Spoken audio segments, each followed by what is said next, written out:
G'day, g'day, g'day. It's time to play.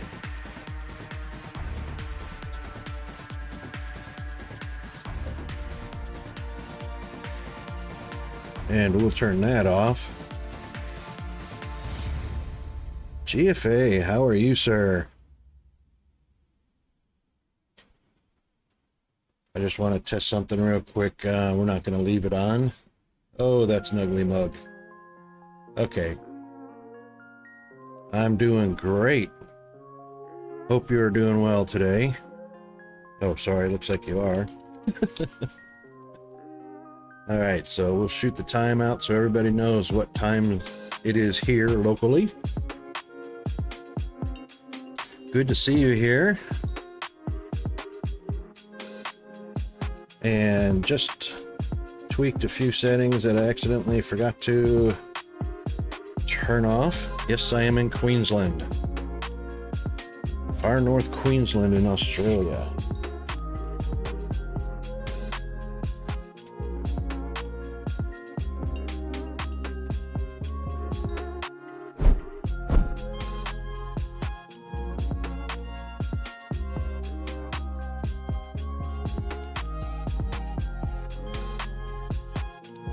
Ah, yes, you're over in Western Australia, was it? Or down in Sydney?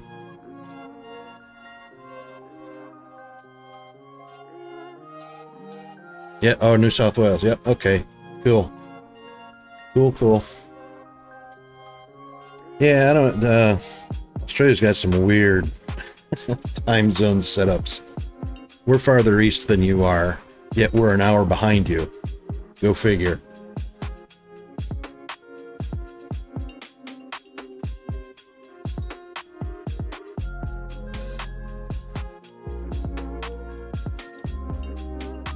Ah, Coffs Harbor. Yep, I know that one.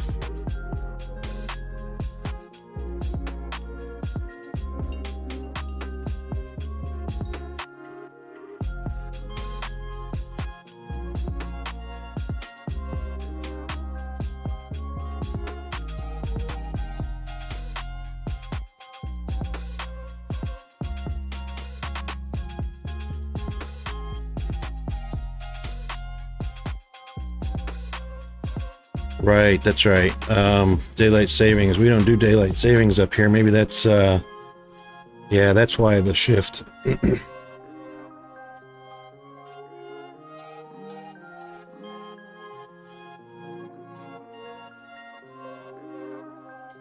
Let's see.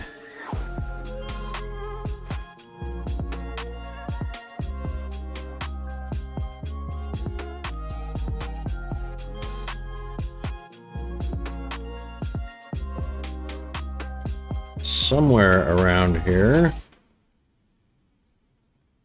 I lost where I put it at. Oh, there it is. No, that's not it.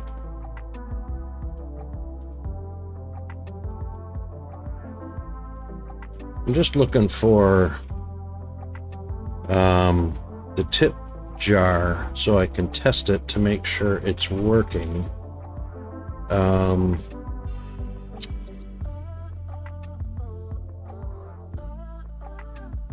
It's a Streamlabs widget.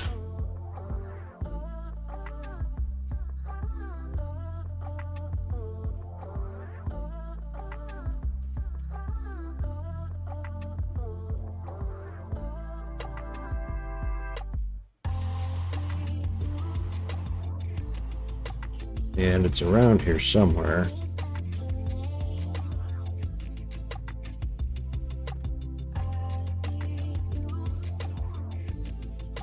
Ah, there we go. I just want to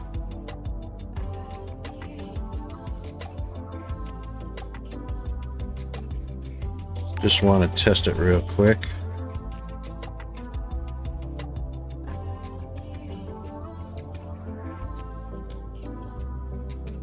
And it looked like it worked. Okay. Not very loud, but eh.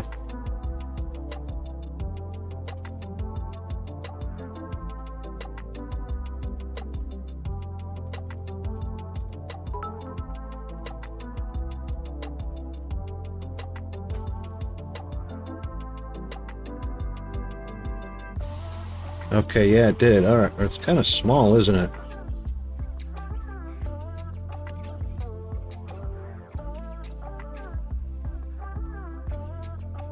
It's I'm gonna move it over a little bit though, for sure. All right, so let's slide it a little left and make it a little bigger.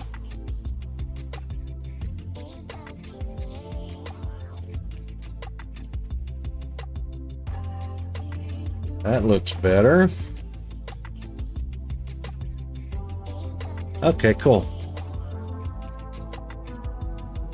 Alrighty. Thank you, sir. All right, that's yeah, we're happy with that. It's the little things, you know. It's the little things. Okay, we are going to get hard and heavy into our normal factories. So let's go ahead and open that up.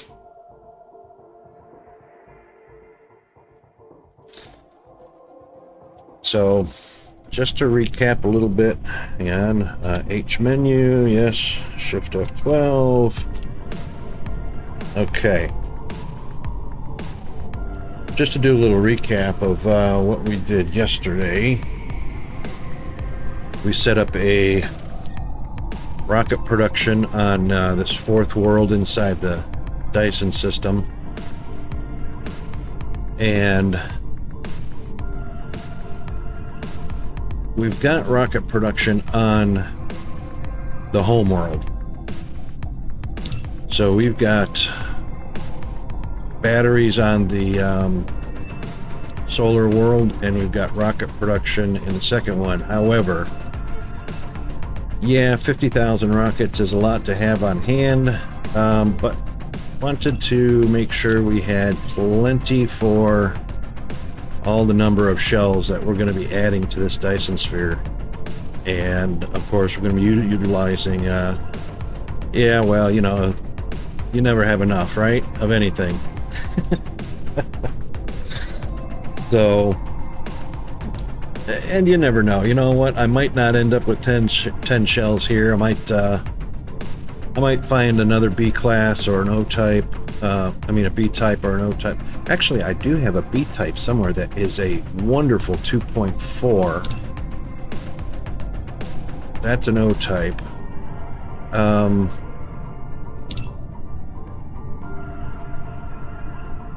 This one I'll have to remember. Gamma Corvi is a 2.4. Holy smokes, look at all the resources there. Well, I'm going to have to mark that one because, yeah. Hang on, wasn't that one already marked? There we go. It was already marked. We've got another B type. It's a B type that's 2.4 luminosity. And I was pretty shocked at that. It can't be this one. No.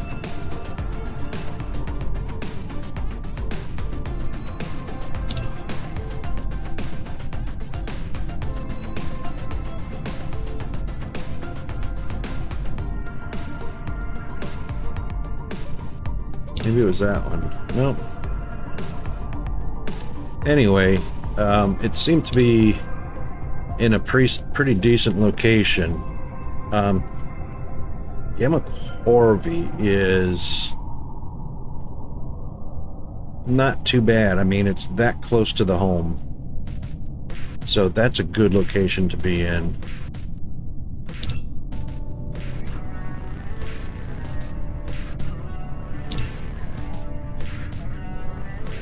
But I was really shocked to see a B type that had a 2.4.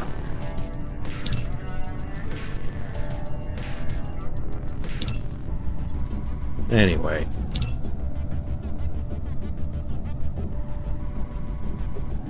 I really thought it was close to this Dyson. It wasn't the Red Giant. That was very weak. And same with that one, was very weak. Actually, if I'm not mistaken, it was a Blue Giant. This one right here. There it is, 2.5. 2.5 on a Blue Giant. The only problem is, and it's hydrogen dude, but not a whole lot of, and it's a single planet. So, gas giant with its own satellite.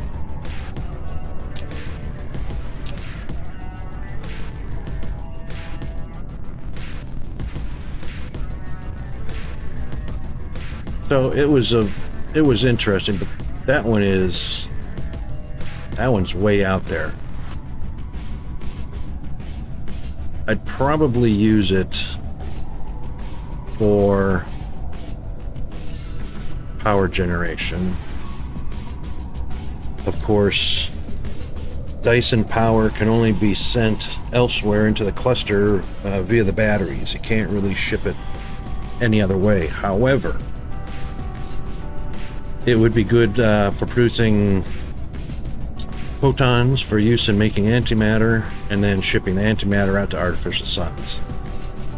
So that will be a consideration, because artificial suns are pretty good way to utilize power. So just wanted to have the extra rockets available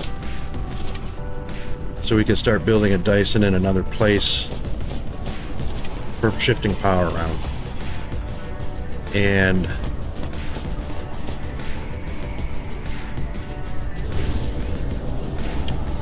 right, this was sending the blue components over, and we've already got the cross-contamination because it's not... Oh yeah, so we waited for that to... It's Zombie-Roni! Welcome back, mister. Good to see you. Hope you're doing well.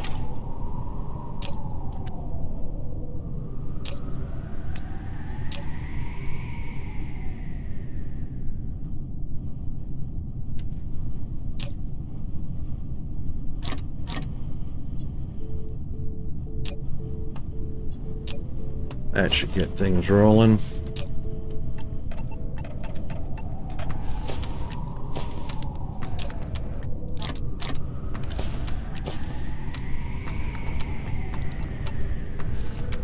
Tax documents. Oh my gosh. Hated. Yeah, refunds would rock. For sure.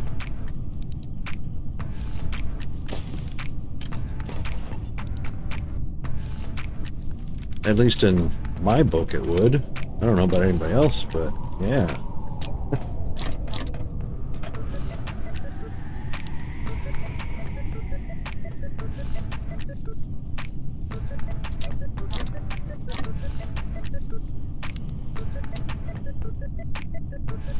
Ah, right. Oh my goodness, 2 jobs.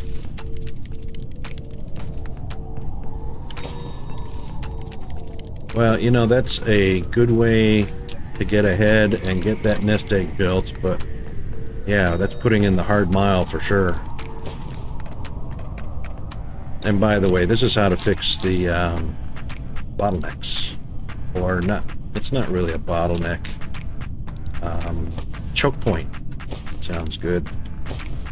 So if your resources run dry, which mine did, and we were waiting until that was floating up around 2,500, it's actually up around 4,000 now, so that's a good point to get that top line working out.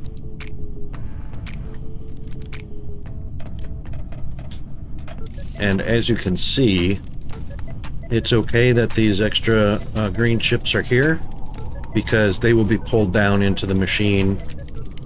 No chance of contaminating that slot, unless of course there's no more microcrystalline components to keep it full, and boom, it's gone. So oops, make sure you put them in the right spot. And I generally let it fill up before I pull half of it off to do the next one. Then it'll stay.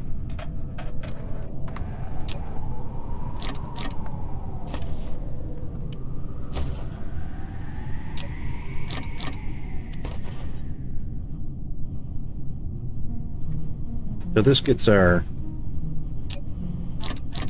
processors 4. There was another operation that needed the processors, so we just wanted to make sure those were stocked up.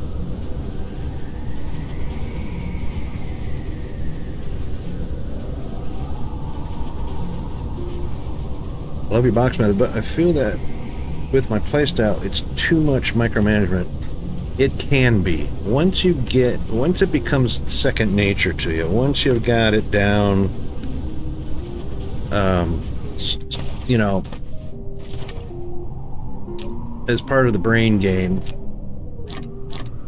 there's not really much micromanagement to go, because the absolute number one trick to prevent the micromanagement, I mean, it can be 6 of one, half a dozen of another. The reason I say that is because even with belt method, there's going to be those times where, oh my gosh, something stopped producing for some reason, or a belt is empty for some reason. Same thing here. And the trick to both of the scenarios is more than enough.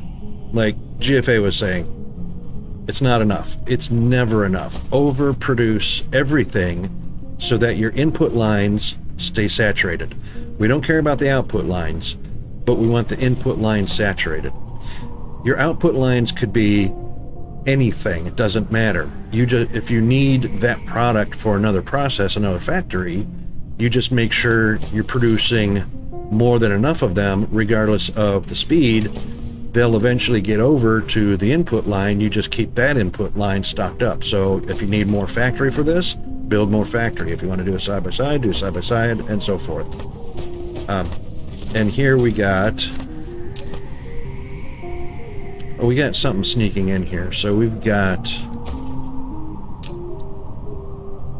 the biggest issue is it's not 2 slots. That's why this one keeps getting snuck in, because 1 slot is only 200 chips, and if all these machines come on, that can pull 200 chips down the line. That won't fill fast enough, and the green pushes up into it. So we want to keep that opened up. And here you can see the glitch on that first one. So this is a DSP glitch. Storage boxes have a glitch where the slot may not fill up completely. Acts crazy.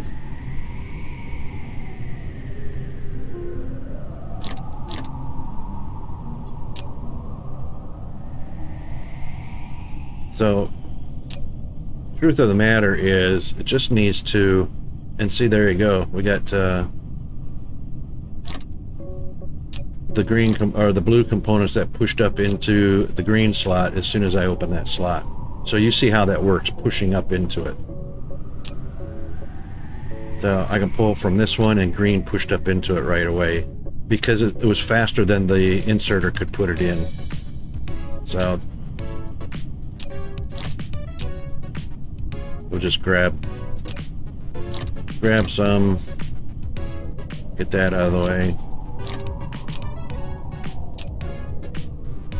Alright, so what I'm going to do is we're going to go ahead and fix this right now, because one box is really, I mean, one slot's really not enough for how fast these machines pull. So we'll just go ahead and make sure everything's copied over, then come back and fix it, and it'll stay fine the rest of the time.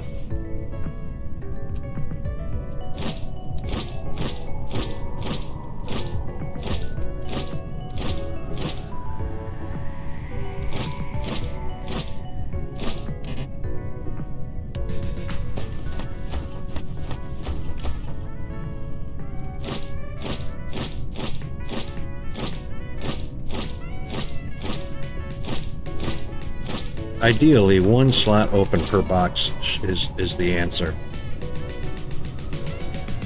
Titanium glass steady at 720. That is a win. Absolute win. Good on you. Now, see, this is the way it's supposed to be. However, that's rare that you don't see green pushing up into. And it probably will. It's not full. So as soon as this slot becomes full, but all the slots have to be full in order for it to push it up.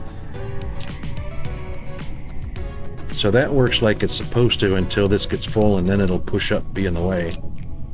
Same with this one. It's not pushing up because And you can see how fast the slot gets drained. That's how many are being pulled by the machines. Of course, it doesn't look like many machines are on right now, but it is a 2-to-1. Oh, there's another, and that's another issue. So the mentioning yesterday about changing these to production, which is double speed, you have to factor that in also. So 60 a minute, instead of pulling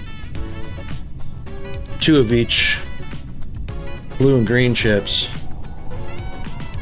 every 3 seconds, it's now pulling 4 of each per machine. So that's 8 on the first, 16, 24, 32, 40. That's 40 chips of each color just in the first 5 rows. So you have to factor that in, and that's why I'm opening these up to 2 slots. So we just want to make sure we got 2 slots rocking. Yeah, so you see how it's exponential. I mean, it just absolutely adds up so fast, and that's why you have to factor that in and compensate for it right off the bat.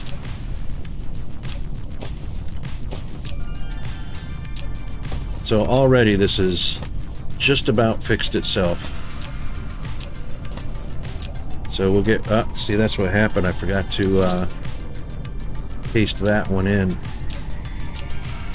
And see what the difference is with one slot. All the double slot boxes fixed themselves. Yeah, see how fast that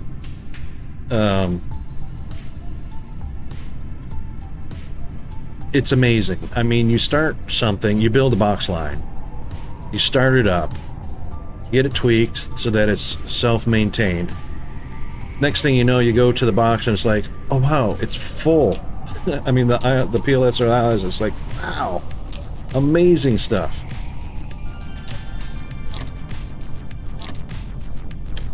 Yeah, it is amazing stuff.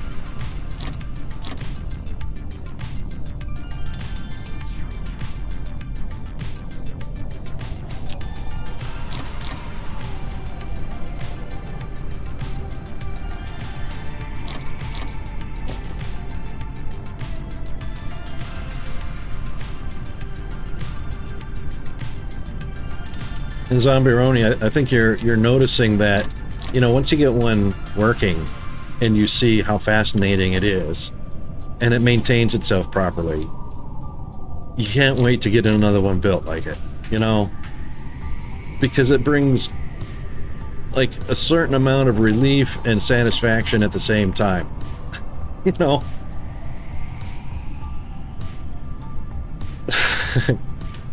Yeah, indeed. Where belts, to me, belts, I think 51% outweigh boxes for babysitting value. So belts 51%, boxes 49%, and it's all going to be centered around input lines. GFA, thank you so much for the sub. Good on ya. Oh, hey, oh, what are we doing? What are we doing? Let's try this. I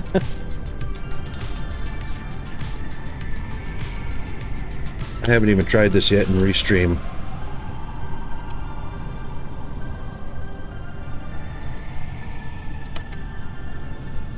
I almost spelled your name Undeed.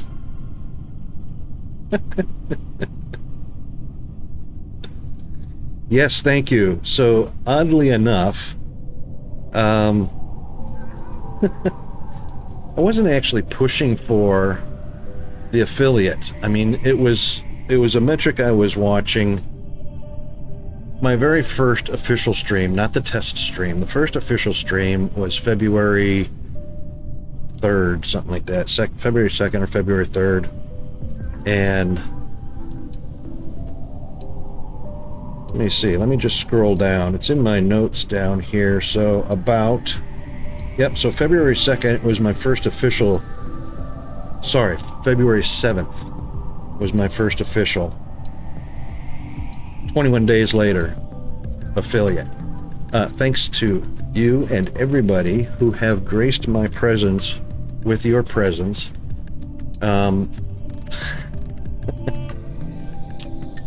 You guys have just been awesome. A 21 week stretch from go to affiliate. That's amazing.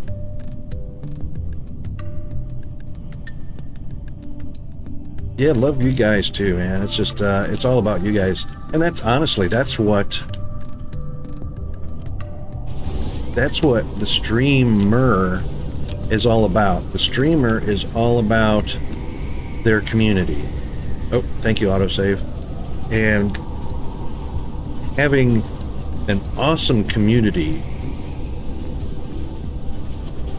is what makes or breaks a streamer. So my thanks will always be going out to you guys for the support, and I hope I can step up to the challenge and keep everybody entertained and interested, even though I have been spending a lot of time on Dyson. There are other games that I do play. Oh.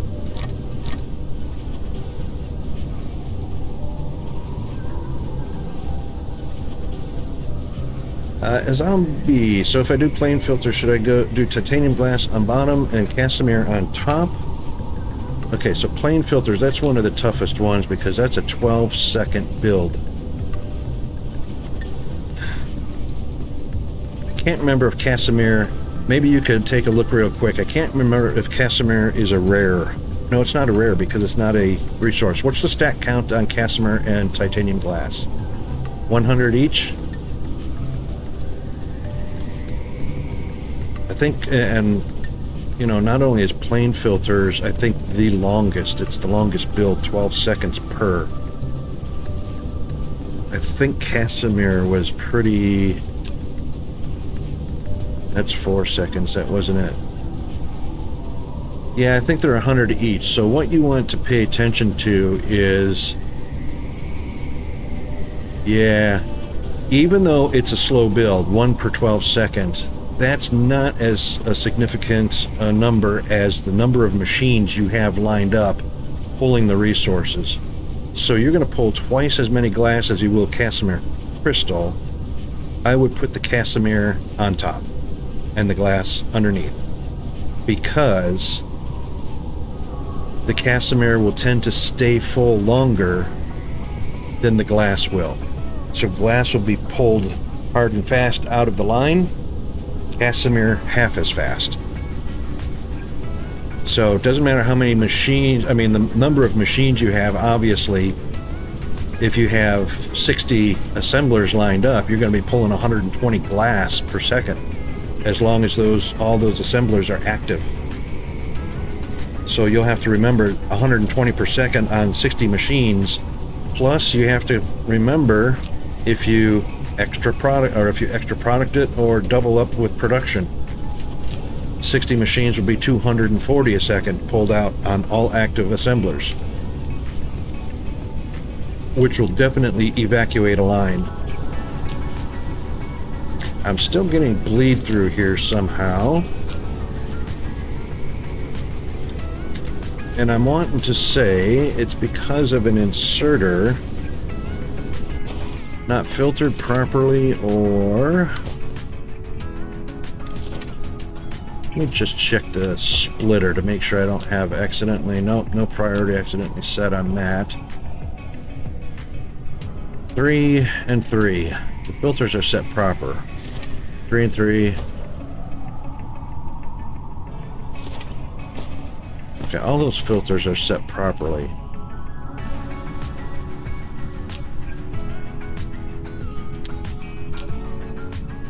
It's got to be because of this glitch right here.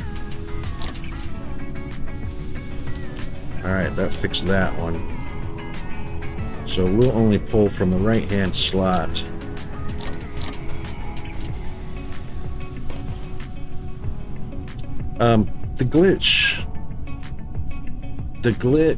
The box glitch, it can change. So you might be struggling with a particular production line or factory that's got a glitch on one of the slots. many times just reloading the game either moves the glitch to somewhere else or it just goes away. Weird stuff like that. And as the game progresses, of course, you know, it's early access, and what we're doing with box method is unorthodox. It's not the way the game was really intended to work. It just does work like that. And of course, you're going to experience glitches along the way until we get to full release and all the optimizations on the roadmap have been accomplished.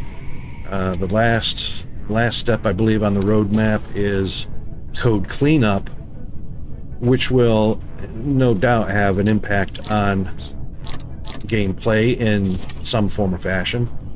So, you know, we take it with a grain of salt. And we're looking for things to come in the future, so. See, now that's staying fine. First box is not glitched.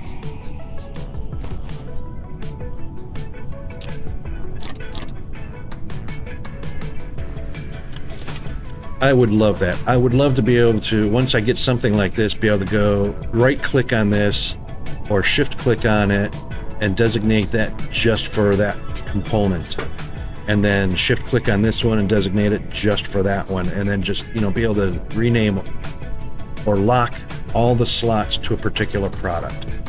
That would be wicked cool. That would be the way to go.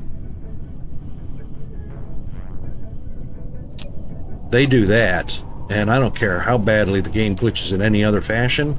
If they do that for storage boxes, oh my god, that will be celebration. Serious.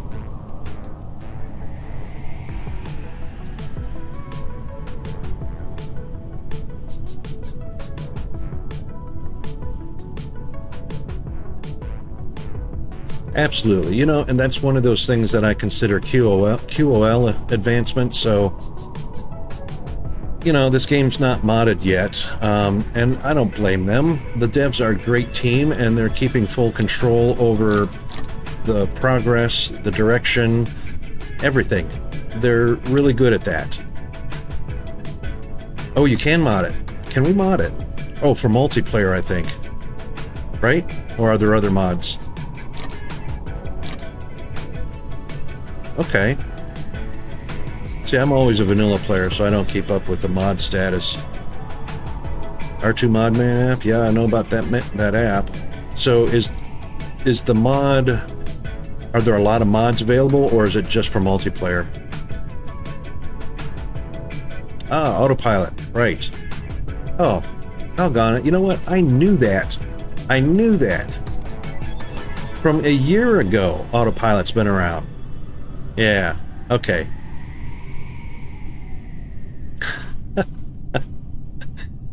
Okay, Rocket's having a derp senior moment. Maybe I should go take some medication.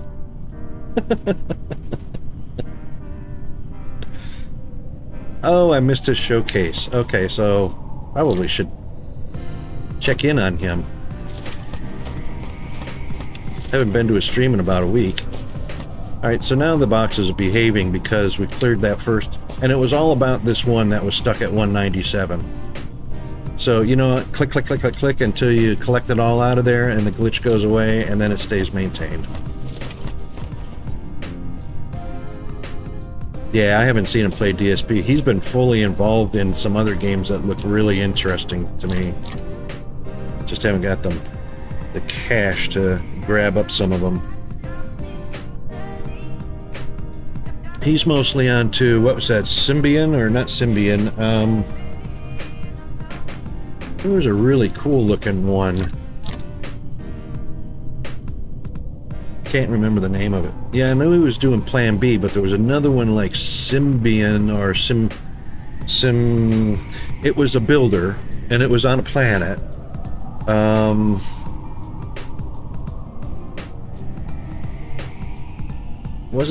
It wasn't a Celium. I can't remember what the heck it was. That's cool looking though.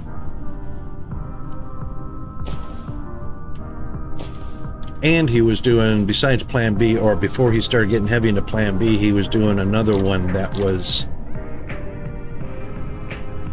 What the heck? Let me pop over to my Steam real quick because... well. It's just a matter of popping into his video channel. Discord.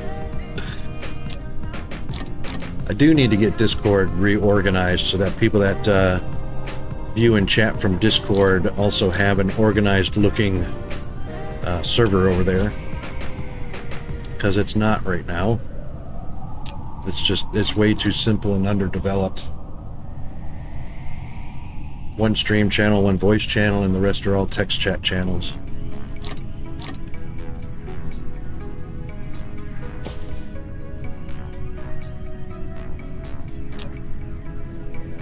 Look at that. See, it'll maintain itself.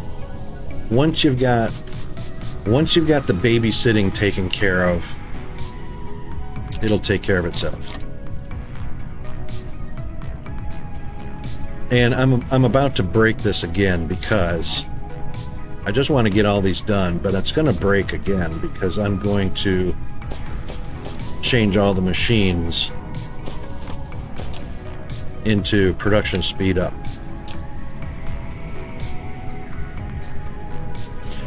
My plain filter machines are up and running. Awesome.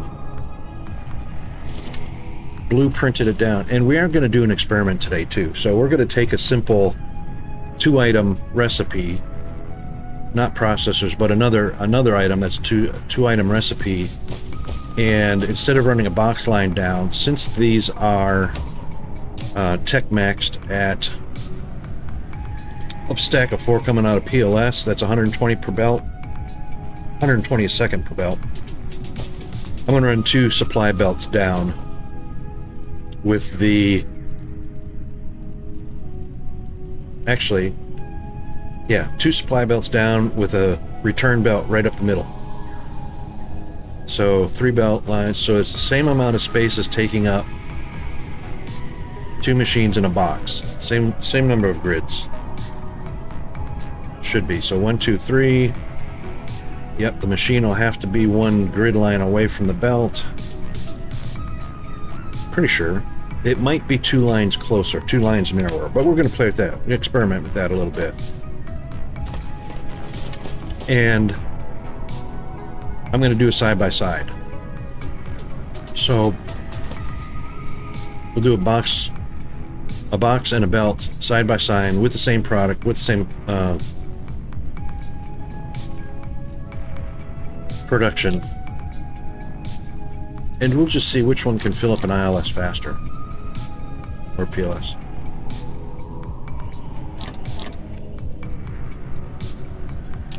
I always want to pay attention to this first slot to make sure it doesn't glitch. So as long as there's a full stack in the first slot, I don't care what the second slot looks like or does.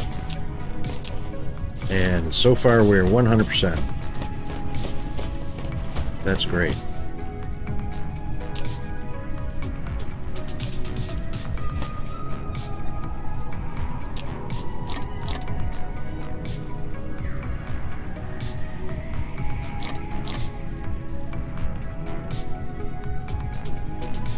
And Zombie Roni, what we were talking about yesterday about the speed that product moves down the line. So this is only 36 per second for each item. So 36 per second for the micro components, and 36 per second for the chips. So what does that translate into? You have enough machines pulling product at twice their normal speed, you're gonna evacuate the line pretty quickly. As long as they're both evacuated evenly and green doesn't have a chance to overcome production of the blue chips, it'll be fine. These can all evacuate and they'll be fine without contaminating each other. It's only when one of the products can't keep up anymore. And right now, see, we were at 4,000 when we started. It's already dropped down to 2,700. So that's my clue. That's a concern that I think the line was across. Oh, it was up here. So that's my clue. I actually need to double up my production here. Yes. So in order to, you do have to have them filtered, because if you don't, they'll pull either one out and they could both end up being the exact same thing, and you've locked the machine and missing a component, or missing an ingredient. Here's what we need to do. So we will copy that. Oh, I'm not going to do that for all of them. My God. It's just easier to do this, to paste the recipe, or paste the speed up.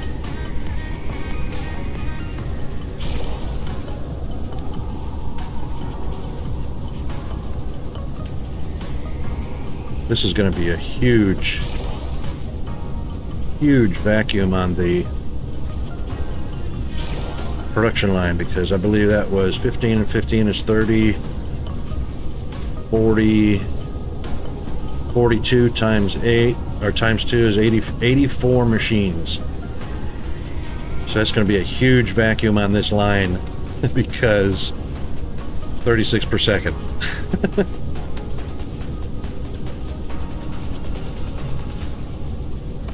And this is one of those situations where instead of stacking I could stack boxes up to get up to 108 per second or more for each item, or I could run belts down.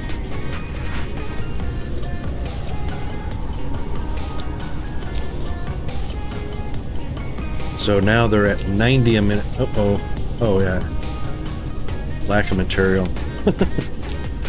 lack of material.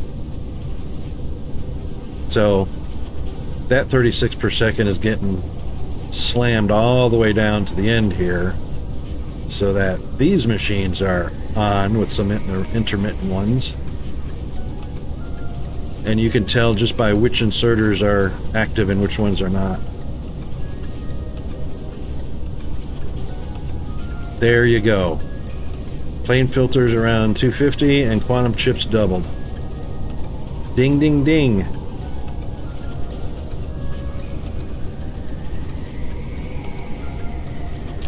Alright, so it looks like the paste worked on all of those. So we'll go ahead and paste those in here and make it twice as bad. Alright, so that is 16. Uh-oh, something didn't happen. I didn't hear it paste. Alright, we'll just do 15s. So we know that's 15. It's not pasting. What's going on? Did it say lack of item? No, I got plenty of them.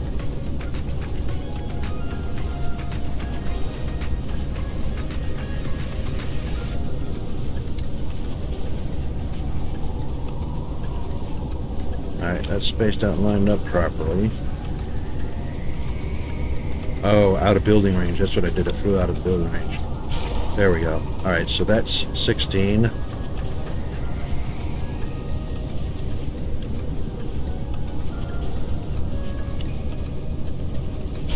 $31.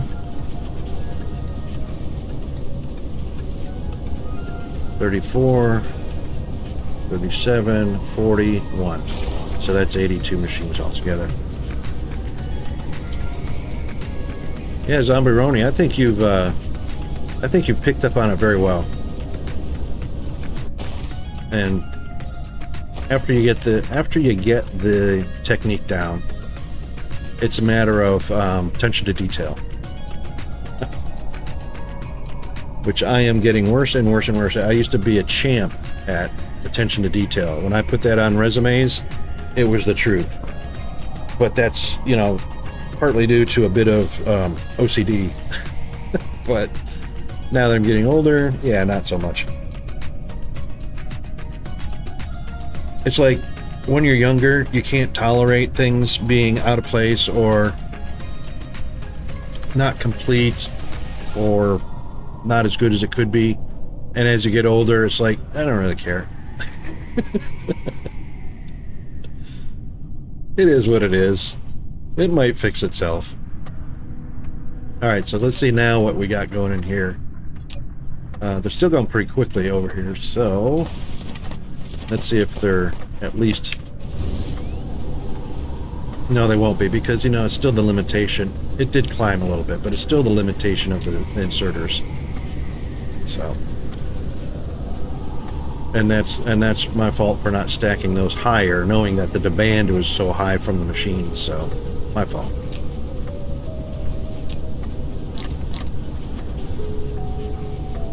And in actuality, if you watch somebody stream that uses box method, that are going to be invariably smarter than me, more attention to detail, quicker thinking, you're going to see how wonderful it works. It's just I keep adding that element of chaos to mine. Sort of, I guess, is one way to look at it. Inattentiveness. Scatterbrained. That's it. I consider myself scatterbrained. But anyway, this is all fixed, so all good.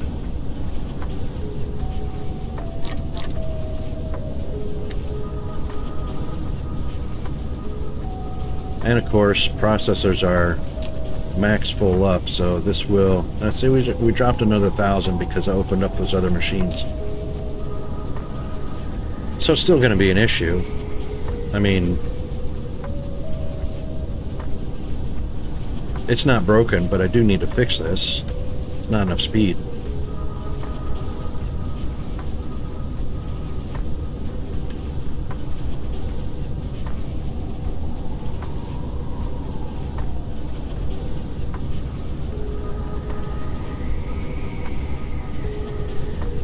Yeah, I reckon it will.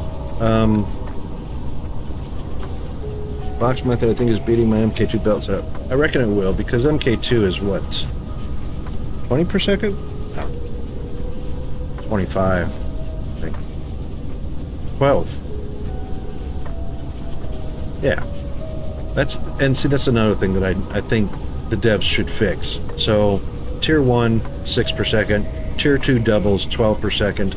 Tier 3 doubles, 24. No, not 24, it's 30. You know, it's just not...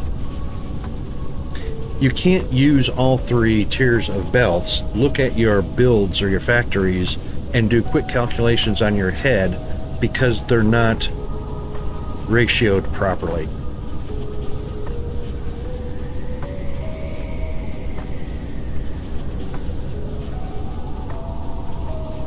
Yeah, and that's okay too, because, you know, you're also looking at what? 18 kilowatts idle, 540, you know, working, versus and that's really funny because working power is 540, doubled is 108 megawatts, idle is 18, double should be 36, and that's a lower kilowatt, which is a great bonus. It's just not ratioed properly. 270 12, 540 20 24. See what I mean? 540 24 it should be, and then 108 48. If you're doubling one, you're basically getting bonus power for or idle consumption.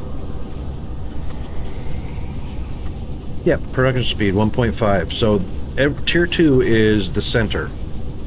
It's 1 times. So half of that going down a tier, and it should be double that going up a tier. And that's what the logic should be on it.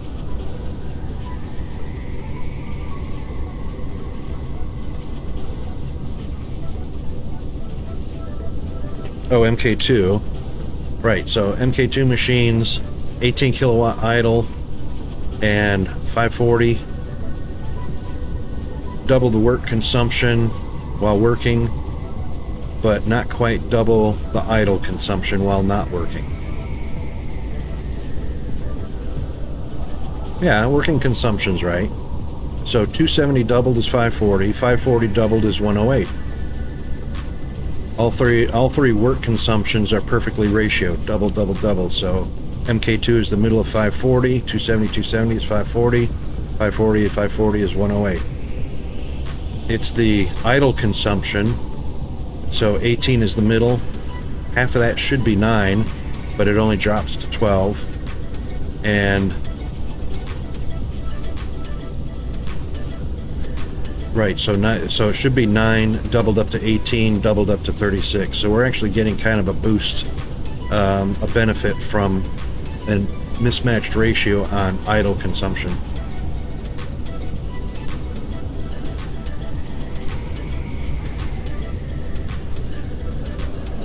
And of course the production speeds are ratioed properly.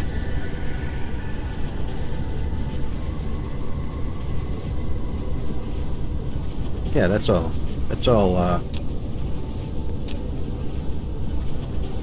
I mean,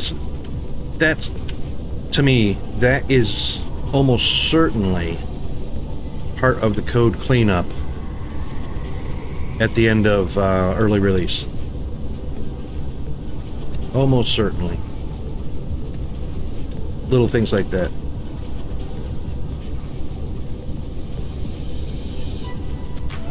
Alright, that's all going good, and these are going to be production speed up. That's all good. Just randomly hit these to make sure I didn't miss one.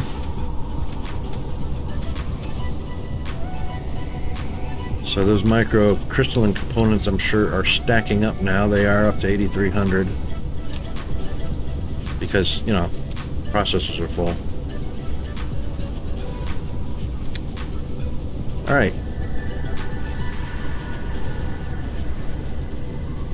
I'm thinking this is where we're going to do our little experiment at, right here, right in this zone. Because, yep, I've got 15, 5, 10, 15, 20. I've got 15 available.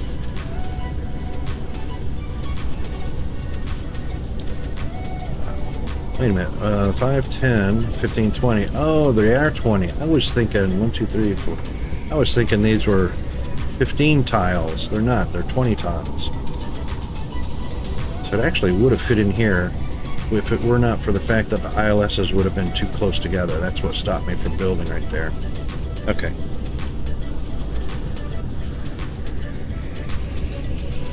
And the reason we built this line so long is because it needs to keep up with production over here. So that's why when you've got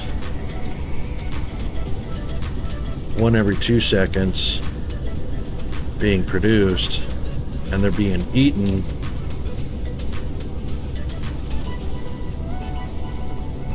two every 3 seconds, yeah, you basically need to double those to match these. Now, pretty sure, did I paste those in? Production speed up? Okay, no I didn't. So we'll grab that.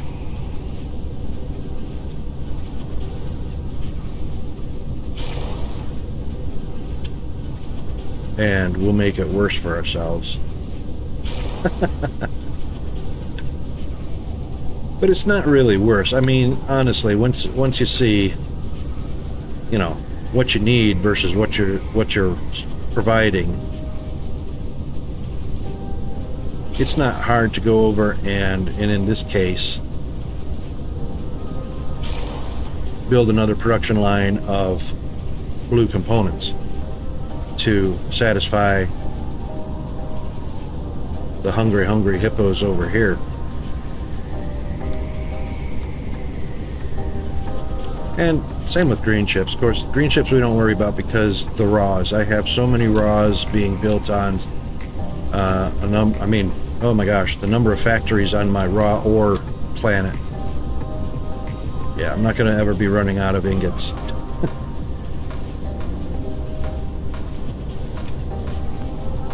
Okay, so just double checking. Yep, everything's working over in YouTube. Everything's working in Discord. And everything is working in Streamlabs. You know, I don't think anybody realizes that you can watch streams over at Streamlabs.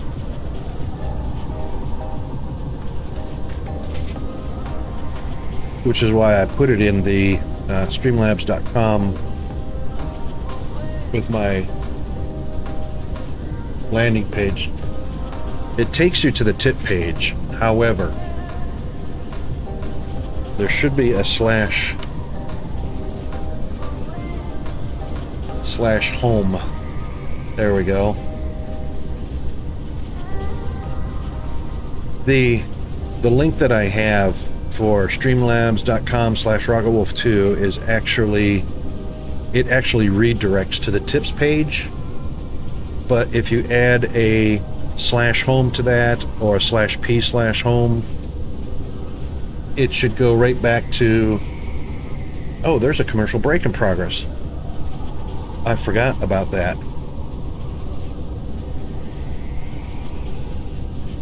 So 2 ads are playing. Glad I looked at that. I wanted to monitor that a little bit.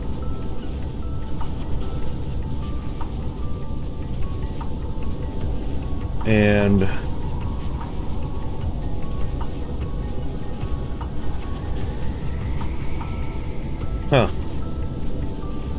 all right, so Twitch is saying that an ad starts in 27.5 minutes. Streamlabs is at the end of its second ad, and it's back to the live stream.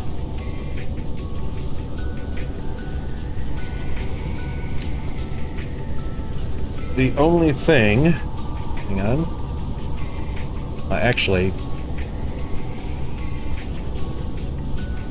the nice thing is Streamlabs.com does have, yeah, see, Streamlabs was showing that. Twitch is saying we got another 26 minutes for an ad to show up. Zombie Roni, you have either a really effective ad blocker, or you've got some sort of account with a benefit that blocks ads, like, you know, like Amazon Prime, Twitch Prime, something like that. But I'm gonna go ahead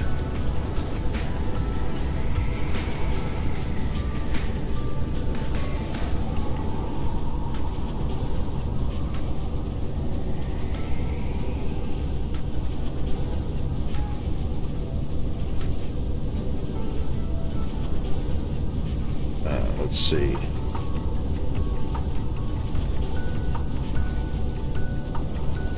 Sorry, I'm just looking around at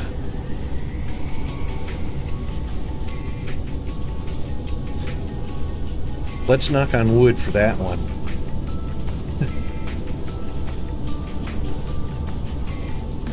We may not know the mystery behind why that is, but let's knock on wood and hope that it stays that way and doesn't go back to normal.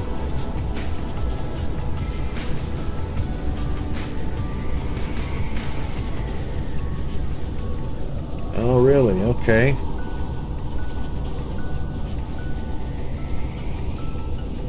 Huh.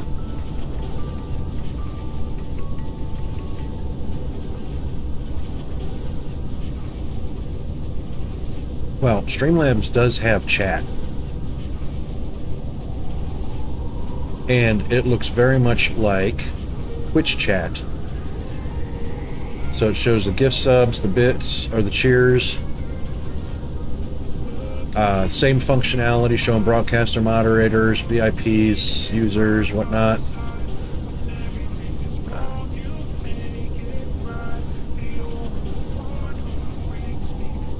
But it is actually glitchy because as soon as I go to chat, oh, because I'm not logged into it.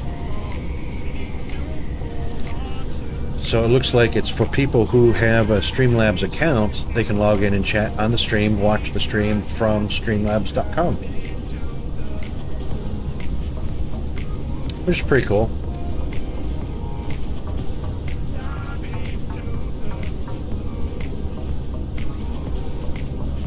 Okay.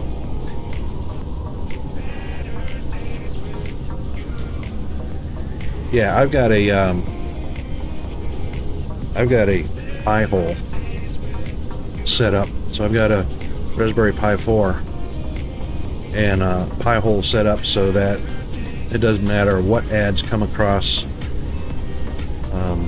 or come into my house. They are off to Never Never Land immediately, and I never see any. So,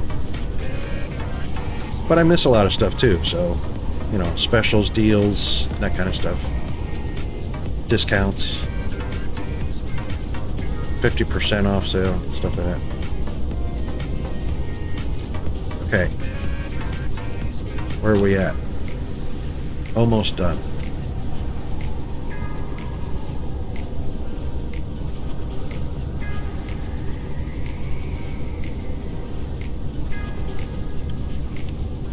So what we're going to do, it's funny you should mention extending your build Zombaroni, or Zombie-roni. I always want to throw that extra R in there. I'm not going to be able to put an ILS in, or even a PLS in. So what we'll do is we'll just scoot it up until it sits like that.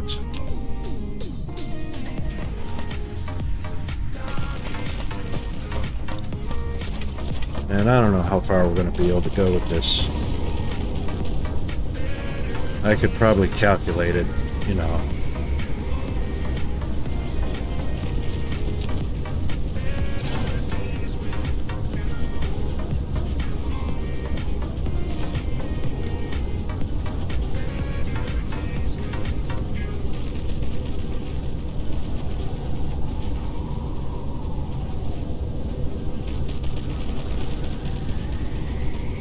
So that would be the start of it.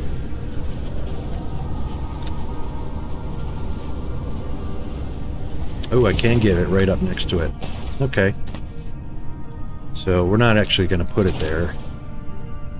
We're going to leave, actually, before we do that, yeah. Boom, boom, boom. And just so that we know, no, that's not going to help. Orientation has to be the same. Yeah.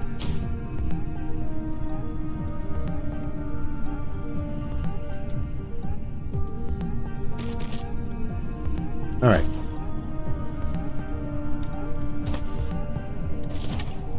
And that's where it's going to be.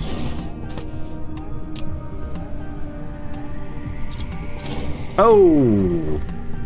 Watch your aim, Rocket. Duck.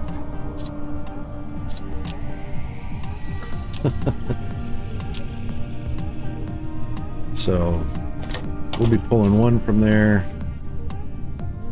Yeah, I don't like that. I don't like that.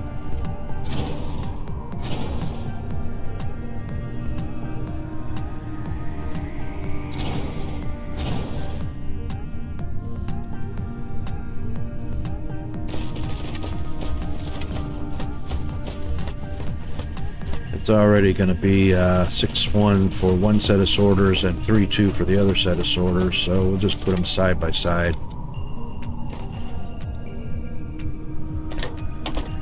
And then we'll put the output on this side.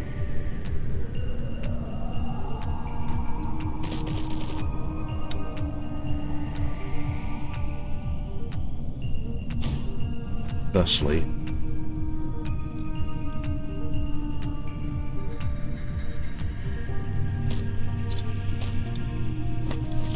Then we'll do the same thing on the other side.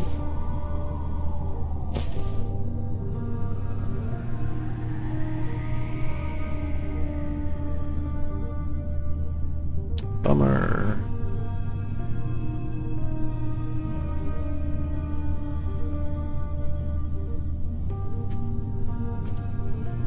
Should have probably...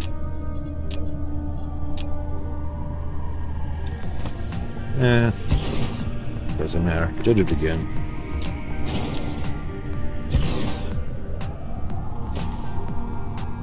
There we go.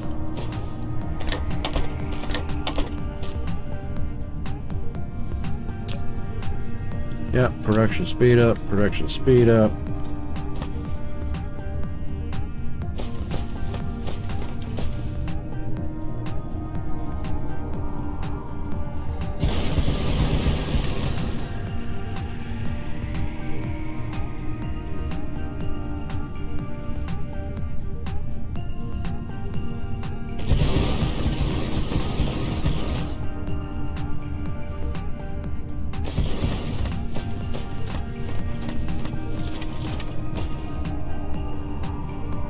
Oh, thank you, autosave. Well, I've seen 3 of those, so that must mean, yes indeed, an hour and 20 minutes into our broadcasts. We definitely want to do a stretch, a bio break, hydrate, caffeinate, instigate, all that stuff. Differentiate, propagate, proliferate. Should have put the other inserter on before I copied those over.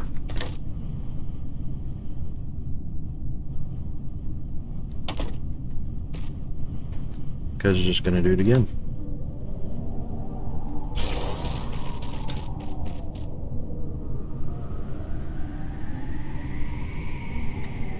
What is your problem?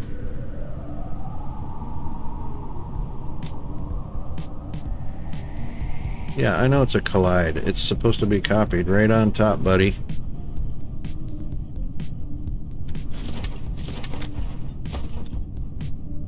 There we go. Jeez, picky, picky, picky.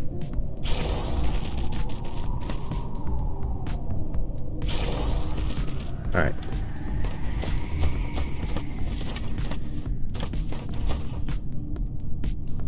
So one is going to be copper. Yeah, copper and silicon. And the output product is going to be the microchips. And we are going to want a blue juice. And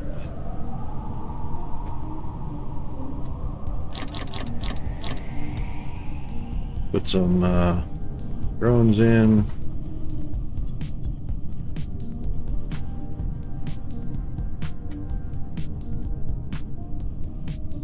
Four.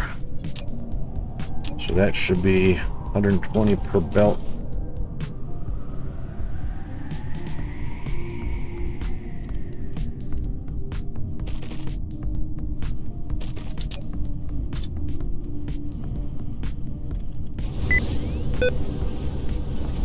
Sorry.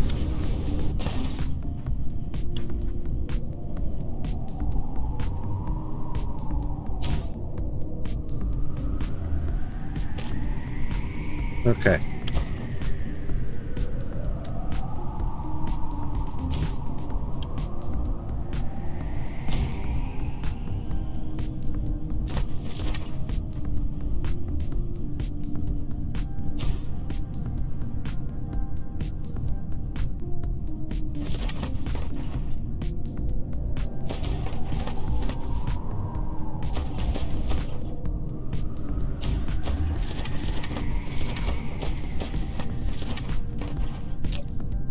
We might as well get a demand for that and that.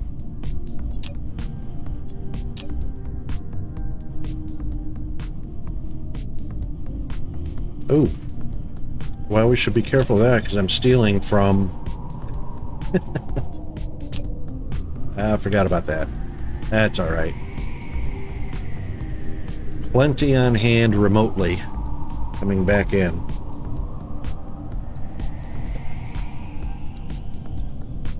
How quick those little drones are. My goodness. All right, let's turn this on.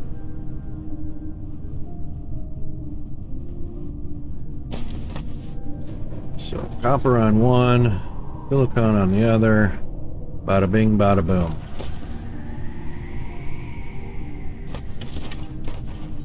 Yeah, gotta have a sorter per ingredient. Now, here's where the bottleneck's gonna be. Here's where the bottleneck's gonna be, and this is why the belt method doesn't work so good in every instance. So, 120 coming in, 30 per second going out. So, in actuality,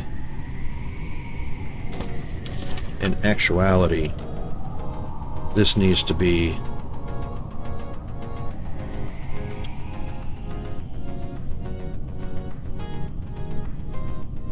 boxes.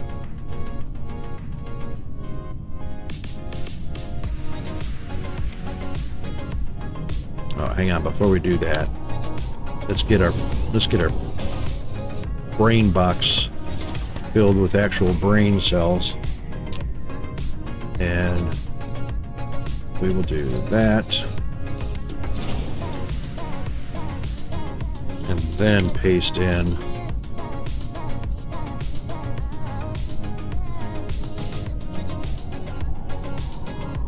oh yeah.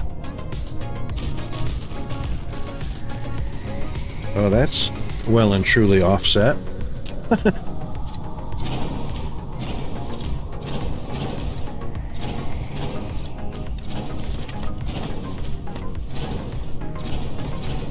Be nice if I stamped them down in the right place, eh? Line them up right there, which is more better. Okay.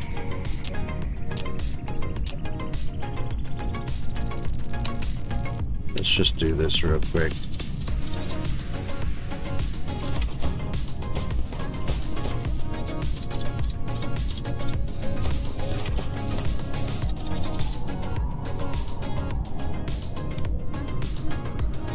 Yeah, black item. Alright, so let's just grab some.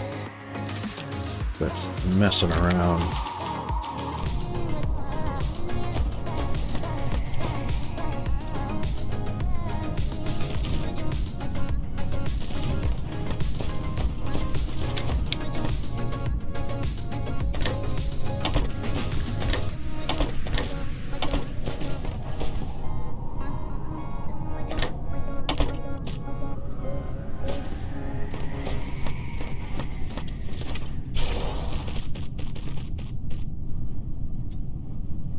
Dinner time. Thanks for the lurk. Oh, there you go. Cloudbot and Nightbot. Johnny on the spot. Yeah, so I actually started consolidating those last night. So we're either going to have Nightbot or Cloudbot, and I think we're going to have Nightbot as our main assistant to me until I get a moderator.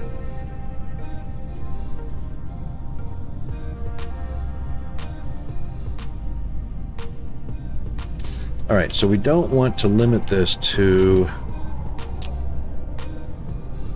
30 per second. So take that out.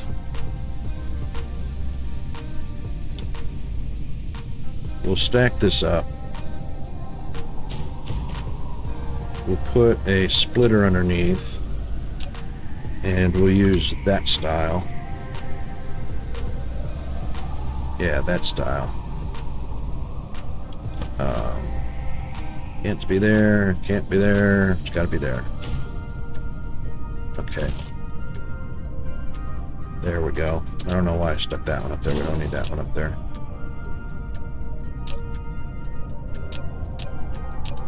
Yep, okay. Now, this will be, before we do that one, let's do this one.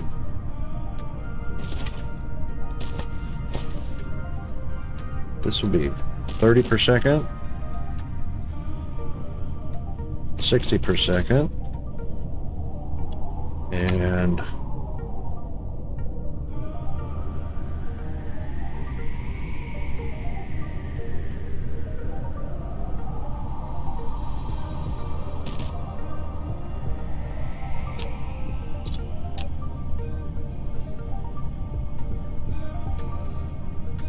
Yeah, okay, that's not gonna work. Let's rework that.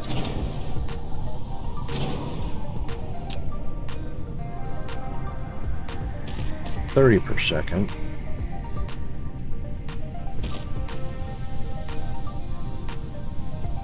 $60 per second.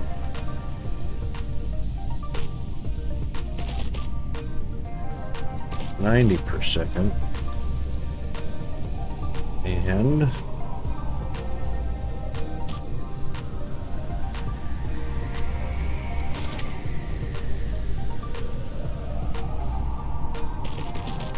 $120 per second.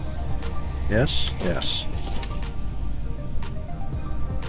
Which is really ridiculous, 120 per second, because it's only 36 per second coming through the sorters. So, yeah. Alright, at least we know what's going on there. So let's do this. We gotta make this pretty because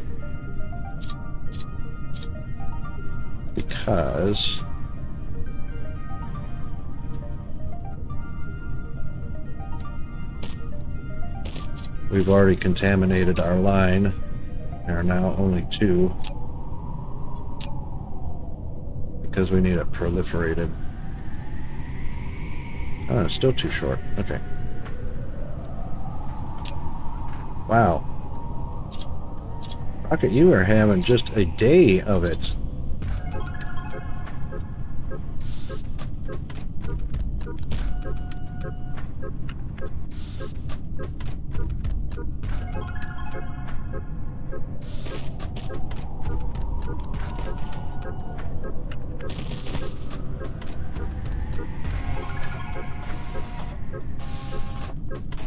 Still too short. Not for this side, though.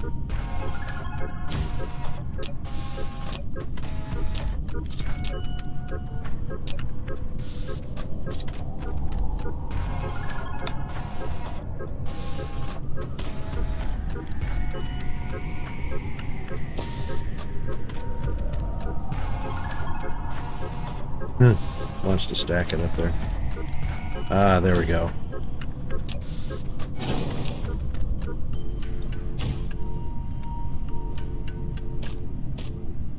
Now, how's that for funk? That is some funk right there.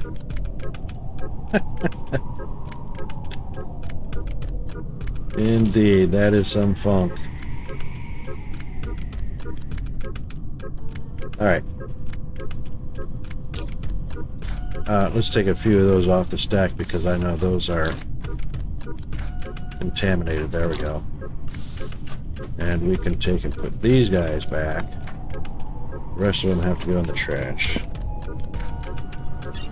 Alright. And of course I need to evacuate these lines because they're not proliferated either.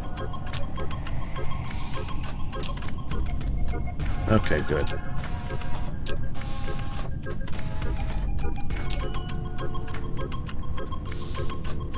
Oh, did that one not go all the way in? It didn't. Okay. There we go. And then it filled up. Alright, let's see. There it goes.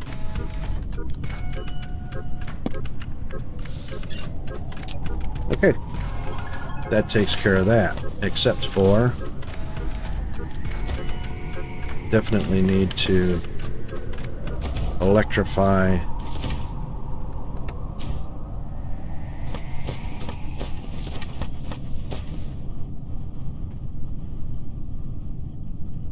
Alright, that's much better.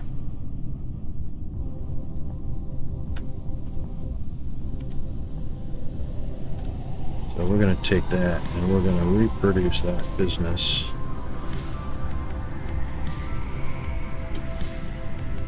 We're not going to reproduce it yet.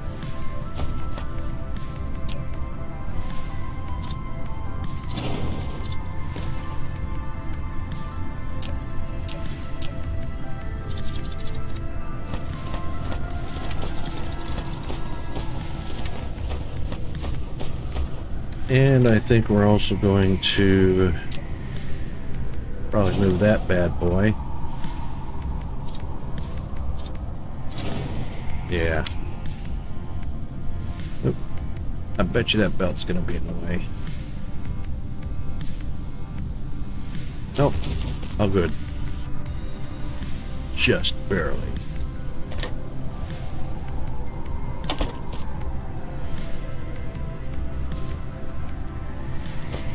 All right.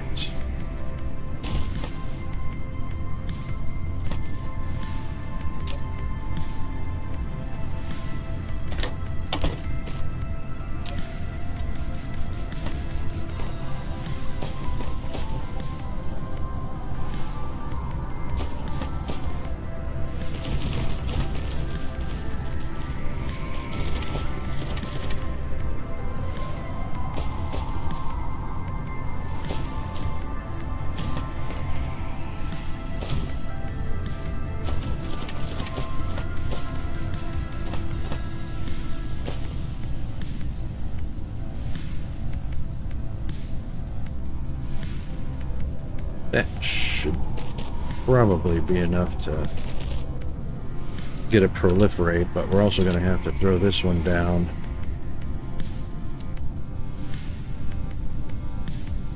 Right there.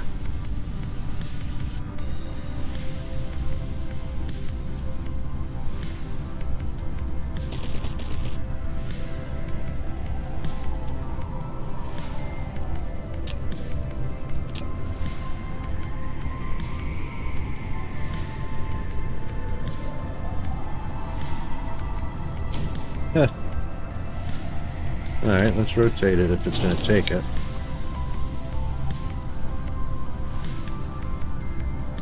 Still not going to be enough. That will be, though.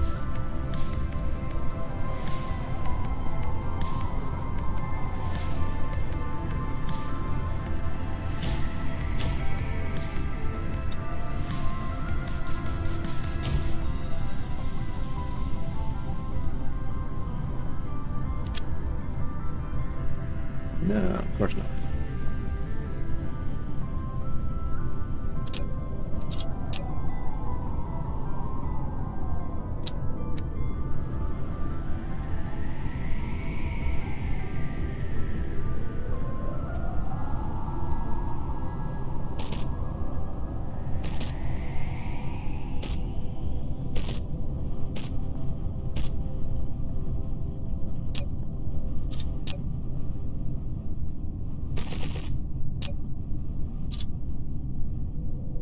There's some pasta. A little bit of funk du jour. Yeah. A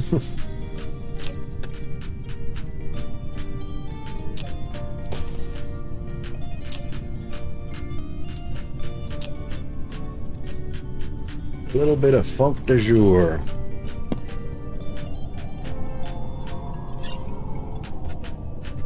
All right.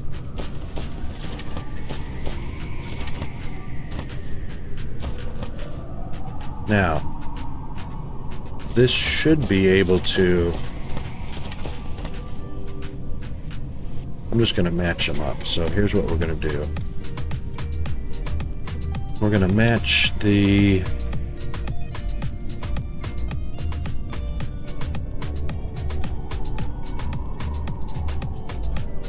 I just want to make sure those are... Yes, okay.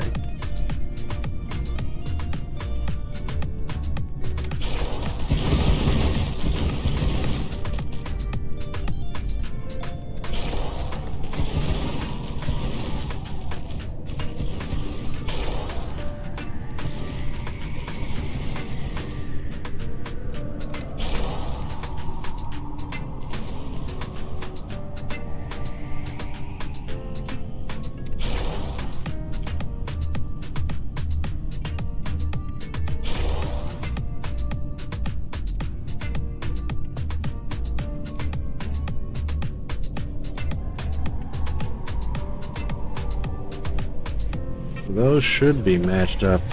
Oh, they're not because they're in two different regions. Okay, so we know we got 41, that's 82, so let's do it this way. It's easier to count this way. So there's 5, 10, 15, 20, 25, 30, 35, 41. So the last 6 we can take off of there.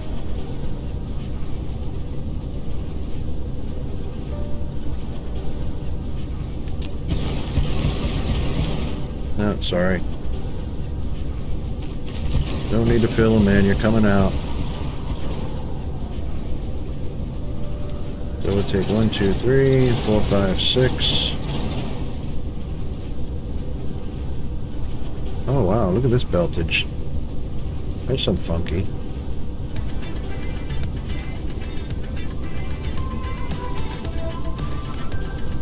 What's going on here?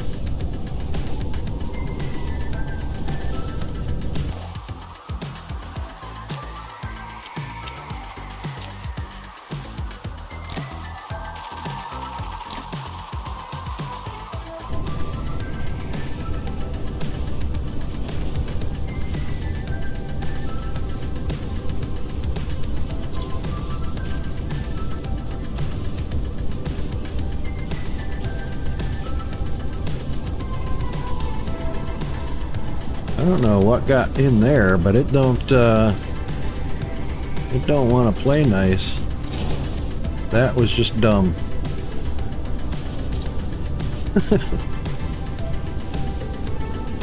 That was just dumb.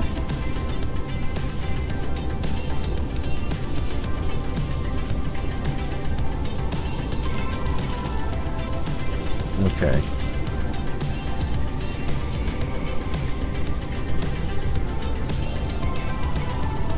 Something's not right here because it's not letting me place.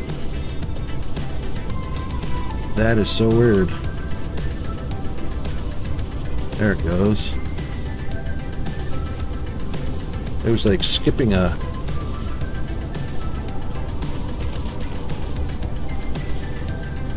gap. Oh, look at this. Alright, get rid of that one. Oh, it looks like a couple of them.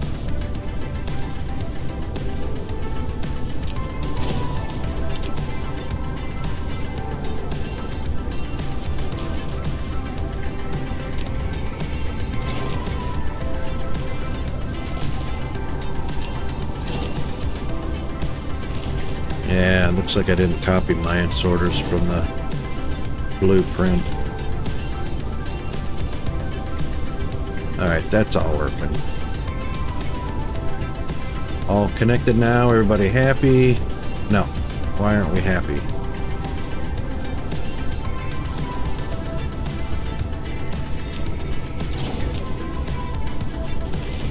Yeah, now you're happy.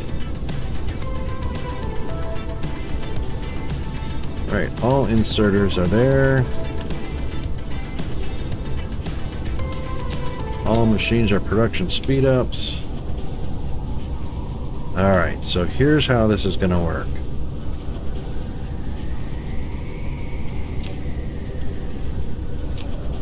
Stocked up on copper and silicon. Got plenty of microcrystalline components, so what we're going to do is we're going to do that. And we're going to do that. Now, we're going to... What do we got here? Put that one in there. I don't know where that stray came from.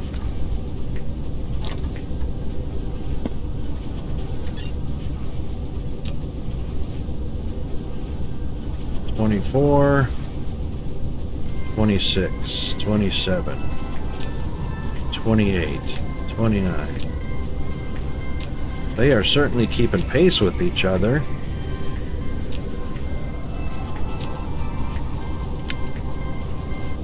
But I reckon the reason for that is because of output belt speed, yes. So we're limited to 36 per second on both of them output speed, so these are only going to fill up at the same rate. 50 and 50, 51, 51, 52, 52. So they're at the same speed. It's 36 per second. The important part is the belts. So how far down? So silicon is already out. Copper was able to keep up for some reason, so there's plenty of silicon. A few machines that are idle. Oh, that's right, because it is 2 times the silicon coming out. So 120 per second will go. 1, 2, 3, 4, 5, 6, 7, 8, 9, 10, 11, 12, 15, 18, 21, 24, 27, 28,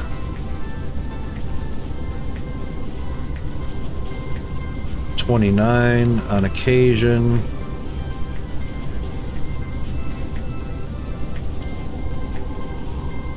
30, 60 machines.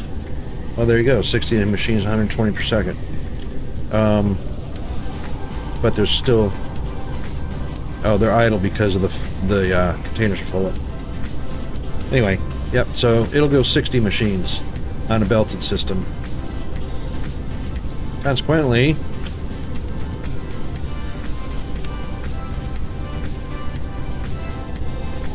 only slightly more on a boxed system. You see these belts are active and these machines are active. So 2, 4, 6, 8, 10, 12, 14, 16, 18, 20, 22, 24, 26. Oh, that's only 26. Wow. So in this case, the belt beat the box.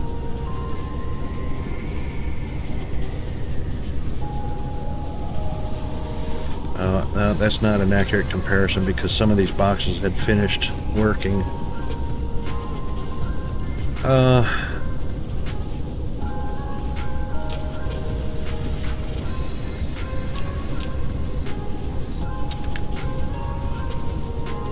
What's a good way to do that? Good way to do that.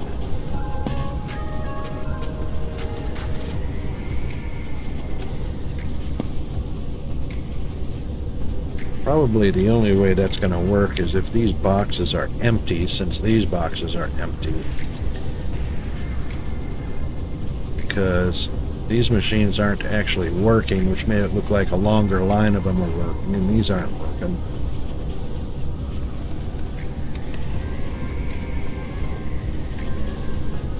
Yeah, that's a tough comparison to make. That's a tough comparison. Anyway, completely forgot about the fact that we were going BRB. So while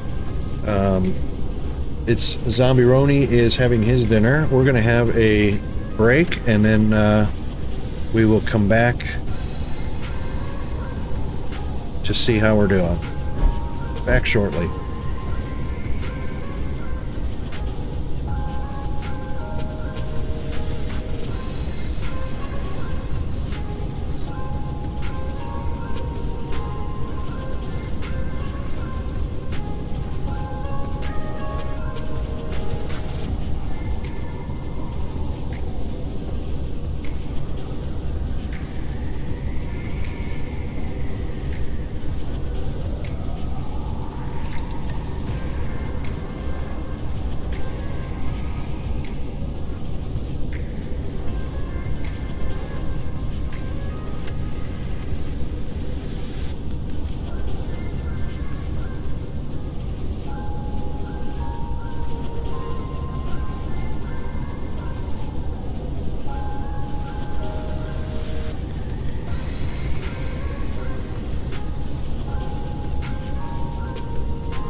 Okay, we're back from that quick break, and let's just take a little bit of break from the game for a minute. I wanted to show you something because can I do it? Can I do it? Will it do it? Yes, indeed. All right, first of all, let's go over to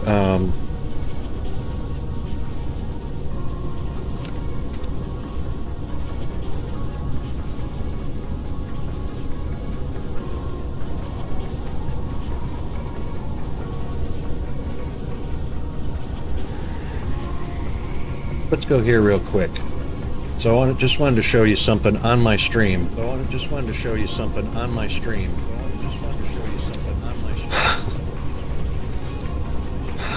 Specs.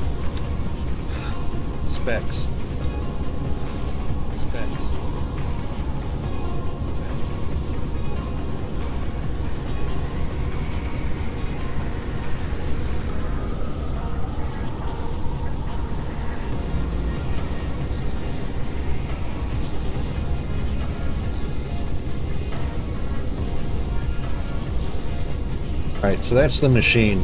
And the reason I'm showing that is because somebody watched one of my recorded videos in YouTube the other day and said, hey, is that all of the machine work that you're using to stream with? Because, number one, Dyson Sphere is a pretty intensive game to begin with. And I said, yeah, that's everything. So he said, that seems very underpowered. And it's not really. Let me just show you something real quick on my intermission screen. And let me turn off my logo. Oop. Okay, so that's my setup. I have 5 monitors, a 24-inch tablet, touch tablet, which is on the bottom right there. And that's what I use for artwork, drawing, and stuff like that. It's got a stylus pen and everything, so I can do that all right there. But it also is a monitor. So, I mean, it's dual role. So these 5 monitors are hooked up to the computer down below that you can see just underneath the desk there. The entire setup is running off of a computer I built back in 2020 with mid-range parts. So the monitor, of course, or the monitors aren't part of the build. So the build is just the PC specs for the computer itself. The monitor, the 49-inch Samsung monitor was $1,400 all by itself. But I want to take you to this page called the Parts Picker, because this is where I built my machine from. So we can simply put in here AMD Ryzen, what I have, which is a 3600. It's probably not even going to list the 3600 anymore. There it is. Okay.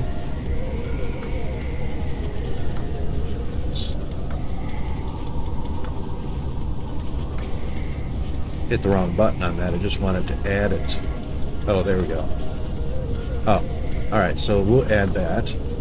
So that's my CPU. We've got the Cooler Master Hyper 212.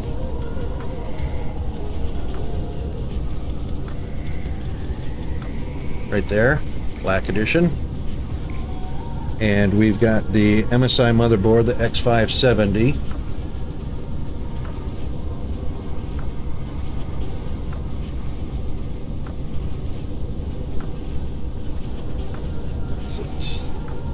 See if we can find it. That was a pretty popular board. Maybe they're not even offering it anymore. Maybe it's not even being made. There it is. MSI X570 Pro ATX.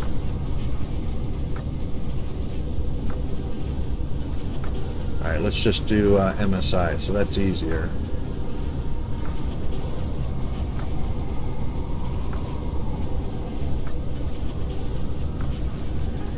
So we'll put that on AM4, put it on MSI.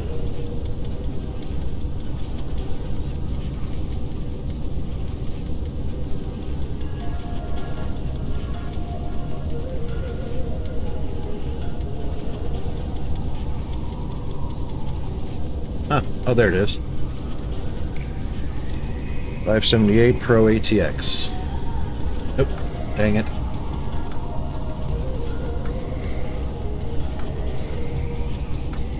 Alright, and the memory was the Corsair Vengeance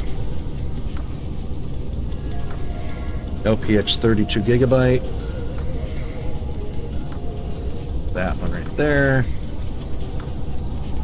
And then the storage. Crucial MX500.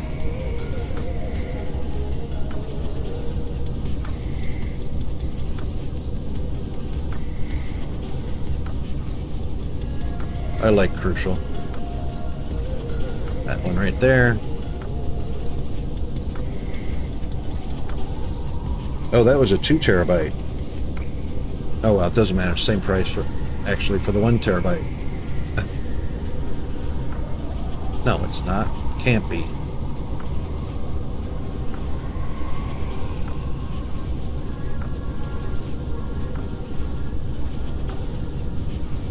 Two terabyte. Maybe they don't offer the 1 terabyte anymore. BX500.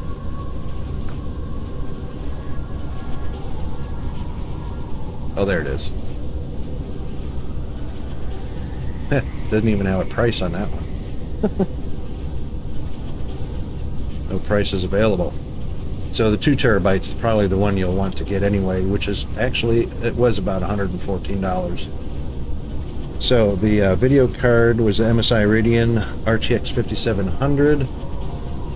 So, because, why? I'm Team Red. Everything's AMD.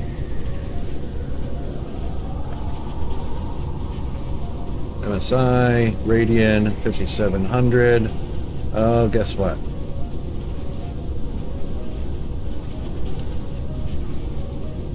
They don't even sell the RX 5700 anymore.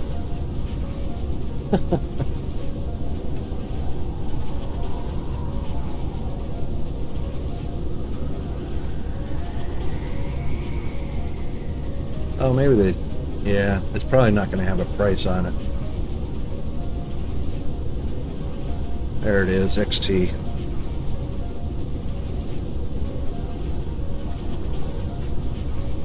Yeah.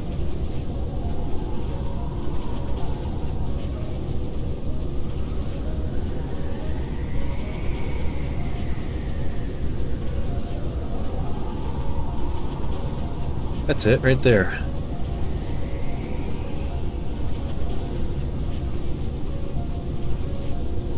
Can't get it anymore.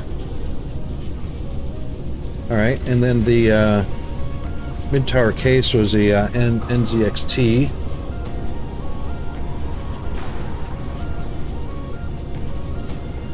Which was a ATX, obviously, because it's an ATX motherboard.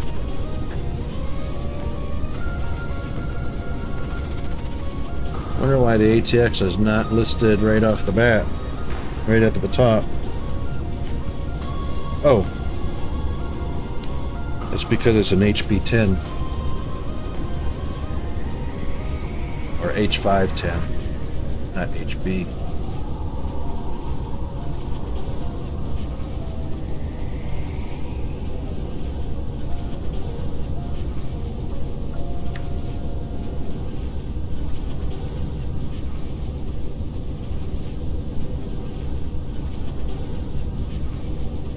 Yeah, it doesn't say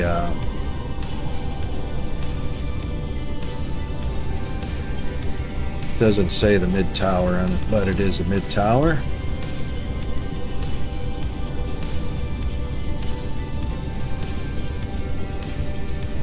There it is, ATX mid tower.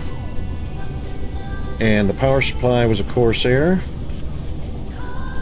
That was the RM750. That one right there. Wonder why it says alright, so that is a Corsair RM 2019 750 watt 80 plus gold.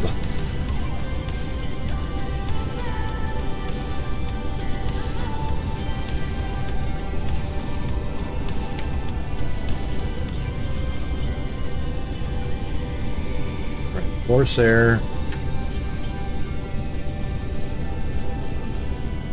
ATX power supply 80 plus gold.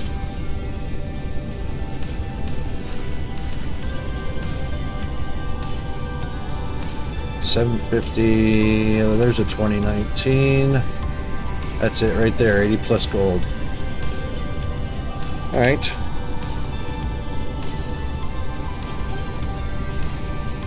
So that's my build. And so far, operating system. So we've got Windows 10 Pro Gold. There you go. Now, not counting the fact that these two prices aren't here, that's about 114, and the video card, that was back then. Back then it was $400. So another $500 to that. So, and that's exactly what my target was. So I wanted to build a mid-range computer at the time in 2020 for $1,500 or less, and I came in just over $1,500. So that $1,500 runs the game. It runs the streaming software, OBS. It runs Discord. It's running, obviously, Google Chrome. It's running Updeck. Oh, and you might want to see, Updeck is what I use for... Updeck is my Stream Deck. So...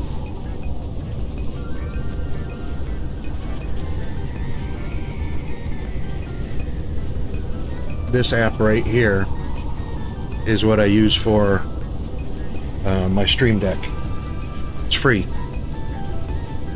And it works on everything. It's got the documentation.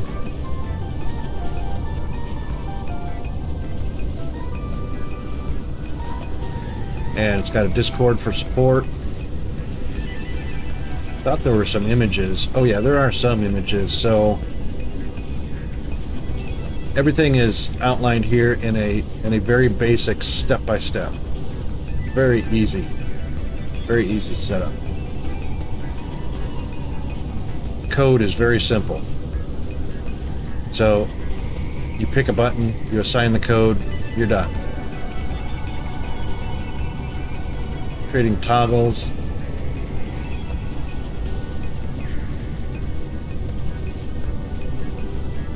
It uses Lewis scripts.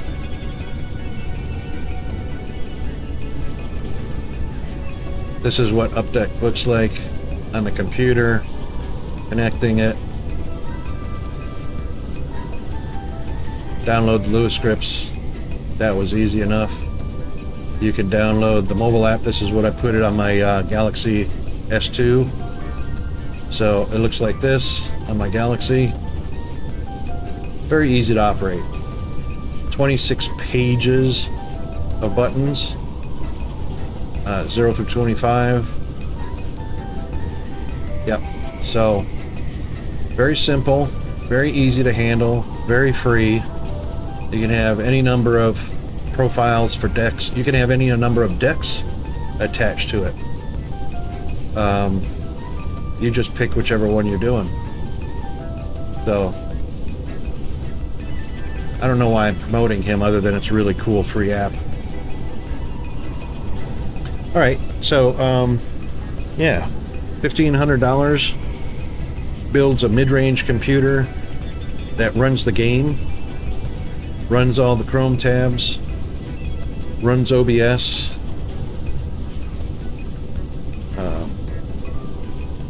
the stream,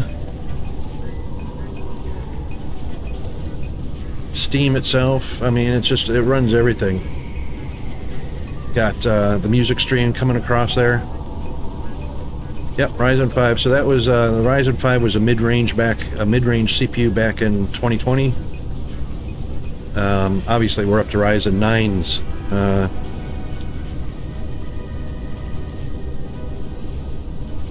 But very solid CPU, you know. And I'm running Discord as well on the same machine. Plus, I'm streaming into Discord. Yeah, I like AMD, and I mean, I'm old school, so back in the day, if you were building stereo systems, you know, you had your amp, your preamp, your graphic equalizer, your receiver, your speakers, all of that stuff.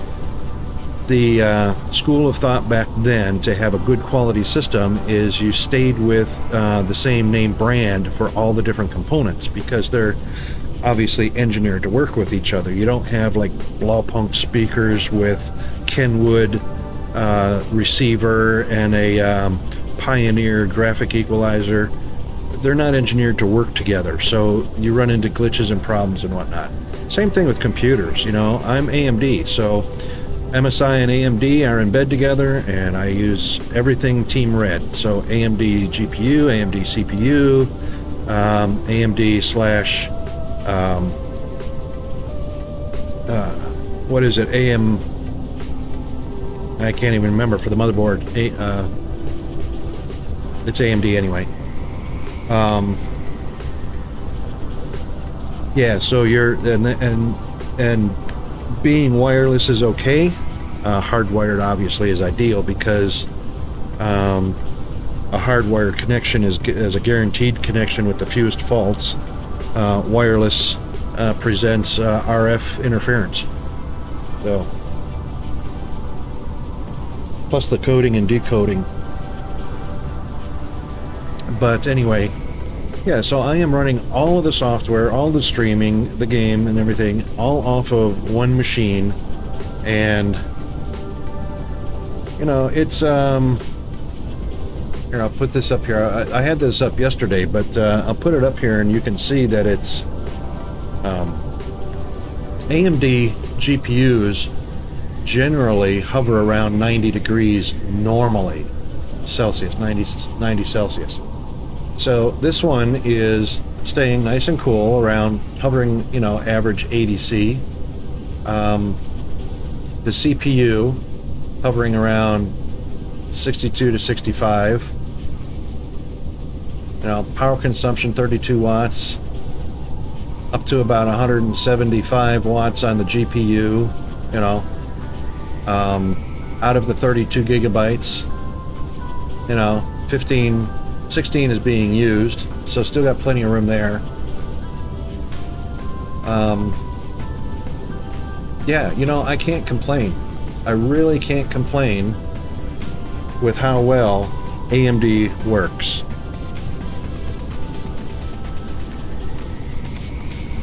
So, hang on a second, get that one, there we go, resize to back up to where we belong, and back to our game. So I built it mid-range parts, fully expecting the computer would last 5 years, and then I would build a new one. And so far I've not been disappointed. Not disappointed. I've heard people struggle or have problems with much more machine and hard metal than I've got.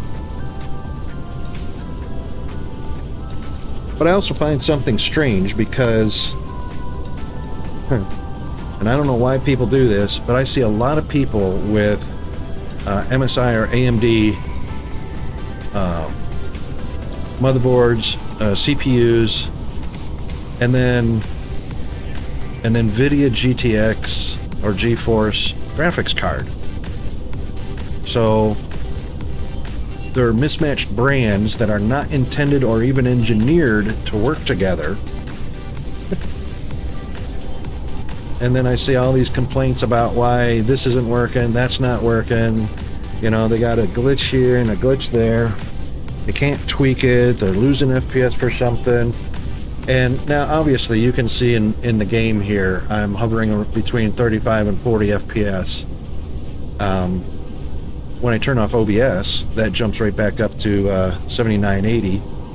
But that's because, and of course I'm also running Soundstripe, which is another app, or another program, which is bringing the music to the stream. So that's running in the background here on the same machine. So all those take up CPU cycles, which does affect FPS. If I turn off Soundstripe and I turn off OBS, my FPS will jump up between 80 and 120 FPS,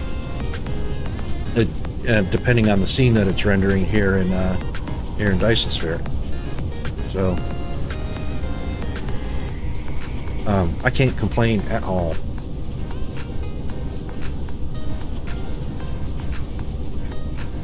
I've definitely seen worse on better hardware.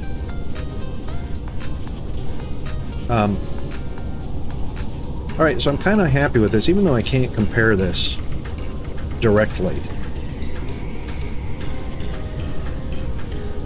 It's appearing to be equal. So this is 60 machines, and that's only because we're in different regions. So the grid's crunched down a little bit more. No, I take it back. So this is 82 machines up here. This is 60 machines down here. When it's on operation, the material supplies only flow fast enough to reach down to about 60 machines. They appear to operate basically the same. So we've got 120 per second on the belts coming in, but the green only reaches down to about 60 machines because it's 2 per. There's no way to compensate that with belts other than run another belt to finish feeding the rest of the machines. Whereas in the box method, obviously all you have to do is add another row of boxes on top without changing anything else, and you've increased your production. Stackers won't do anything on a belt line that's already stacked to 4. So 4 is as high as you can stack any belts, and the machine's already stacked to 4 coming out of the machine. So it won't do any good to stack because the stacker will do nothing. 4 is the max. So that's why these belts are 120 per second. Because if we get down here low and slow, picking a view that you can see 1, 2, 3, 4 items stacked. Same with back here, 1, 2, 3, 4. So you can't stack anything higher than 4.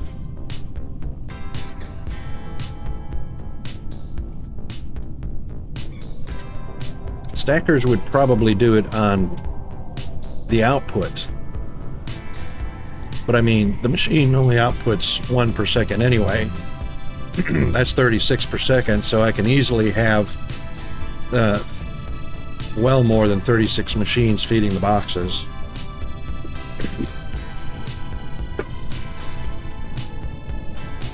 So yeah, that's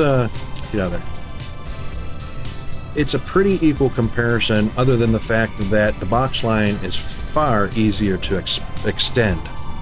Whereas, thanks for interrupting autosave. You would have to add more belts on a belt line to extend it and feed all the machines. Or you would have to double it, go side by side. So At least with the boxes, you know, you can stack it 3 high, 4 high, 5 high, 6 high, you know, whatever you want to increase the feed without changing anything else other than making it longer. And I've got, on another save, I've got a planet with sulfuric and water on it and hydrogen from fire ice. And I've got my boxes stacked to the max. I think the max height for box is 6. And wrapped the planet. And I'm never short of, I'm never short of sulfuric. It's 8, I think. Okay, so 1, 2, 3, 4, 5, 6, 7, 8. 8 high. And, you know, 3 rows, water, sulfuric, and hydrogen at the equator, wrapping the planet, constantly being supplying me with the items, the liquids and the gas. Never runs out. Never. So there are advantages and disadvantages to both. There's a place for both of them. Neither one is obsolete. Neither one cancels out the other.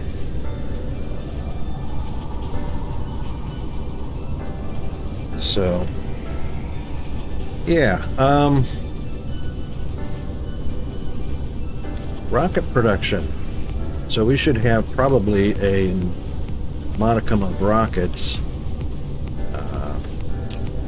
Oh, actually, you know what? We haven't even completed the rest of the... Yeah. Forgot what we were going to put down here. All right, so let's get a refresher here. Quantum chips, frames, and Doot. Okay. Well, this is easy. We don't even need a local demand. We can put a remote demand on that. Fill it up. Put both some, oh, hang on. These are Doot canisters. What am I talking about? The deuterium itself. Right, because I'm not providing Doot canisters anywhere.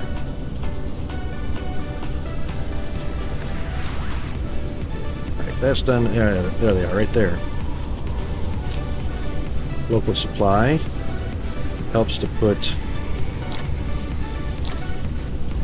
Unless I hardwired it, did I belt it over?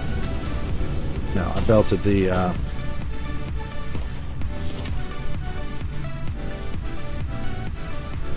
Can belt it. I mean, no, there's no more outputs available. That's why it's not belted. So the box method keeps machines fed 100% of the time. Correct. You know, and that's dependent on how high and how long you build the box line. It will keep machines happy all day long, and as long as the machines are manufacturing product, you can fill up PLS and ILSs in blink of an eye.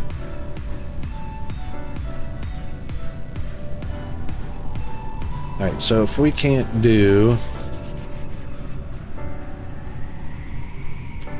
that, then we're definitely going to do that, and this is going to be storage. So this one will be, yes. Nope, not that one. Put 20 in there, that should do it. Look how fast those bots be, and that's why we... Oh, speaking of which, let's get some... let's not neglect our research, as I always am. Not veins, not research speed, logistics carrier engine. So that's the drones, the bots, and the vessels.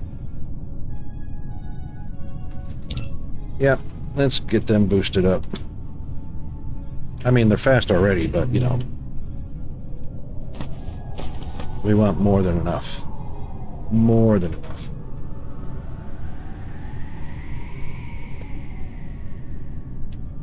Alright, let me just flip this switch on.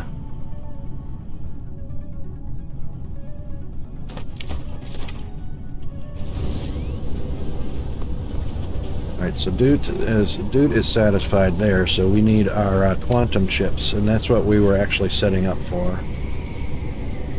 And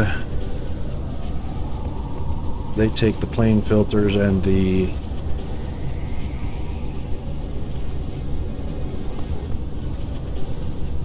that's not it. That's the frames. Oh, that's right. We were going to do frames and sails. Right.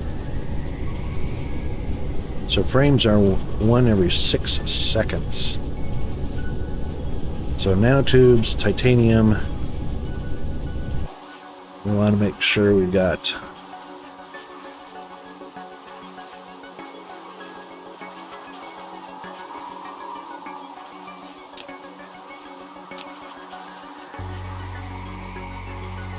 no.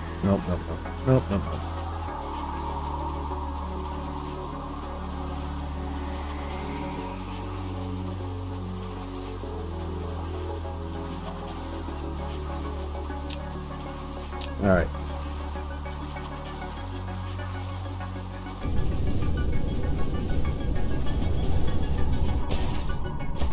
So that is a 3-item.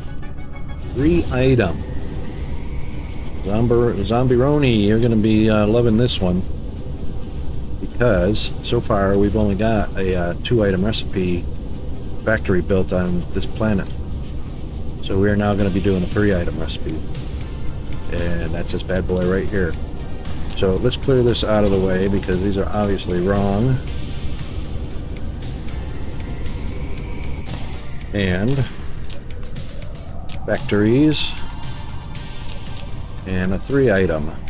Belts. 3-item recipe blank. And that's belted. That said boxed.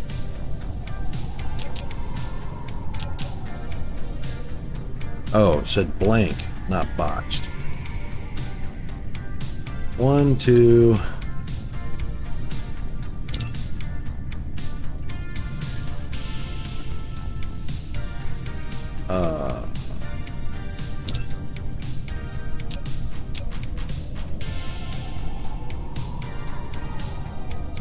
Might even have one already blueprinted. We got the quantum chips. No, that's not. That's old. 2.5 a second. Oh my gosh.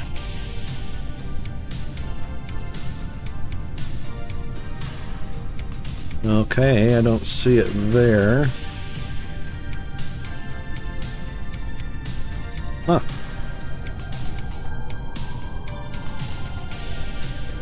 Alright, let's look at rocket production. Here we go. Solar sails. That can't be right. No, that's box method. I mean, that's belt method. Definitely wasn't in here. So it had to have been fresh start or...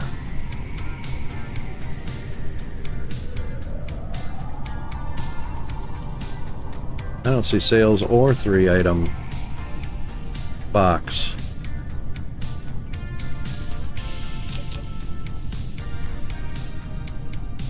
No, alright, so not a worry. Because we know how to do that.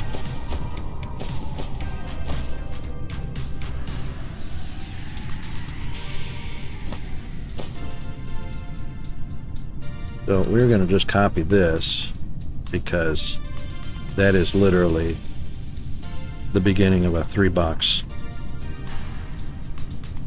I mean a 3-item box method. And we'll leave room for proliferators, so that'll go probably right about, let's just, can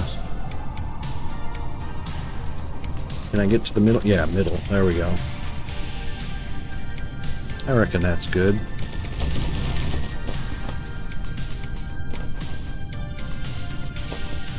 Yep, alright, so 3 inputs. That's not going to be one of them, that's for sure. So we'll get rid of that one.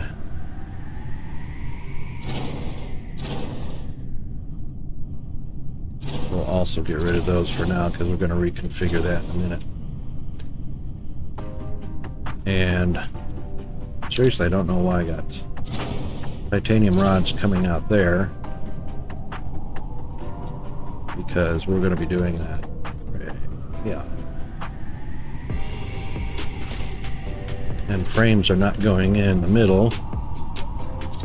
They are going to be going back on the other one.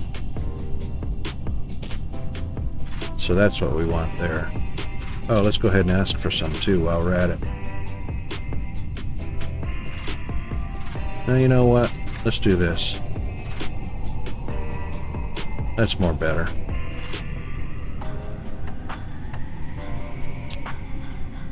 And we got 4.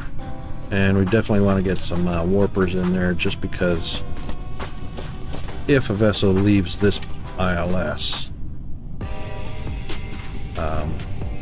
it'll have warpers. Otherwise, the warpers will be on the other vessels.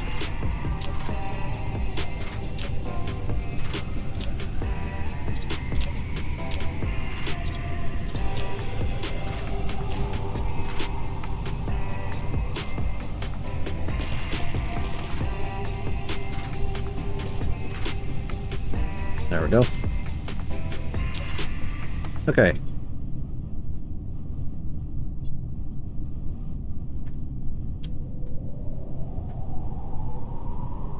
Can't possibly be making... I wonder why we got almost 6,000.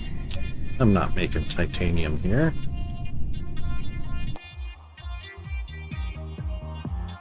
Swirls are awesome. You just keep adding swirls.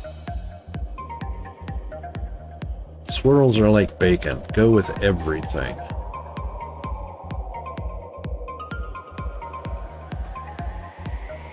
Yeah, I was pretty sure I was not making titanium here.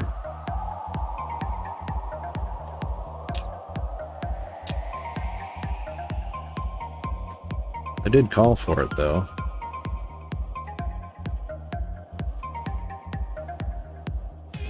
It is marked as local supply.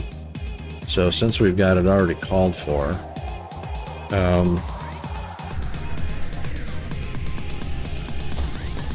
let's go ahead and get some.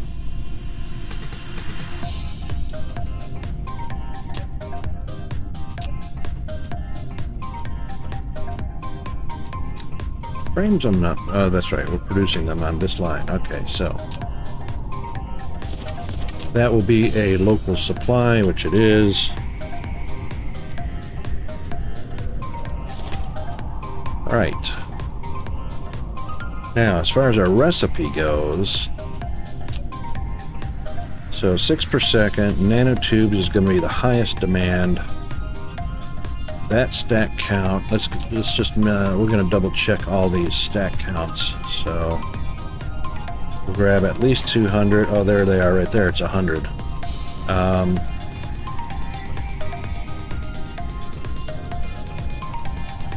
Pretty sure it's 100 for the titanium. It is.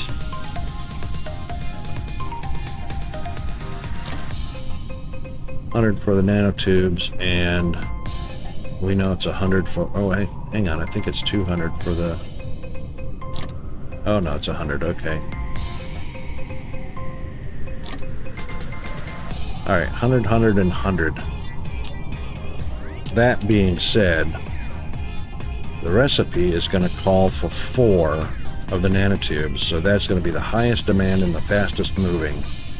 So nanotubes are definitely going on the bottom row. So we'll go ahead and filter those now, and we're also going to do, since there's 4 times the amount of the other ones, we're going to do 2 rows of those and get 72 per second moving down the line. And we may actually go 3, so that'll be 108. That'll give us more machines that we can hook up down the line. 3, 4, 5. Yeah, we can go 5 boxes. I mean, we can go up to 8, so. That's already 4 right there. So we can do 5. Alright, let's double check to make sure everybody's set up properly. Yeah, these guys are all need to be 2s. Oops, except for the bottom, they're going to be opened up to 3. So 1, 2, 3, and then the bottom is 0. Okay, good. Let's put our power on here so we can at least see. What was that? Be right back.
Okay, sorry about that. That was quite the loud crash bang out there. It turned out it was my neighbor who doesn't know how to drive very well, and he crashed into the garbage cans. His own, fortunately. Crunched them up real good. But it sure sounded like somebody crashed into my house. But only because I had my headphones on and the sound came through my microphone and I could feel the kabang. But we're all good, so sorry about that interruption. Alright, so we'll do those 3, and obviously we're not going to be able to use we'll add those in later. We're going to have to use the good old satellite substations. So I reckon that's, hopefully I've got enough space. We'll put it here for now and then we'll move it out of the way. I just want to be able to see. Alright, so grab, hang on, it was 1 and 1 of the rest of them, I believe. Yep, 1 and 1. So we'll put silicon second, and then we'll put titanium rods or alloys top, and that takes care of that. And actually, we're going to take all of these down. Copy that one over.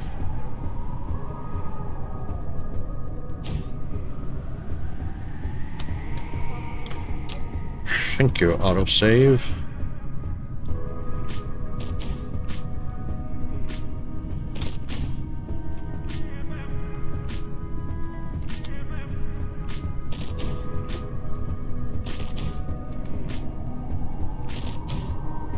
There we go. Okay.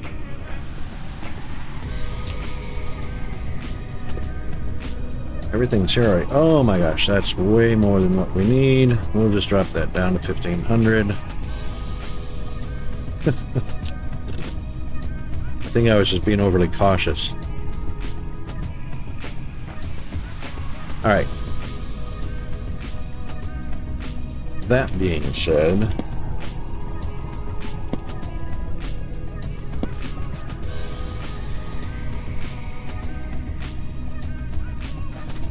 now we can go ahead and just throw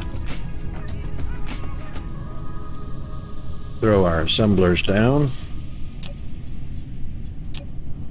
And we will be doing a...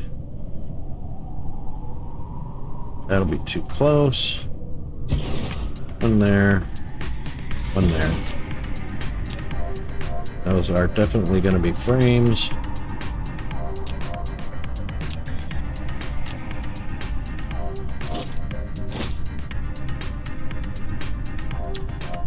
And one each.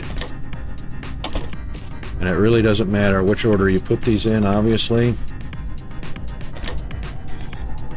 because no particular slot is faster than the other. There we go.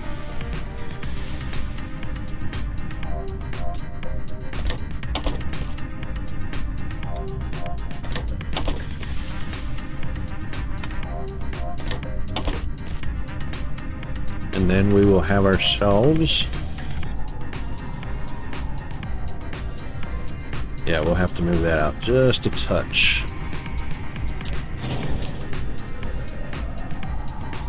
So right about there. And we will have a box there and there. And we will throw ourselves a splitter there with another box on top. Now, these are going to be... we'll leave them at one slot because I know they're just not going to produce that fast. One every 6 seconds. My goodness. So we'll do that. Then connect them.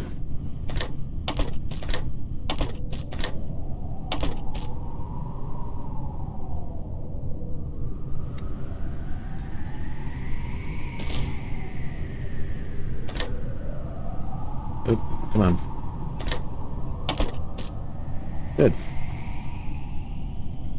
And then we'll do the same thing on the other side.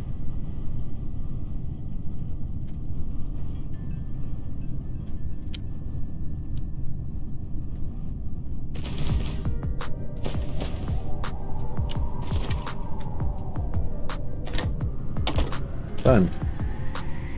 Okay.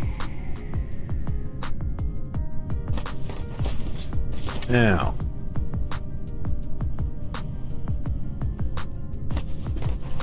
we definitely want to snug this up as best as we can. So let's get it right up next to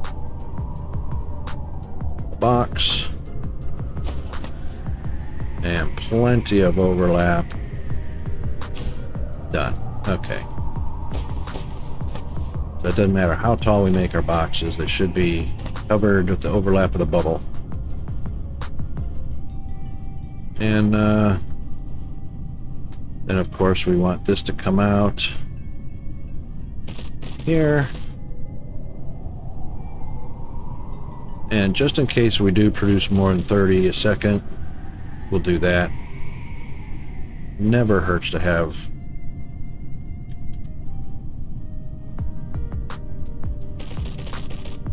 an extra belt coming out.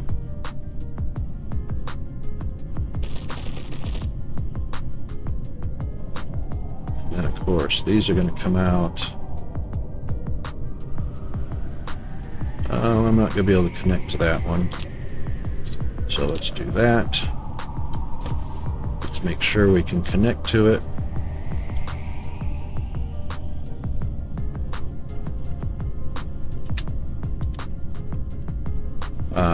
Thusly, that's not good enough.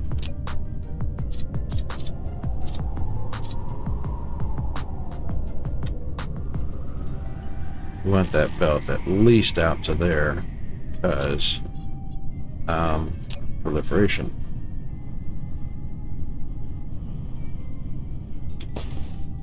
Yeah, let's put it right there. Hopefully that will. Yes. Except I don't want that happening right now, but it doesn't matter. We'll let it go ahead and go up to the top box. We just won't connect the other ones until we're ready.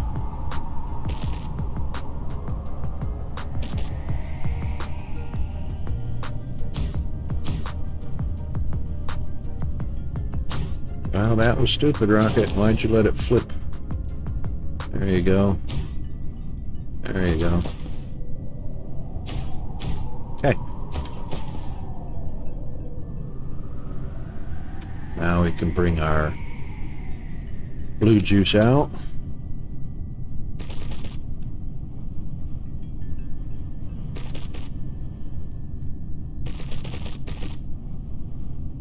And done deal on that.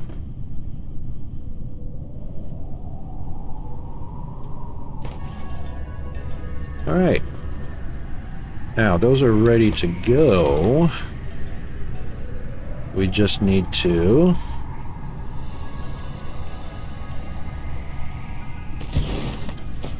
carefully copy just one single up to there. Yeah, we're gonna make sure all of those inserters, all of those inserters, that looks good, and all of those inserters. Now I see inserters on 3 sets of boxes. Very good.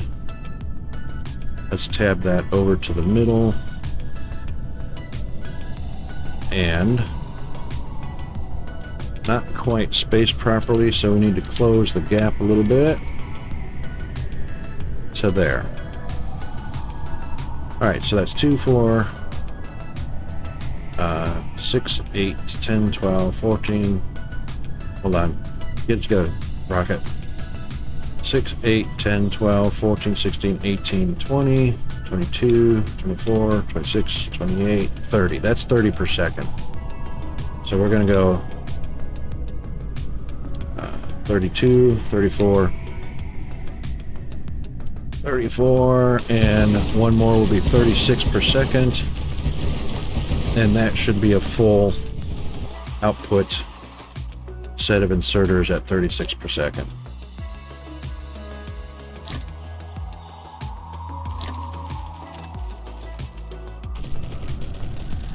All right. And it's actually going to be more than 36. That's actually going to be 72 per second because we're doubling production. So that'll be much faster.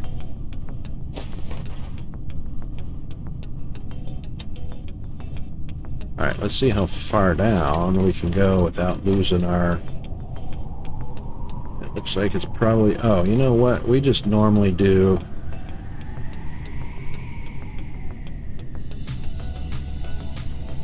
Let's see if it'll go right there.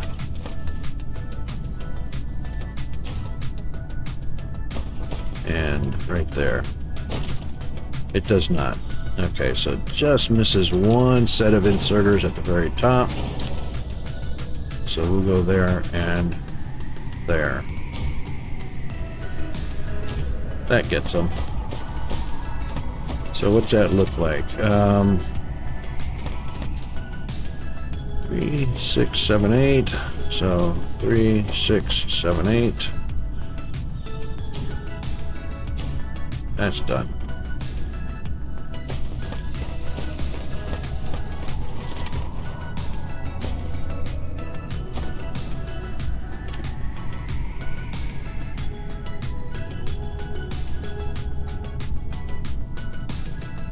Alright, since that is done, let's just do this.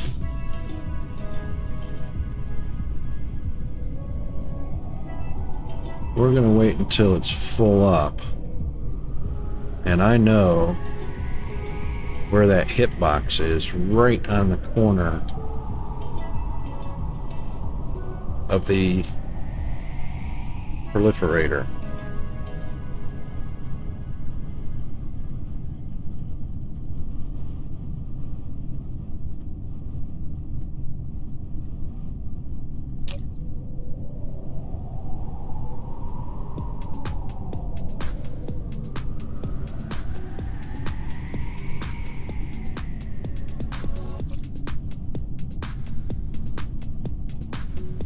Okay.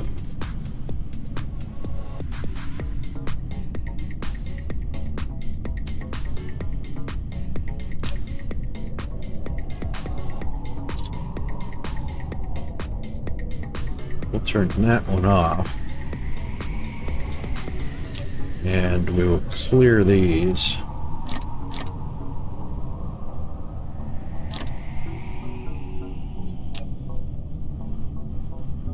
Put them back at the top. Oh, that's a 3. Did I do a 3? I didn't mean to.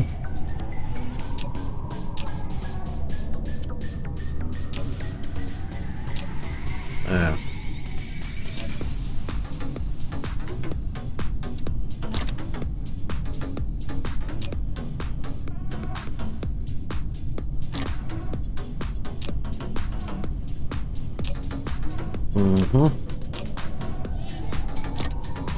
Alright. Now we're going to go ahead and let our silicone come in and clean up, or fill up.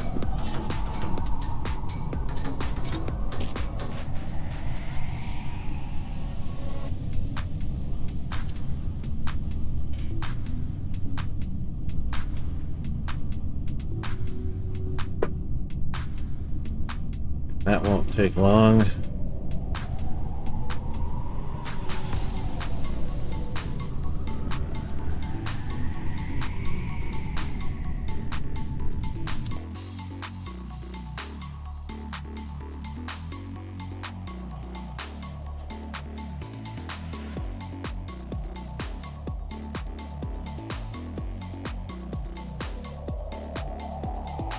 Alright, what can we do while we're waiting for that to fill up? Graphene. We can call for graphene.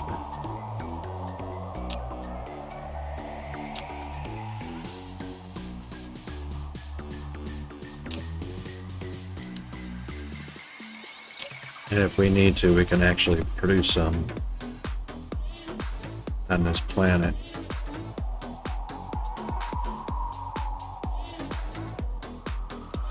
Am I out of vessels? I am out of vessels. Wow, that's alright. There's some at the origin. And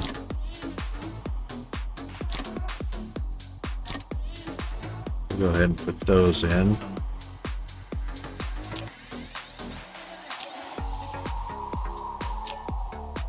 And we don't have vessels there or there.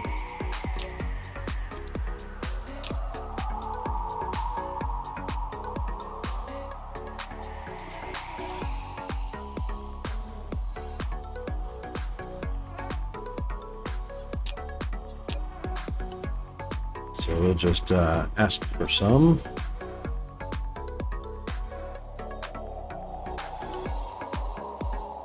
And silicon is already ready. So we can turn that off for a minute.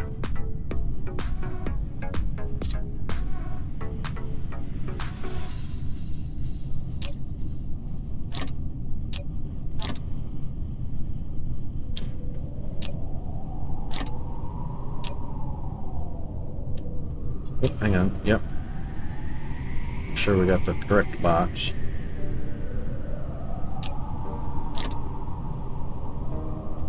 Which we do. Okay. Now we can let the nanotubes go to town.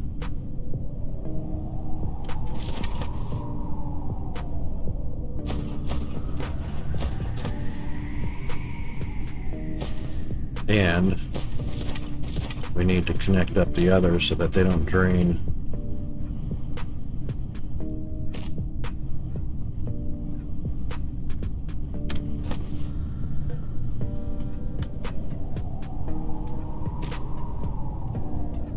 Oh, it still didn't go. Darn it.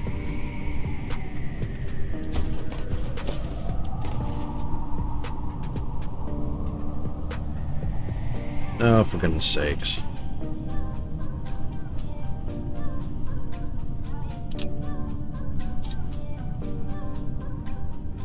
No, I just want the one right inside there. Let's try that again. Let's go from the tower. In, please. Come on, get it. Get it, get it, get it.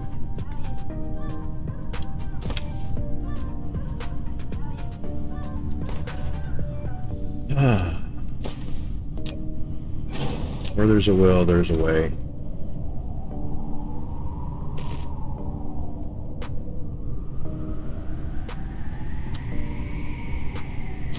There. Done.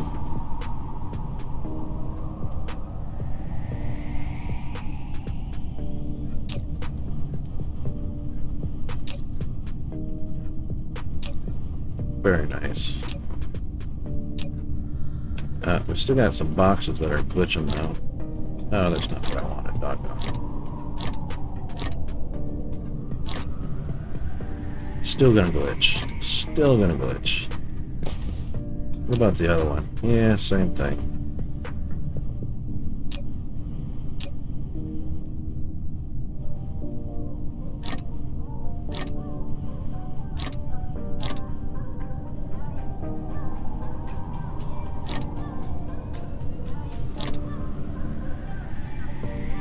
That one fixed itself.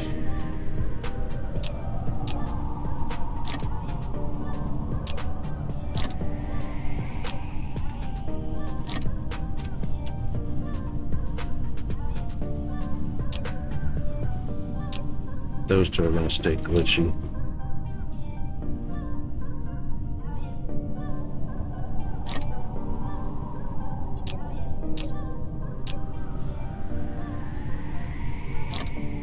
Ah, there we go.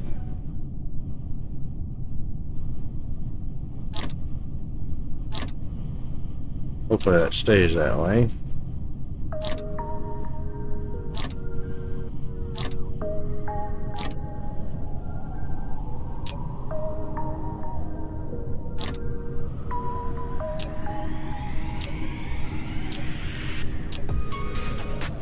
That should be fine.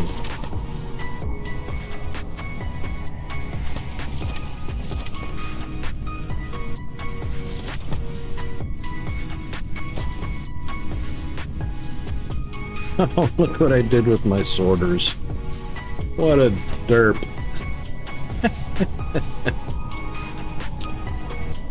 Oh my goodness.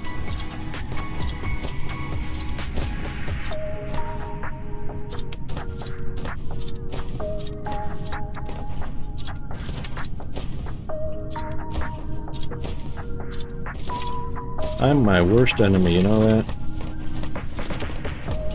Oh yeah.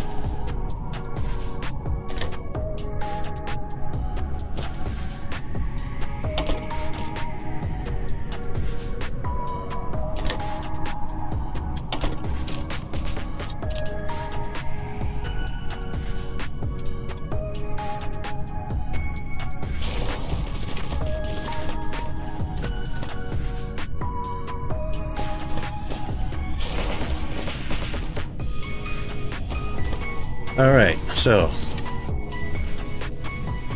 there you go, Zombie Roni. 3-item input.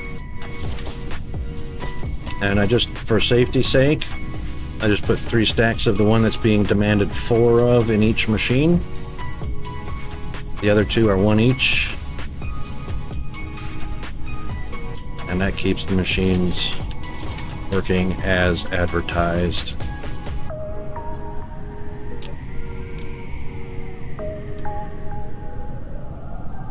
Yep, so when you look at the recipe, you can see 4 nanotubes being snatched.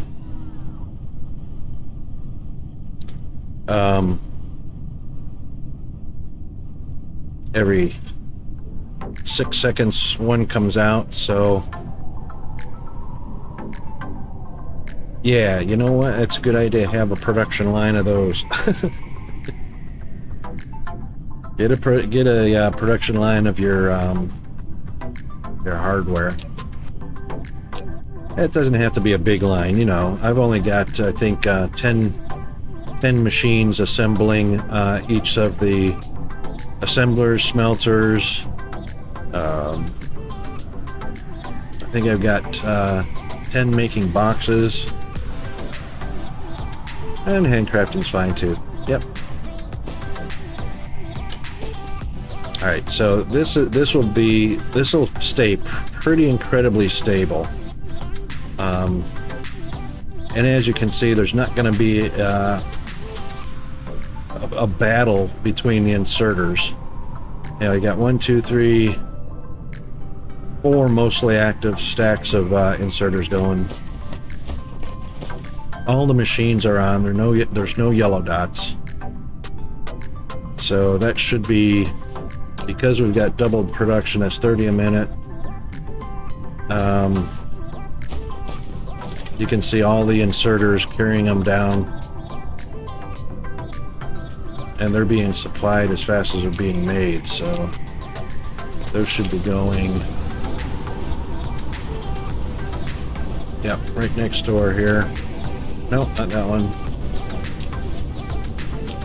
There they are.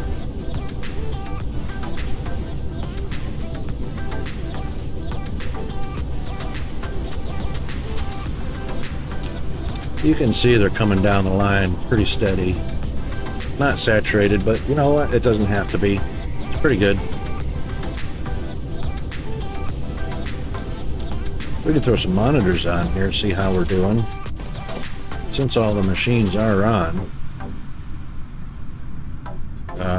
we'll just throw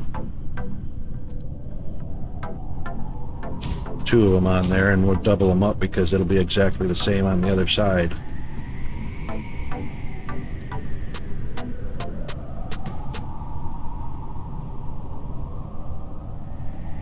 So 540 a minute.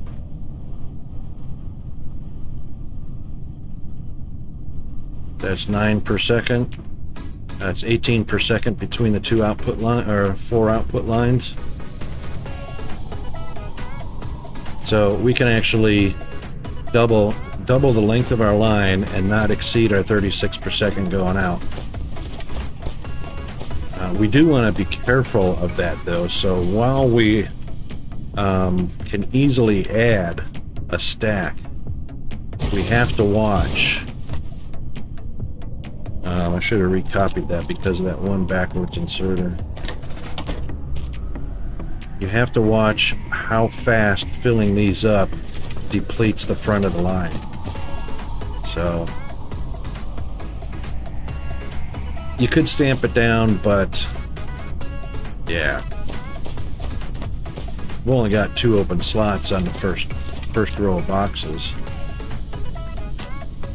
which they're not having much of an issue.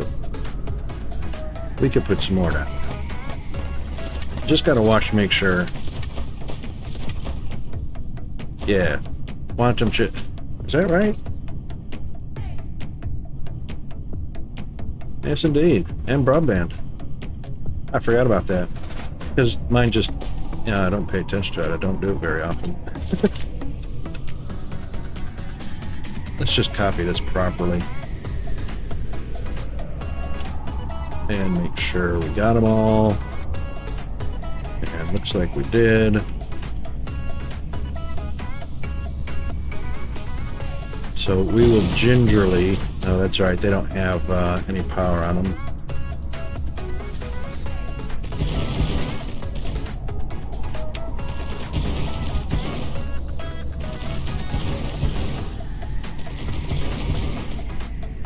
And 1, 2, 3, 4, 5, 6, 7, 3, 4, 6, 7, 8. Put one there. And one there. Oop. 1, 2, 3, 4, 5, 6, 7, 8, yeah.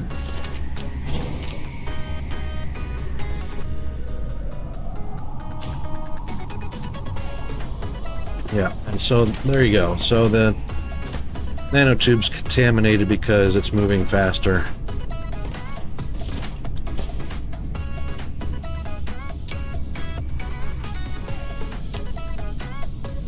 And so let's start at the top.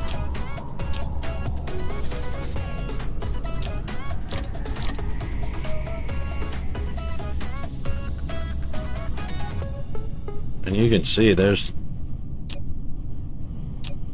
yeah, they were getting eaten up pretty fast there for a second.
And we'll double check in a second just to see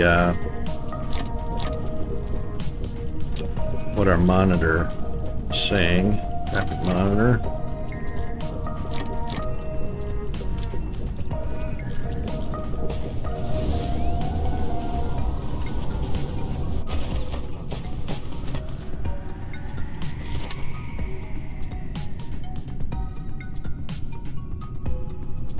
$360, 720 a minute.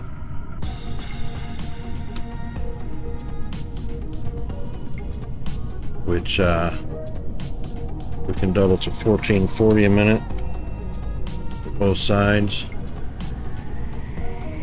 And that's 24 a second.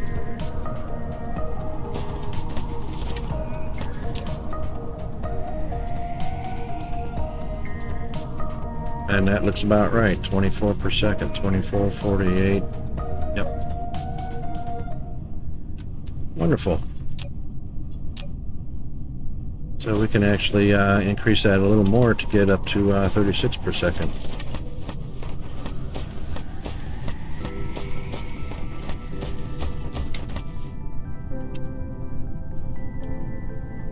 And we'll do this a little slower this time.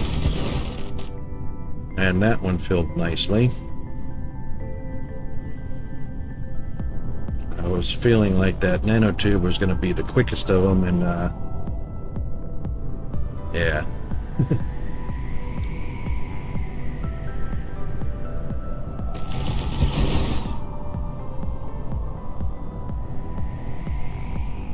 Look at all those pretty blue flashing lights.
See what that balances out at.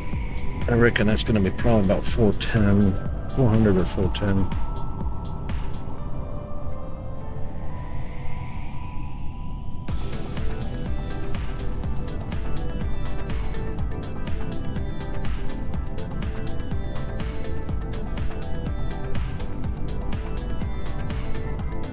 Yeah, I reckon that's about 400. Keeps flipping between 390 and 410. 420. Alright, we'll call that 415. So that's 830 times that's 1660. 1660. So that brings us to 27.6 a second. Average.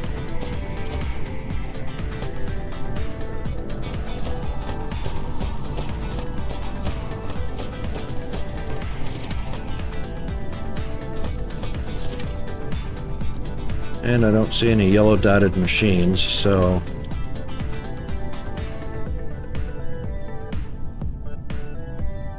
they're all at speed or working. Almost 28 per second.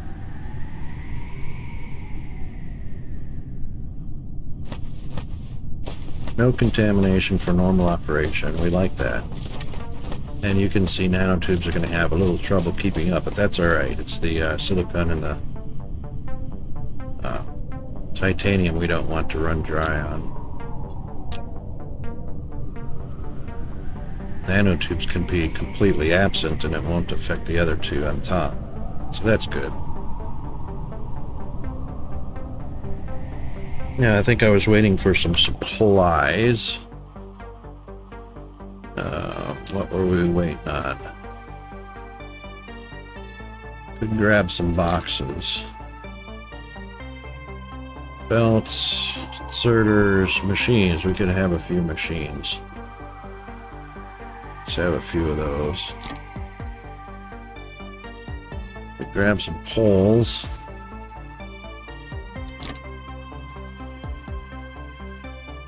Oh, look at that. 110 and... Oh, yeah. Alright, we'll put 10 back. Thought it made 2 stacks of 10, and I thought, that's weird. Alright, that's fine.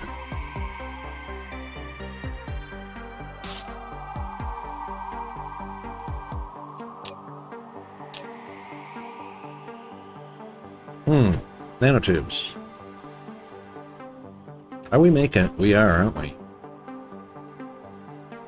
I could swear we were making... I bet you I didn't set them for remote supply. We're making nanotubes on this,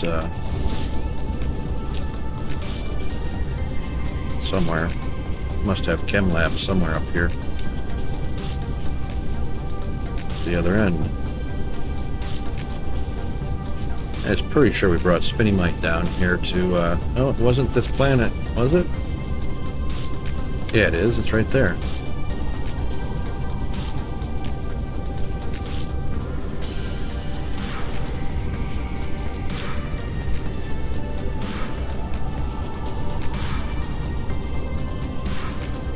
Well, look at that.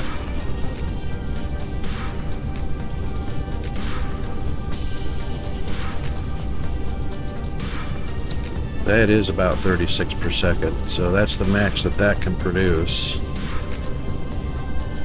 So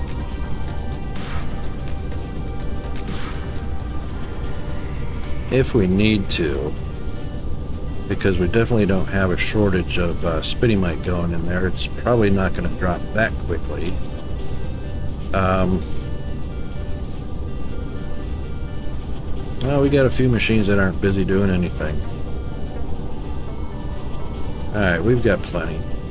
What we could do to well,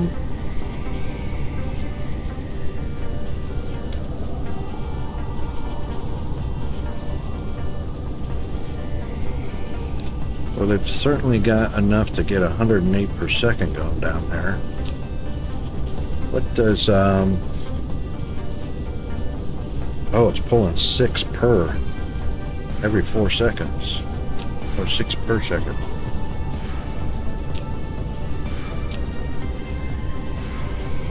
Pull more than that.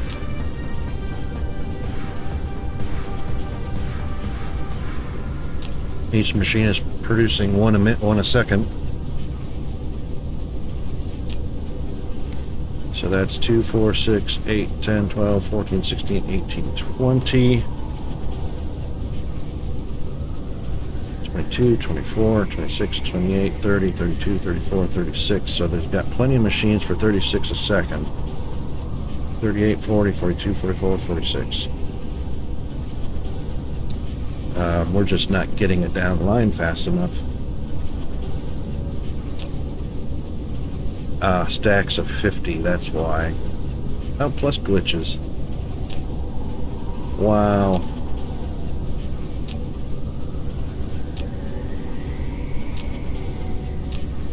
Yeah, stacks of 50, that sucks.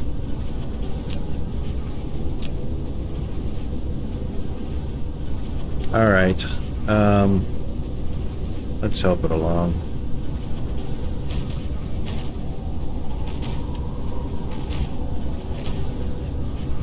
Oh, that looked broken for a second.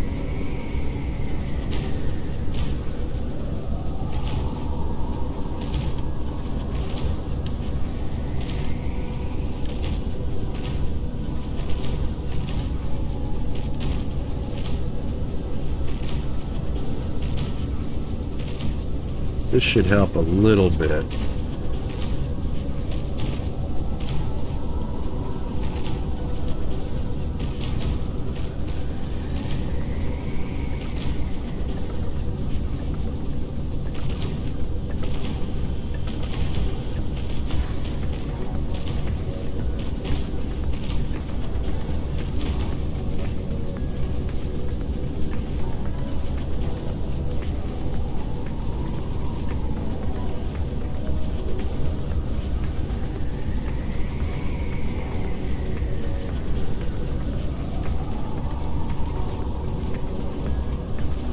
Did help a little bit. It's just not a tremendous. Still got yellow dotted machines.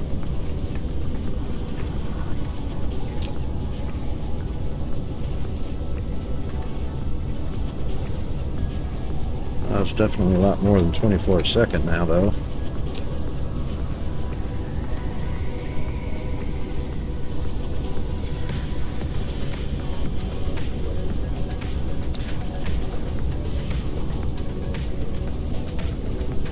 It's not horrible, but I have a feeling that the reason that you can see this whole row in the middle, you've got them active down here, you've got some active at the top, but nothing in here. So there's, oh, I saw one, so there might be a couple of glitched boxes in here. They usually will fix themselves with a reboot. It's the nature of the box. At least the row that we added is passing them down. So we'll go ahead and keep passing those along. I don't even know why we put those there.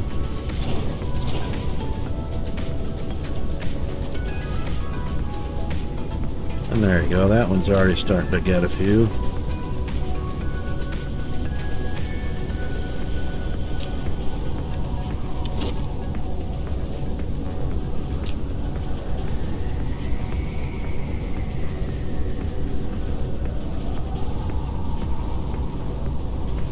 Maybe that's what we'll do.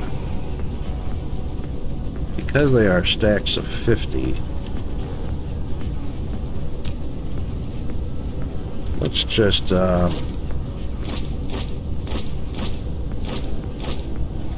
see if we can help it along every little bit.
Okay.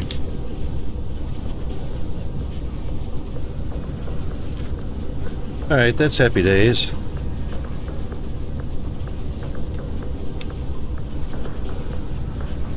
Still got a few machines that are idle that shouldn't be, but...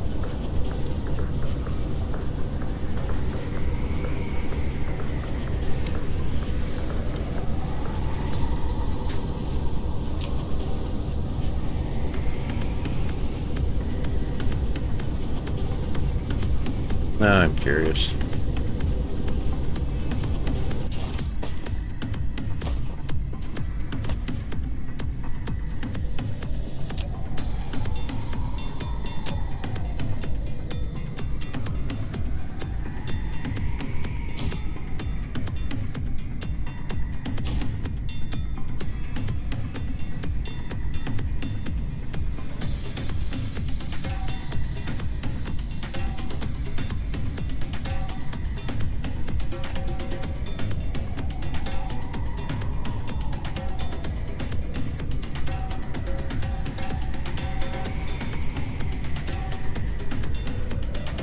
Yeah, it looks like it's going to average about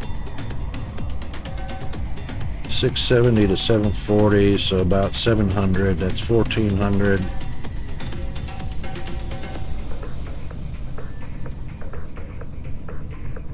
It's 24 per second each side. That's 48 per second.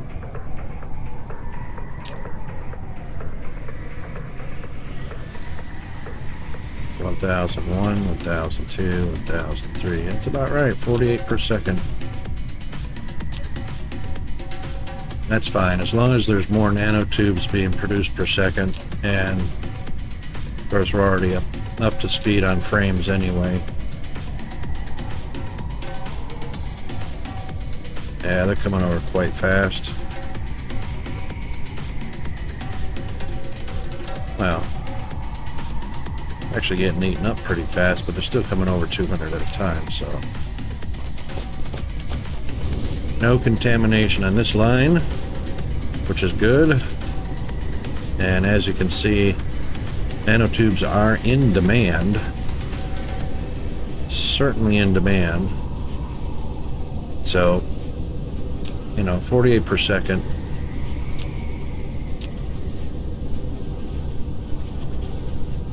Aha. Alright, we got a little contamination going here because the nanotubes emptied out. We're just going to leave them like that because right now, well, I might could get away with filling up the second one.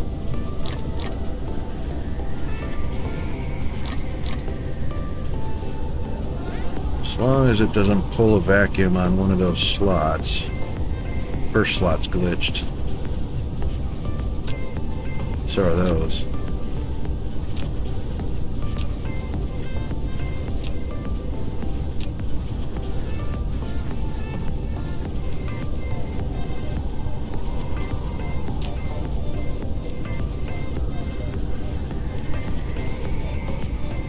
I mean, they're just filling up the boxes right now. They're full. But that is the importance right there of keeping the supply line saturated. That's the #1 rule. Keep the supply line saturated.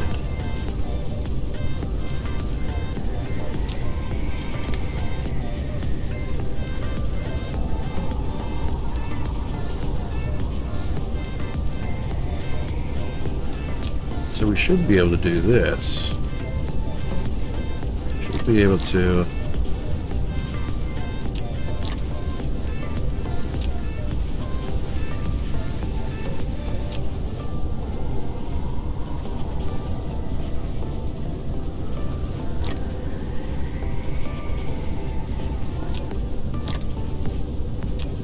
we've got plenty in the tower. Well, not plenty. They're getting eaten up pretty quick now. 13, 12, 11, 13, 12, 11, 13, 12, 11. Okay, don't dare go faster than that.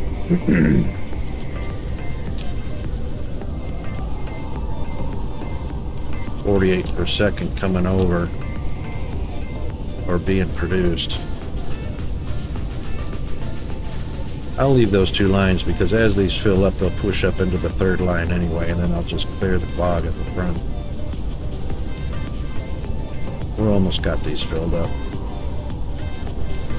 Well, not filled up. There's only 1 slot each. But yeah, takes a little bit to balance out. And there we go. Now we're waiting on tubes. That's a bummer.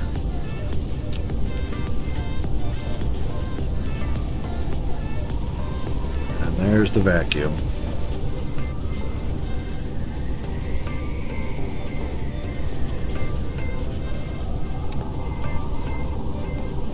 As long as we can keep 1 line satisfied, I'll be happy with that.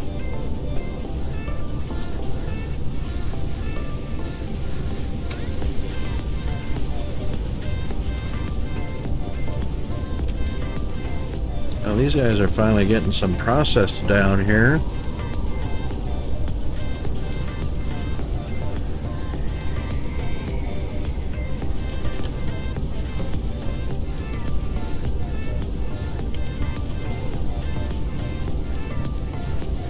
What do you guys want to play? Keep on with Dyson Sphere or switch to something else?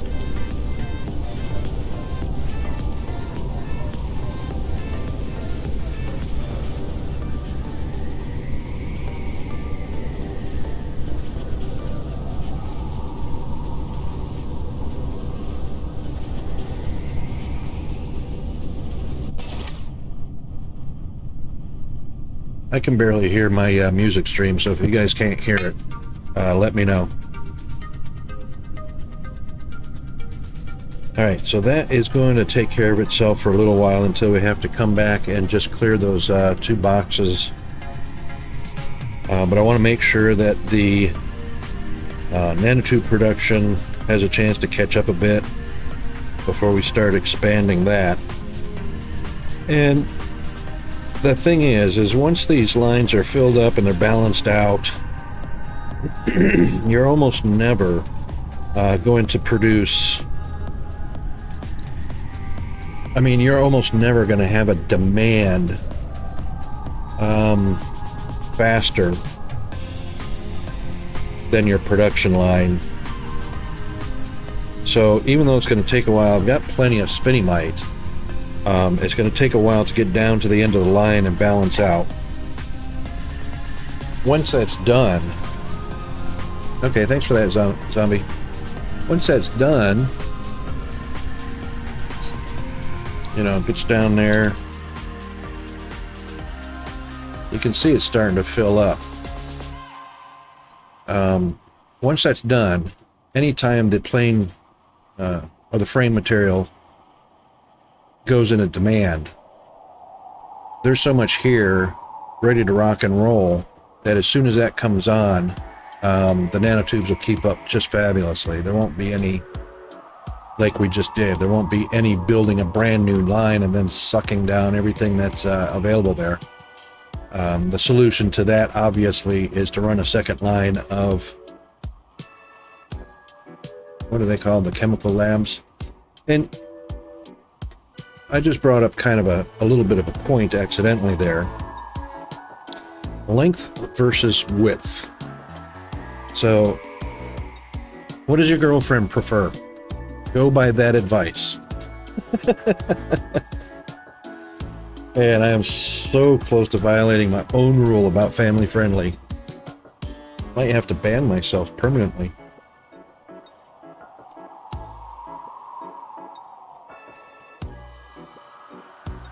But I'm inclined to go with when if it becomes an issue where it just takes too long for a line to rebalance after a new demand is put on it, when production starts kicking in, which is rare, I'd be inclined to just double up. So I can't go side by side, but I could cut this off down about 10 or 12 machines and then just start a new ILS, PLS, whatever, and run them side by side. And I got plenty of planets to do that on as well, so it's not like I'm short on space. Got plenty of space, I'm just short on brain cells. Alright. So that just leaves some sails.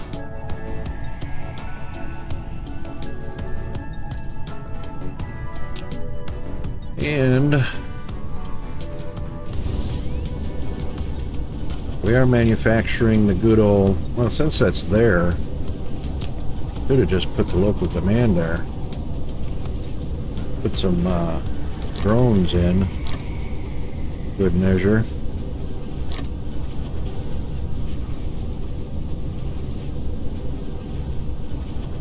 Well, bam. We'll do it like that. Look at those pretty colors. Okay. Zoom, zoom, zoom. Mazda would love this commercial.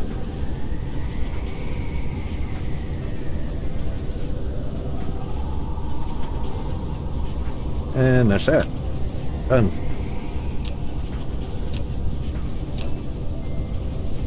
Now those guys got something to do.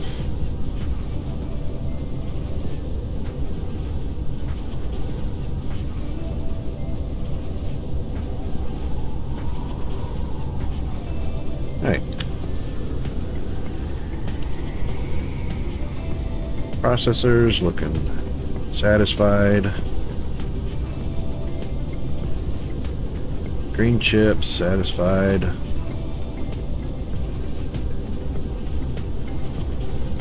Tubes are in their thing. Here's our graphene from Fire Ice. Let's make that happen down here as well.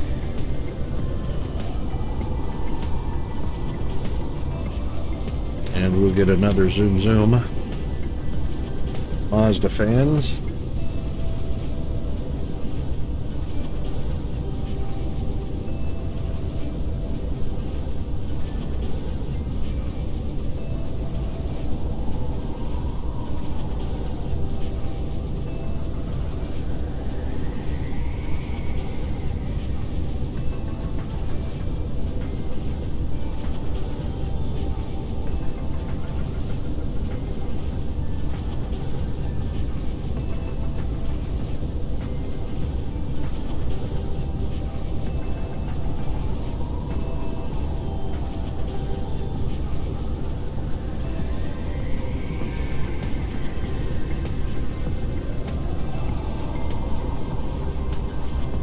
Okay.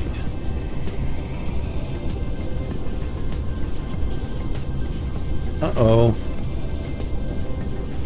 Doggone it. Streamlabs Cloudbot is so unreliable. He's AWOL now. Disappeared somewhere in the middle of the stream. And looks like we also lost... Yeah, we lost Streamlabs. What the...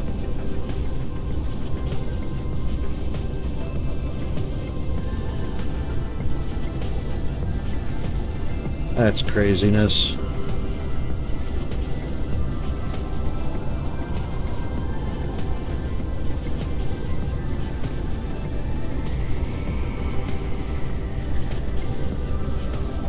Okay, I got a notification.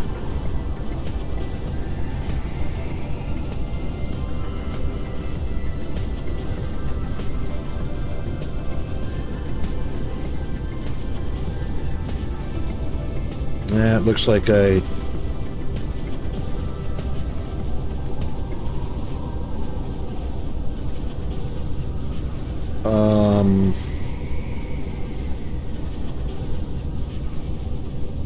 Looks like I disconnected or lost the link to Streamlabs somehow.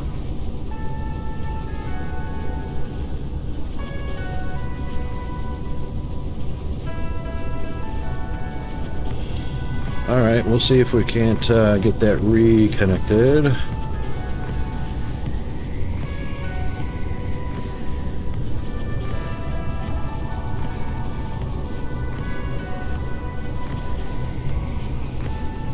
And we'll see if Cloudbot comes back. I'm not really missing him, but, you know,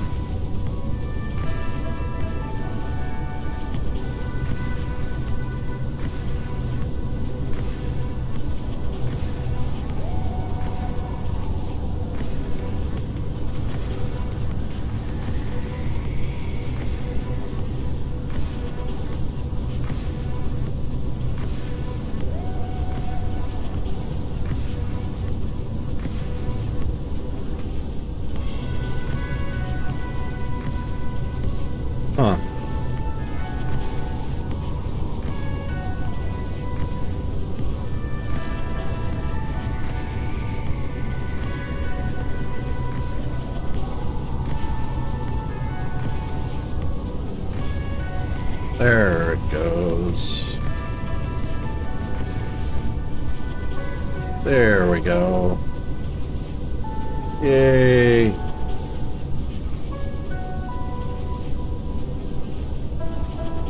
Welcome back, Cloudbot.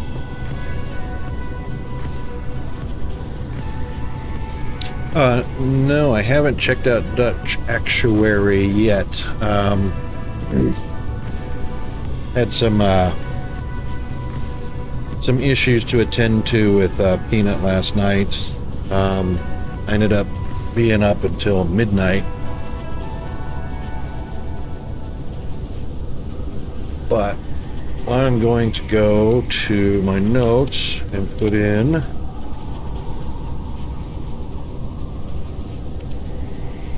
his name, and he's on YouTube, right? And Twitch, right? Oh, he's got some blueprints. That's on my notes, so I put it right below the blueprints. So what I'm going to do is set up some way. I believe Steam has a section for blueprints. Okay, just on YouTube. And you know what I'm going to do? You know, Zombie, you just gave me a great idea. Because my Discord channel is still just a mediocre channel at the moment. I'm going to put a channel in there for DSP Blueprint. Oh, actually, I have a channel for blueprints. So I'll upload some of my blueprints there.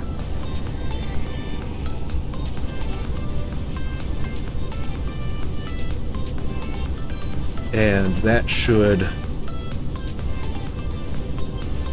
Yeah, you should. Please do. And everybody else. Be a copycat. Copy Zombie and join the Discord. Just click on the Discord title down below. Oh, and I see GFA made it. Thank you, GFA, into Discord. And there's a section for blueprints there. And...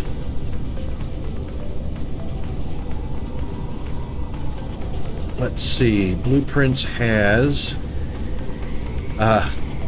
from another game that I played, there are blueprints in there from Creativerse. I don't know if anybody's ever played that. I don't think we can make sub-channels.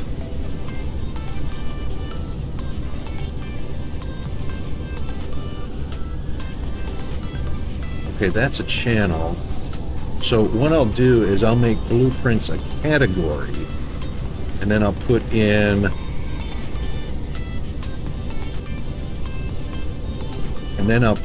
blueprints for different games, such as Creativerse, Captain of an Industry, DSP, and there's a couple other games that definitely have blueprints associated with them.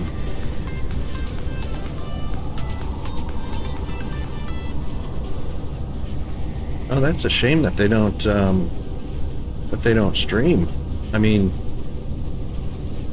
you know, I don't know if you can see it up at the top right here, this live. That should automatically go live when I start streaming a game from Steam, because that's the Steam overlay. So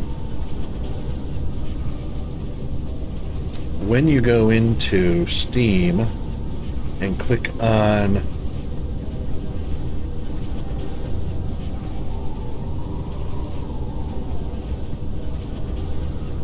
oh, they don't have a broadcast page. Okay, so that's why it didn't go live into Steam. So Creativerse actually has a broadcast tab next to their store, their community hub, their discussions, the guides, and the support. There's also one called broadcast. So when you're streaming Creativerse, this icon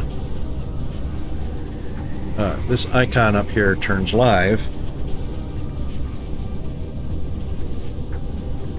Hang on. There we go. And of course, there's a tab for broadcasts, and it shows that you're broadcasting live.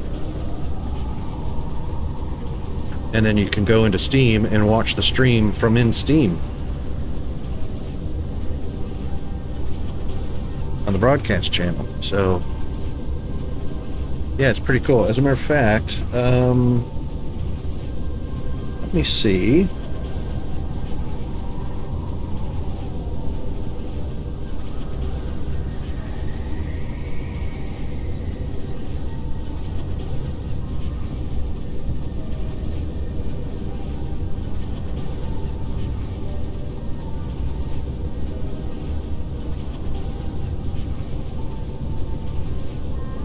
Oh, I'll bet you Dyson Sphere does. I'll bet you Dyson Sphere does. Hang on. They do have a broadcast. Oh, and I am there. I don't know why it's not.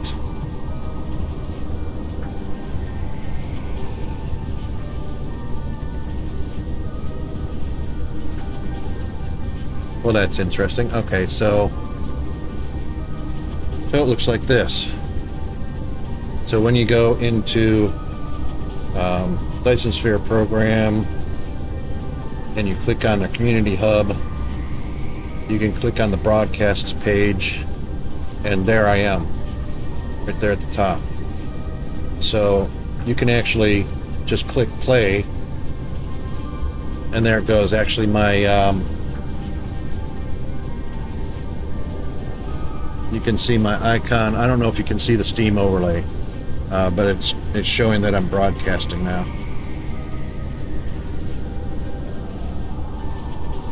And there it is. How cool is that? And you can type from chat. So, hi Derp. Of course, we won't see it in here because Restream doesn't connect to Steam itself. But if you don't do that, obviously you can go into my Discord and watch it there, and go into YouTube, watch there, and whatnot. But that's an awful lot to be doing. That's a lot of streams of my own stream on my own computer. So I'm watching my stream through YouTube, I'm watching my stream through Twitch, I'm watching my stream through Streamlabs, watching my stream through Discord, and I'm watching my stream right here in Steam. So that's a lot of streaming on my internet.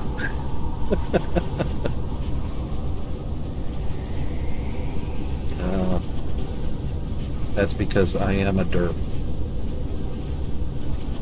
But there you go.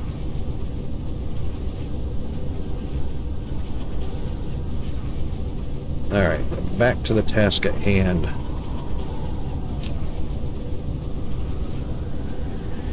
What are we gonna make?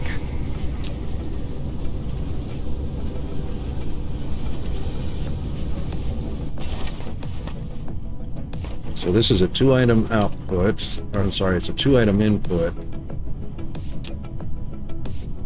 at 1 each. Stacks, I'm pretty sure stacks are 100. So we'll just grab you. They are 100. Oh, that was faster than me.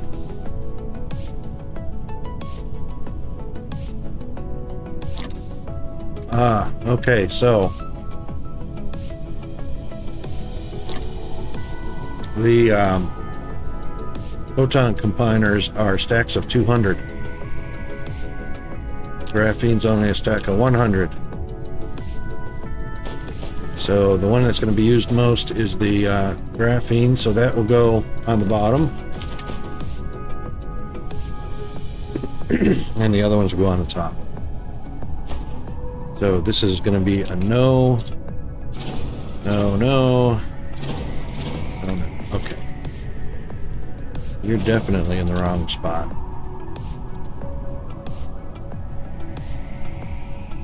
So we will have a graphene and a plain filters, or not plain filters. Those guys. Photon combiners.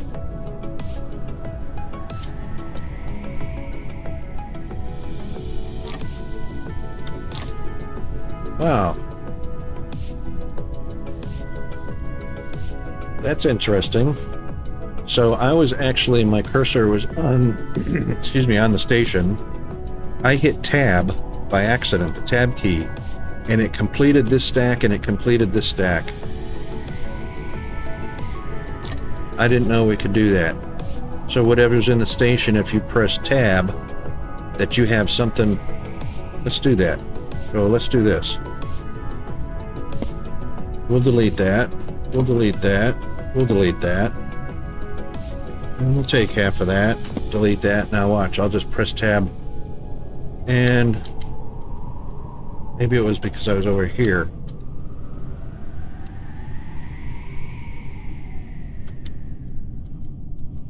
That's weird.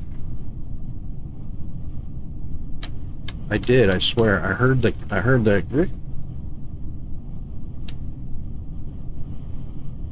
yeah, if you could hit control, oops.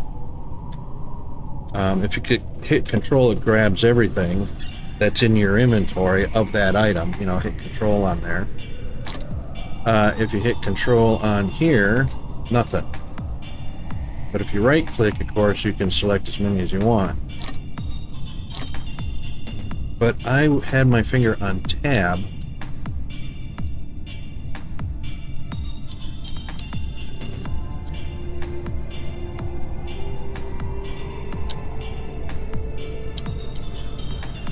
Huh.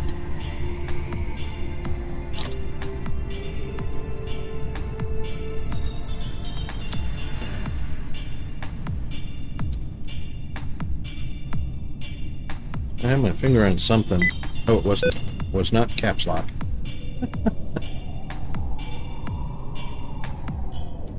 Control click. What about control right click? Only takes half. It's the same thing as right click.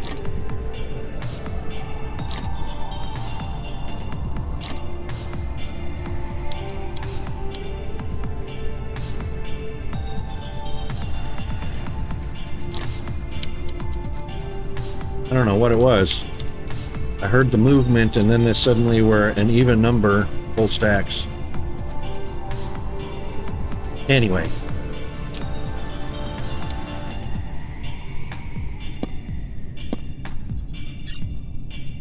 And control click. Control click does the same thing as the sort up here. So you can see the hint, control click in a blank area. So, boom. Alright. 200 of those, 100 of those. They're only getting one each. So graphene goes on the bottom. It's only a 2-item recipe, so we only need the likes of one of these.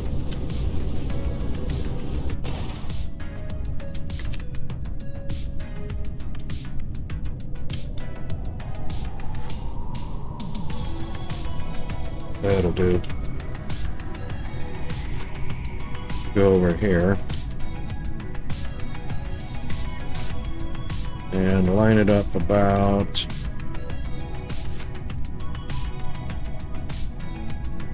right there.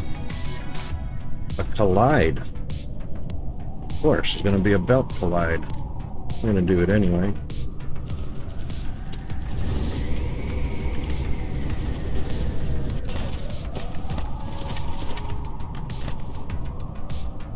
And of course,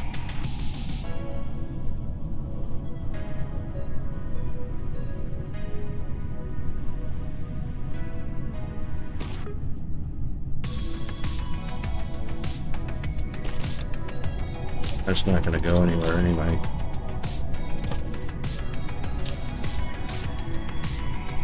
Alright, we're going to put those on top. Didn't even push to the top. How sad is that?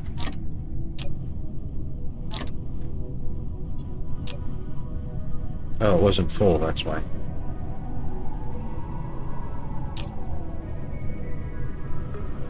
And combiners. These are going to be graphene. Oh, like that. 1 and 1. Perfect. Oops, did I accidentally? I did. Pasted it on the wrong one.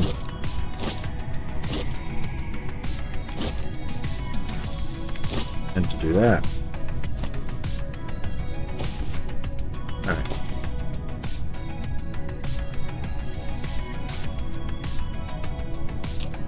2, 2, 2, and 2. Very nice.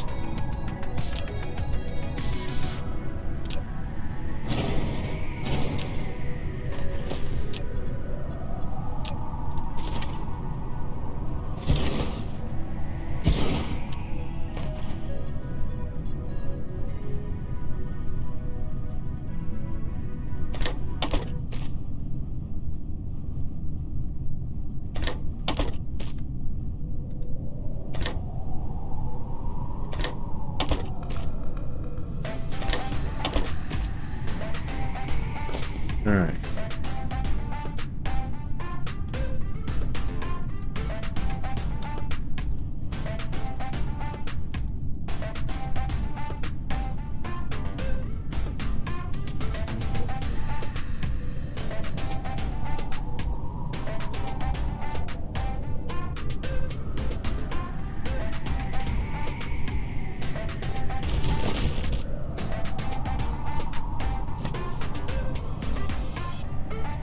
Oak.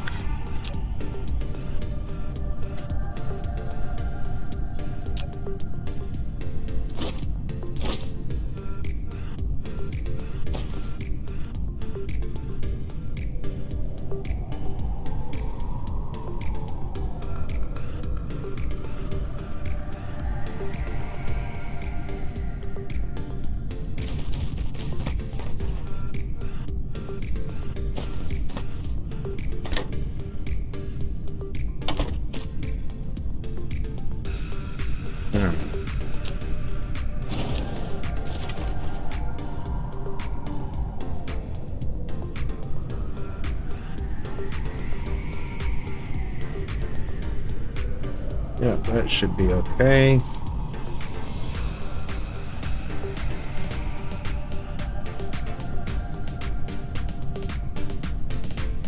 Now we're pulling 1 for 1, so it doesn't matter if either line evacuates. Of course, the top won't evacuate. Those are 200 per stack, and that's why we put them up on the top.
proliferate. And we should be golden from there, but let's copy. Oh, RT. Yep, there. There. There. There. And we're happy.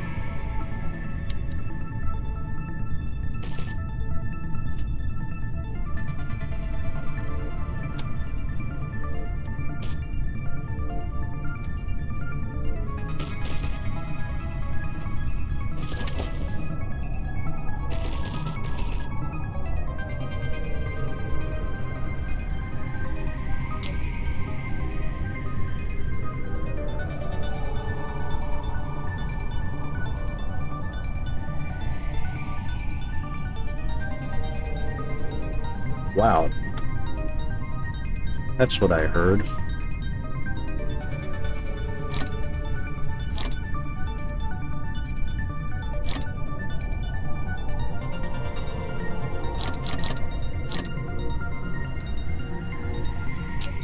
I heard the drones populate the ILS.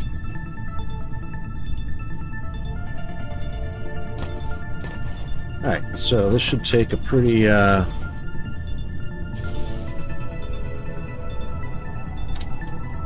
easy setup of power.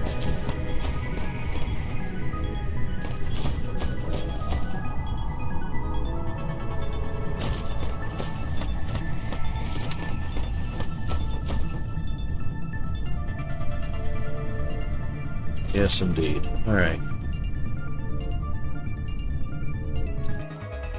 Let's go down here and collect up these unproliferated. Oh, I can't do that like we can do with the distributor bots. I knew that. They are proliferated.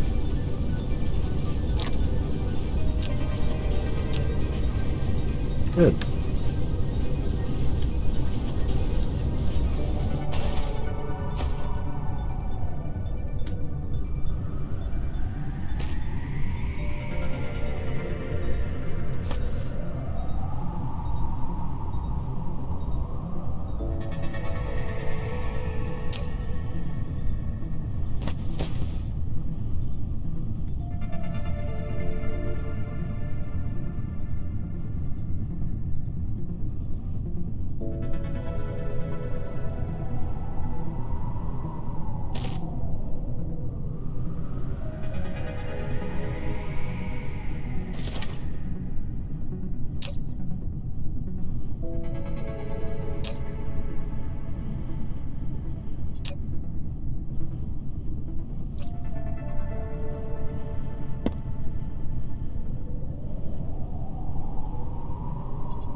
Just grab, there we go.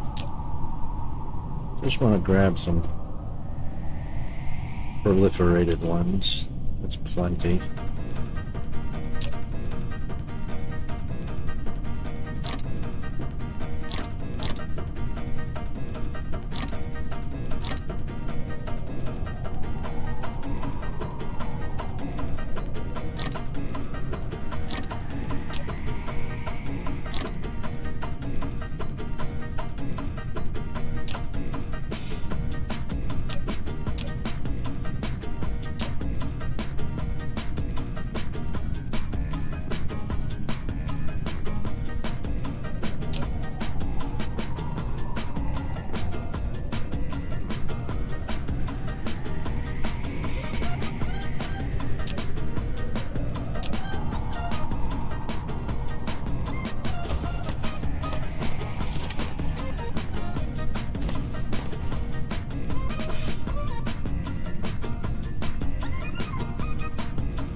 Hey, this is TDA and welcome to our perfect ratio run.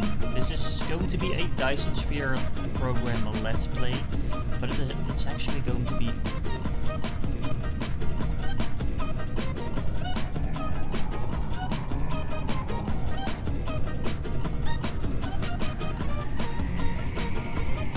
Okay, so we got Dutch Actuary subscribed to Dutch Actuary.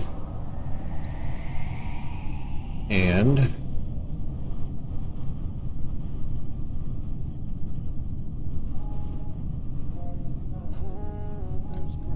two spots open for one input item on the box line. What do you mean, a single, like a smelter or assembler line? Oh, you mean on the other one? Yeah, I got to go back to the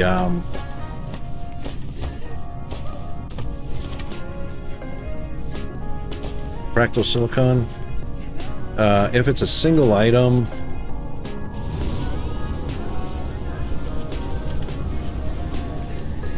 I tend to open up both slots on the box only because of the glitchiness of that first slot. So even for a single item, and what's let's see, fractal silicon is, it's not going to show up in here. Yeah, it is. Oh, crystal does. It's a, I'm not sure what the stat count is. I'm pretty sure it's a rare, so it's probably only going to be 50.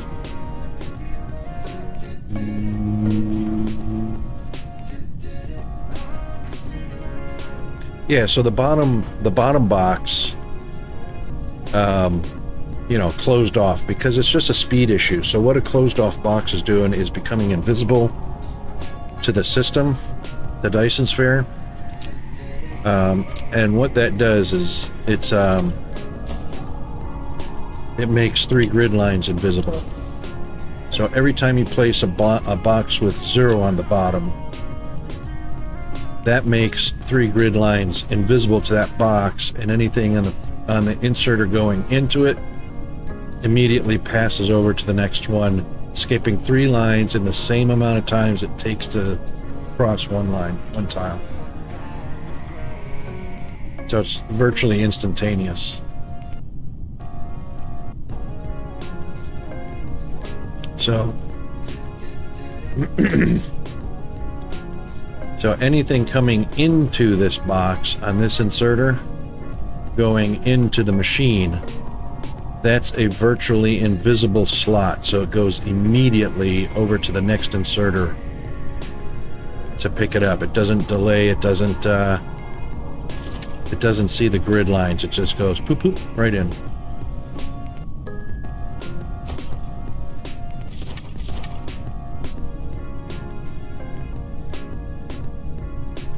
But yeah, for a single item,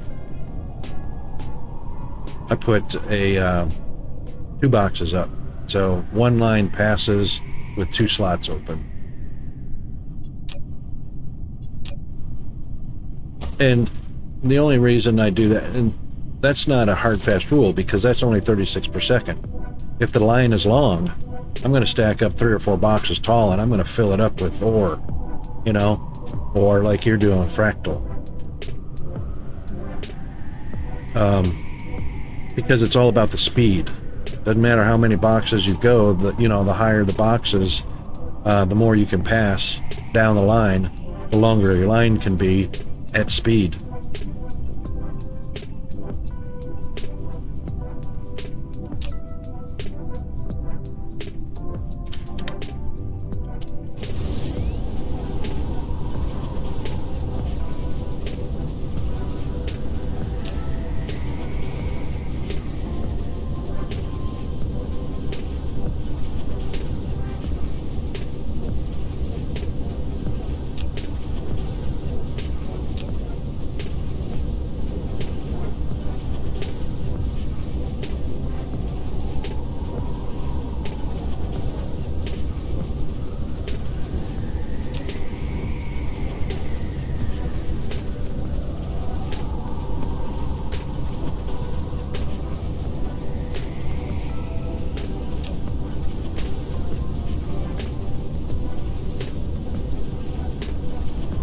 We've already got 5,000 Dyson Sphere components.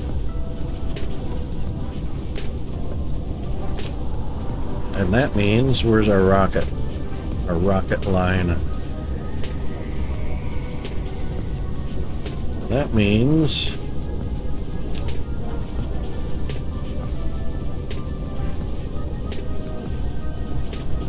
I'm making quantum chips here. I forgot if I was making quantum chips here. I am not making quantum chips here.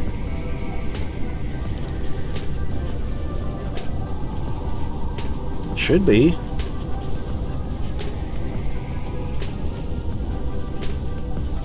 Because that's next. And that's what this was for.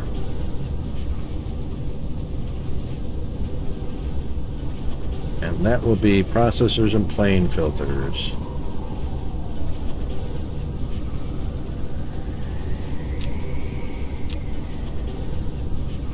Oh, and I think plane filters are going to be next as well.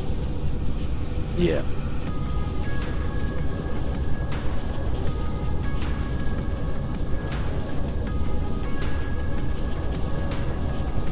Yeah. That's the easy part.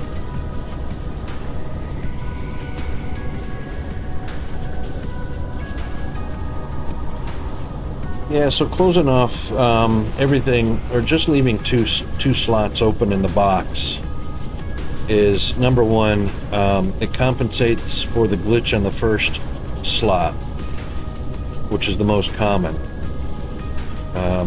because no products will be passed. This is what's weird about it. This is what's weird about it. Products can go up and down through a box that's closed, okay? But it can't go left and right through a box that's closed. So for instance, if you have this,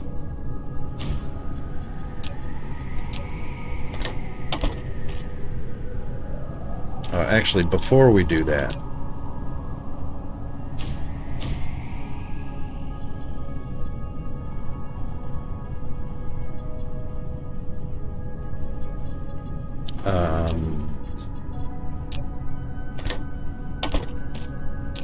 all right, we close this box off, and oops,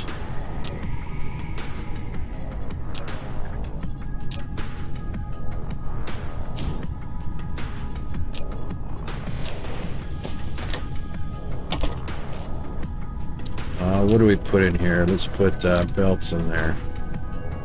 All right, so it passes through a box that's closed off, okay? But if you close this one off, it won't pass left to right. See how it stops? But if you open up one slot, it'll start passing product. And then it stops again. So, and that's because boxes push upward. So if a box on the ground has a sorter connected to input it,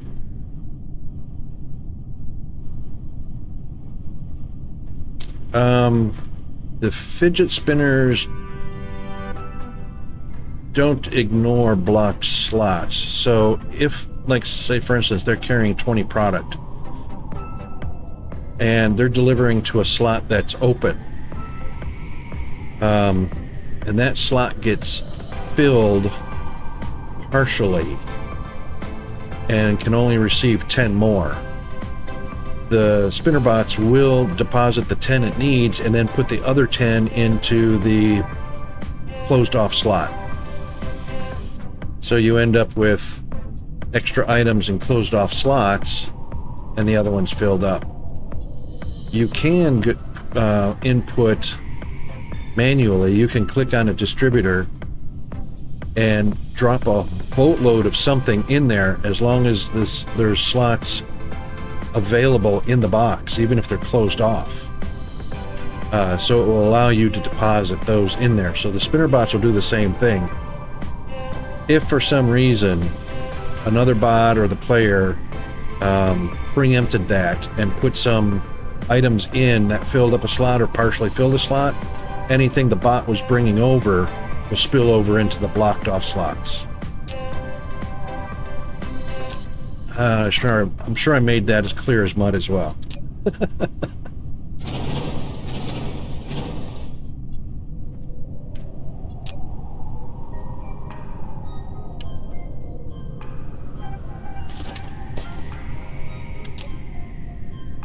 Oh, hang on.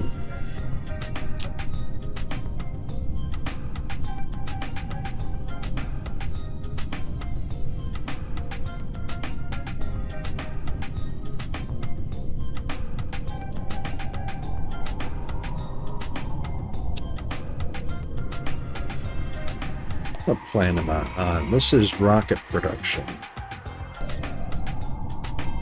I'm being a derp because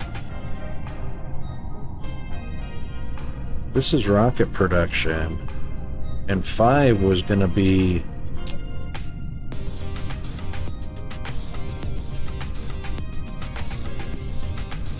Hey Muzzle, welcome to the stream, buddy. Good to see you. How are you doing? Yeah, Zombie, that's right. So you're spot on.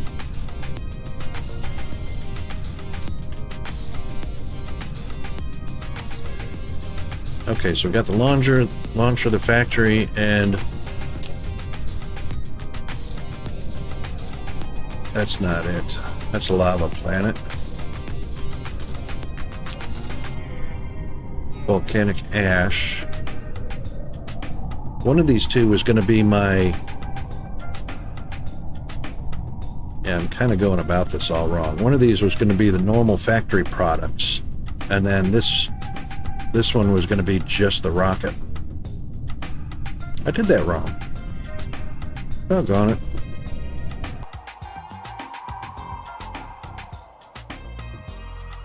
And that's why I can't double up. Because now I'm doing manufacturing as... See, this is all rocket stuff, so rocket.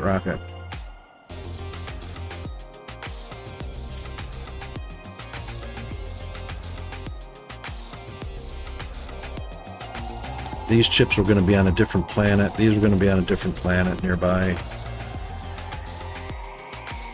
And same with those. Darn it.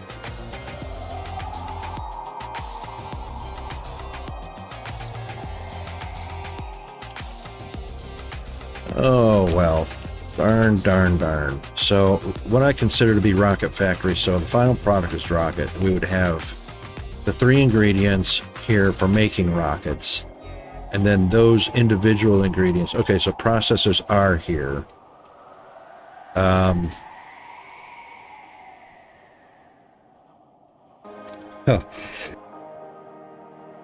Excuse me, goodness. Right. So titanium was going to be made here, and so were the super magnets, and then we were going to call upon processors and plane filters. Yep, I got that good and messed up in my head. Because I copied what was over on my other rocket planet, and I hadn't even tweaked my rocket planet properly. So, wonderfulness. Now we've duplicated the things we were going to fix up, including the ILS that I washed and it shrank.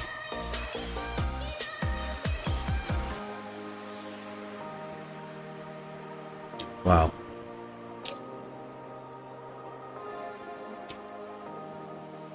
That's fine right there. This one is going to be cast cement and titanium glass, which that's being made on the factory planet.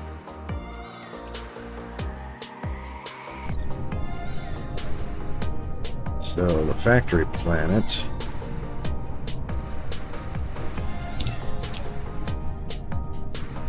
is here.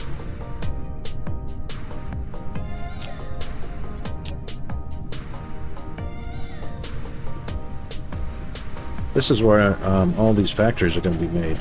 Yeah, it is going here. I just saw a warp. Yeah.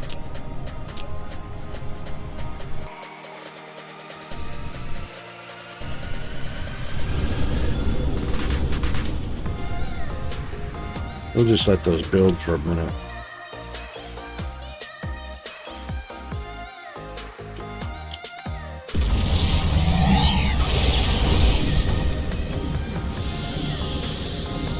What's Muzzle been up to today? Or this evening? Or this morning?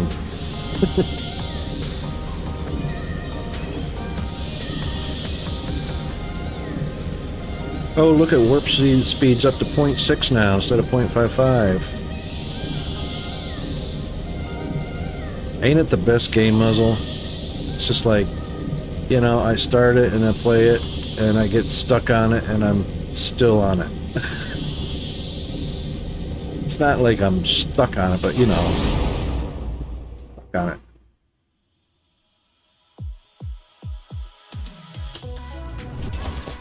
Alright, so this is the factory planet, or one of the factory planets in the factory system. And this should have all of the... Ooh, super magnets are not being made. Why is that? Let's find out. We have a clog somewhere. And I don't mean the kind you wear on your feet.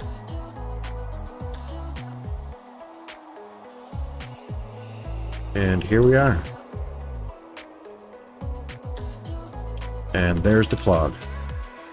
My rings got clogged up.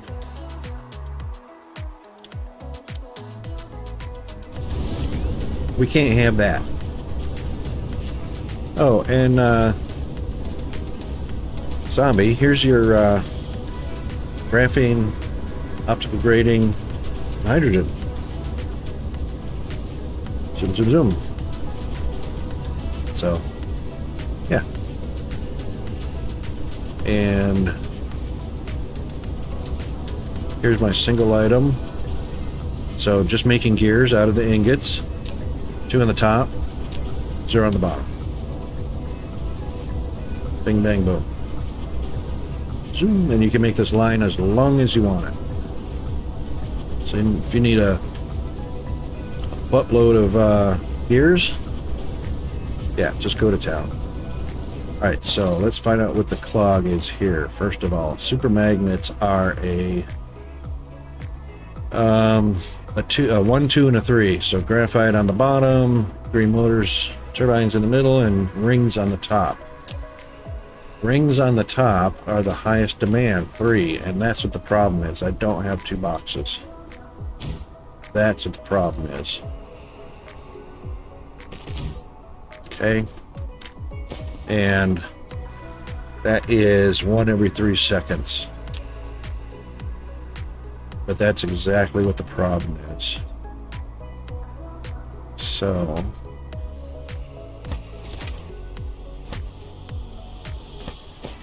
Dun, dun, dun. Yep, contaminated my ring all the way down. So, which direction we want to do this from?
Muted, zombie. Yes, thank you very much for that.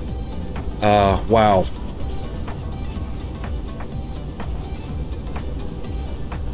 I need to set up a little alarm that goes off, or a light that says I'm muted, or indicates that my mute button is pressed, or something. Oh, I wonder how long I've been muted. But welcome on in, Raiders. If I didn't already welcome you in, I know why, because I coughed or sneezed. That's why the mute. Which, that's supposed to be a toggle. Oh my god, 10 or 15 minutes, really? Yeah. So how was your stream, Milt? And welcome on in. I hope Brotato is going good for you.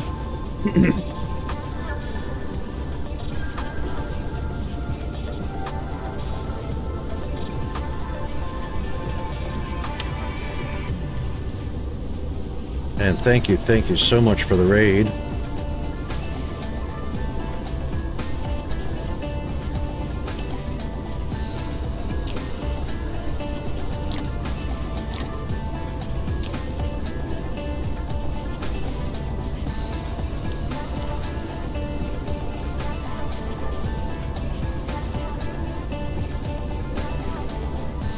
Great, we actually finished off one of the dictionaries for Spider-Man and then jumped into Brotato to finish stream. Awesome.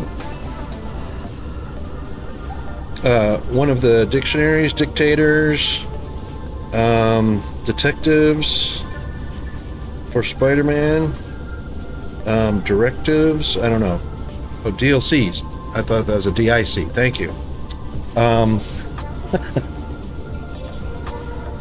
Font matters. We need to make a movement. All fonts matter. Oh my goodness.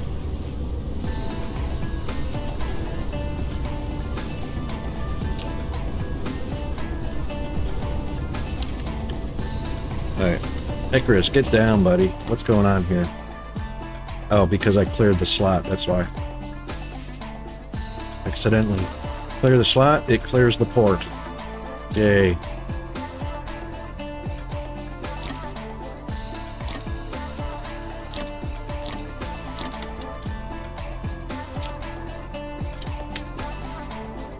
All right.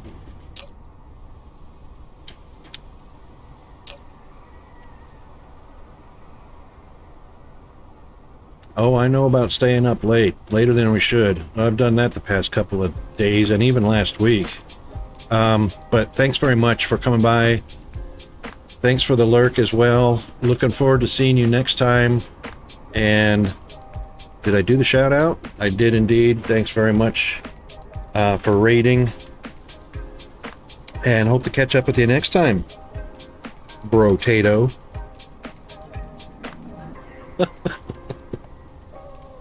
Sorry, I made myself laugh.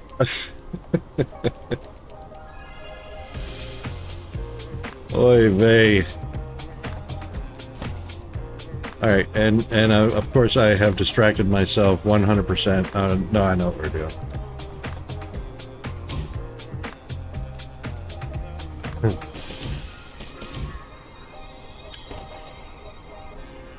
Come on, Nick.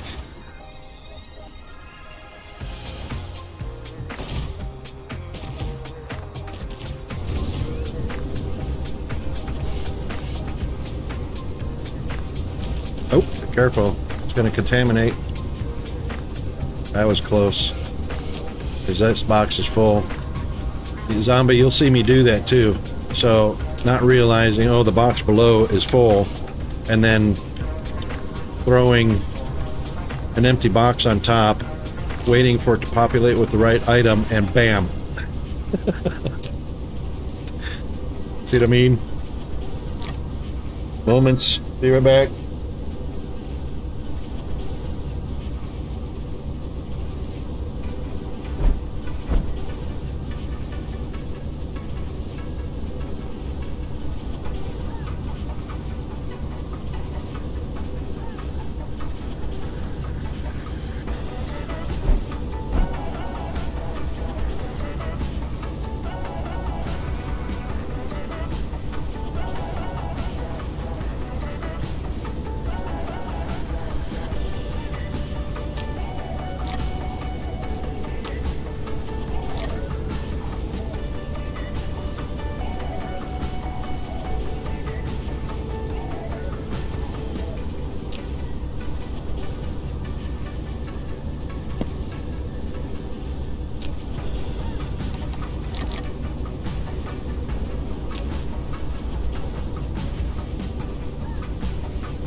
Wow. Thank you so much. I'm definitely with you, 100% loving the box method. Box and belt method both have their place, you know. Don't get me wrong. They both have their values. Neither one of them are bad or obsolete, like I was saying before. But it's wonderfulness to me, and I don't miss an opportunity to tease Iltacine because he hates box method. So, lack of items. Is that the inserters or the boxes? Oh, I know why.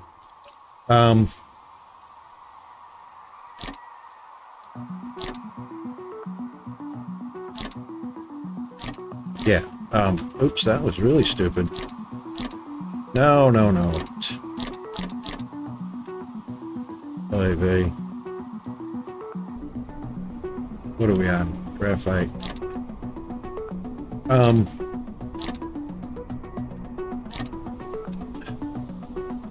Good God. Did it twice.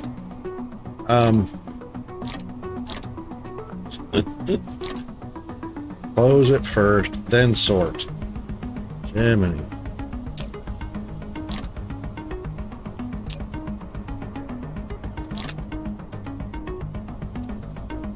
Completely lost track of what I was saying.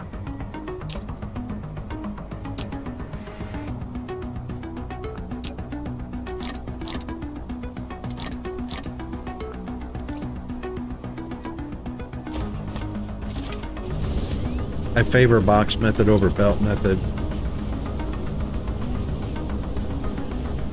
But there's nothing wrong with either one of them, as we showed.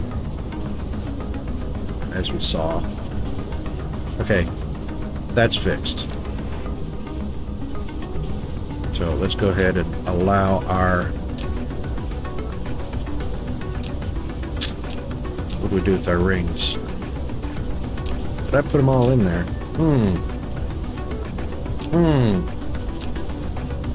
Don't let me do this again. We got them on demand, right? No. That's what the problem is. Why was that on so... Oh, you know why? Because of accidentally cleared it. So cleared the port, cleared the slot. Yeah.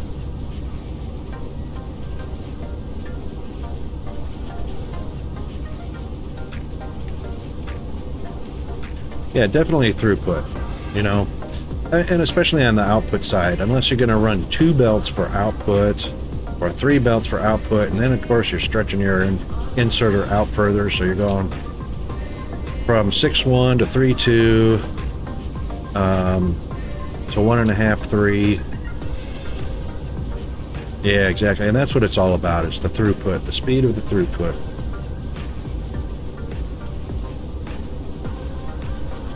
Unless you get them, unless you're stacking everything everywhere. That's the big thing. And then of course it's split 50-50 boxes or belts.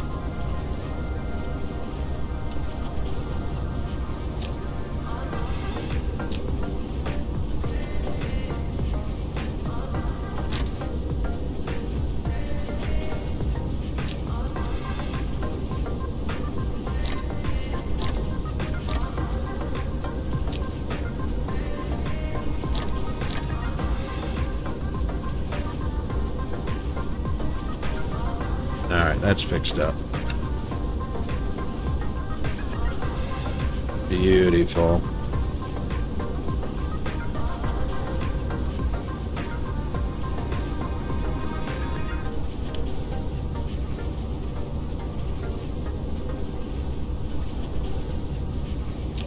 All right.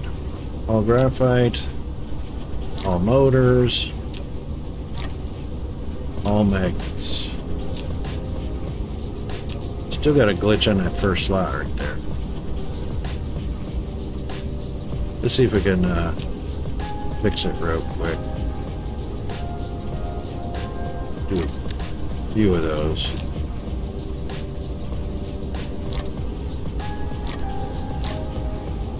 Got it. Okay. Wonderful. Oh, the second slot. Ah. There it goes.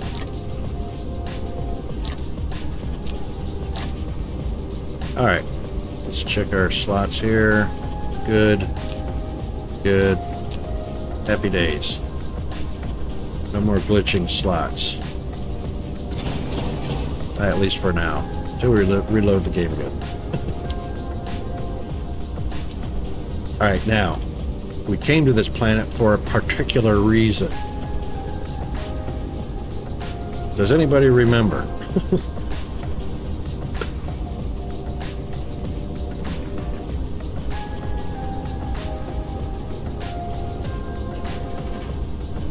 I know we were looking at plane filters and Casimir, so I know we've got plane filters being made.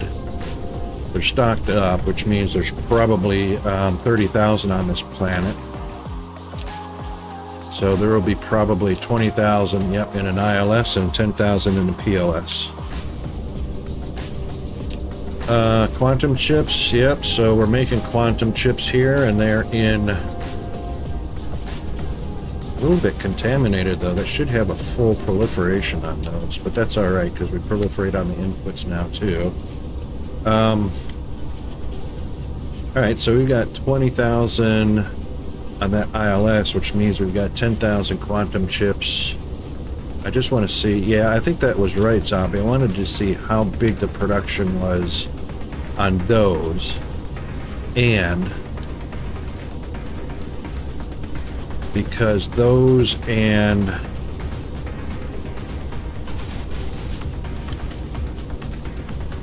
those are one every 6 seconds. The plane filters, I think, are one every 12 seconds. Yep. Casimir was one every 4. 8. Yes, broadband is one every 8. So, but that's not part of the quantums. Broadband is part of the science. So that's not an issue. Okay, here it is. And it's not a huge line. So this is one of those situations where if I had the room, I would do them side by side. They should be doubled. So one there, one here. And in actuality, I can do that. So there's going to be absolutely no sense in extending this line. We can fix one thing. Thank you, autosave. We can fix one thing for sure. I don't know why I'm not more diligent checking these, because that extra product is bogus.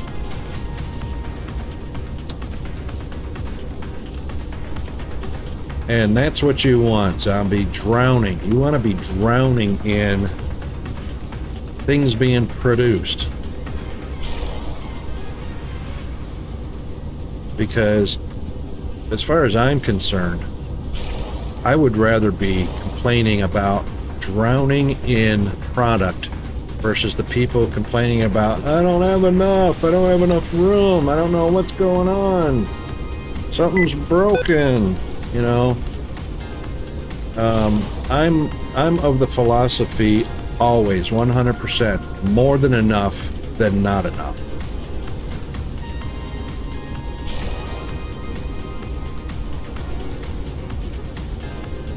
Excellent.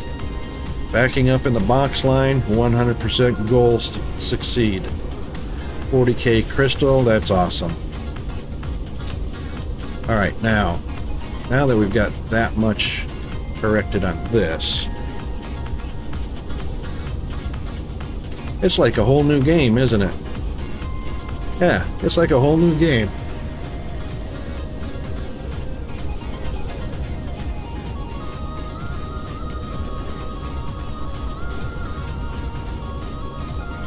It just opens up a whole new dimension. Alright, so we know we're not going to be expanding this line. So instead of expanding, what we're going to do is we're going to double it up and leave room to do a sister setup side by side. So that one looks good right there. That will be a plentiful amount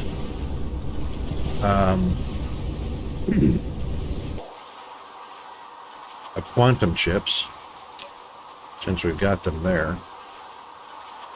Alright, let's grab some power poles, please. Oh, hang on. Before we start doing that, let's do this. So we'll do some power poles, assemblers. I'm only going to pull out the stuff that I'm actually using here.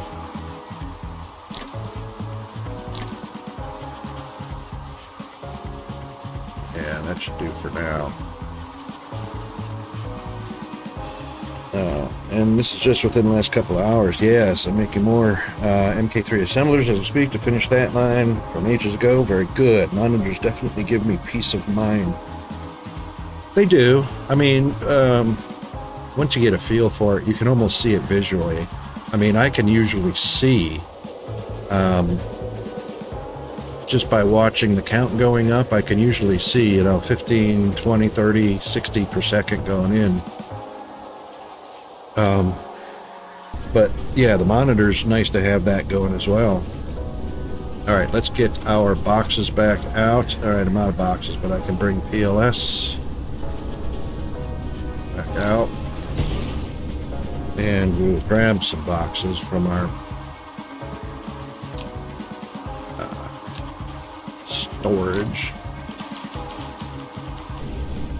And I'm reckoning we're probably going to need inserters, which it certainly looks like.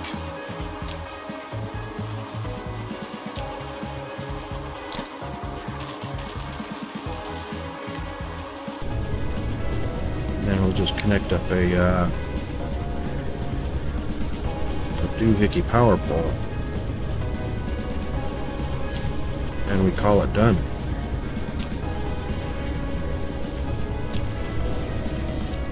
Lovely how fast that fills up. The only thing I didn't do is I didn't make sure the proliferator was there first. However, it looks like it beat everything else, and it's going proliferated into the PLS. I mean, into the machines. So, everyone, these two are proliferated nicely. That's a wonderful thing. Oh my god, we've only had, what, 2 breaks today out of a, oh, we're over 5 hours. Peanut's going to be coming home from school shortly.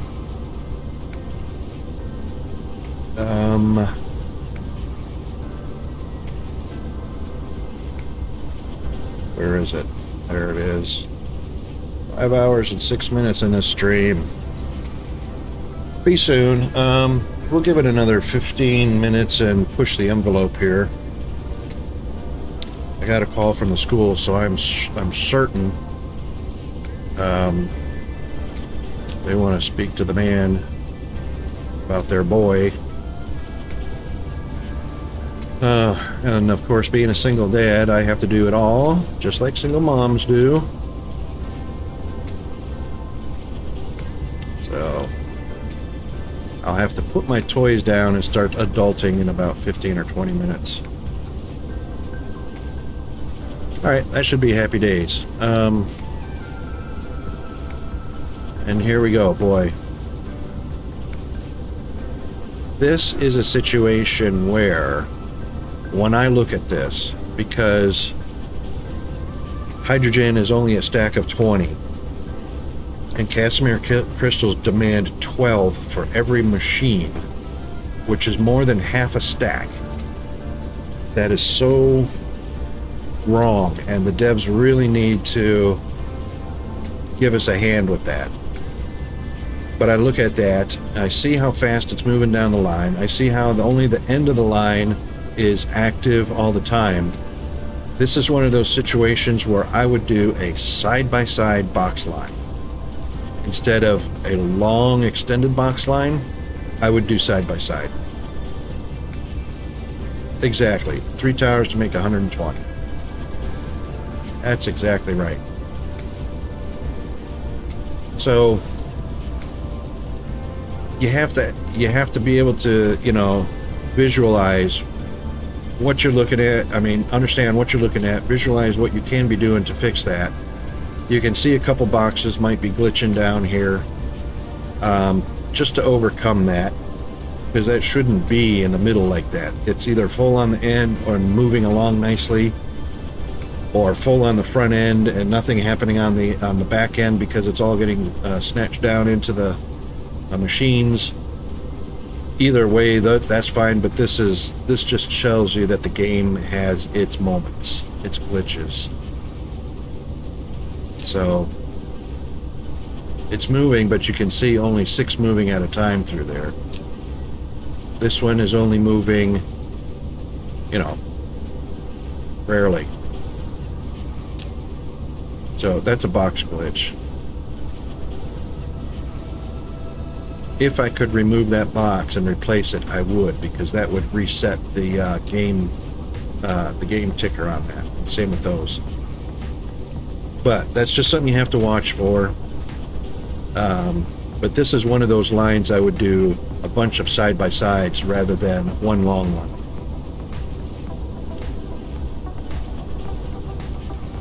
You can see that zombie, yes? So I got about 2, 4, 6.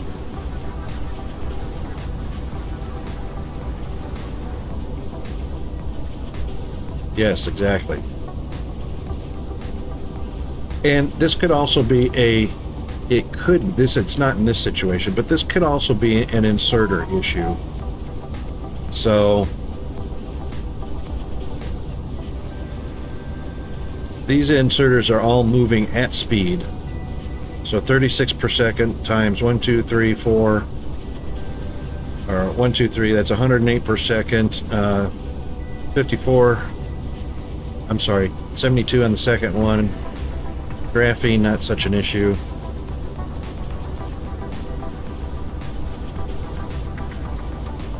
That's exactly the way it's supposed to work though, right there, other than these glitched boxes. And you can't pull boxes out of the middle of a stack, you can only pull from the top. Alright, so Quantum Chips is now doubled up down here. We already know that the ILS was holding its 20k plus the PLS, so it's about 40k available here on the planet now. Can't remember what else. I know we were coming to check on something, but maybe it was just the super motors.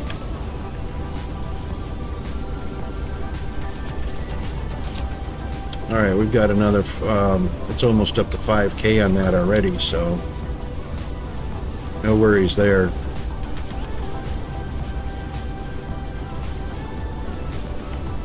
And here we've got plastic, silicon crystal, nanotubes, making broadband, but you know, this is a very nice because it's an even 1-to-1 all the way all the way down. Those go really smooth. Organics and titanium ingots are active because we're making crystals for the downline quantum chips. But you can see everything is working like it's supposed to.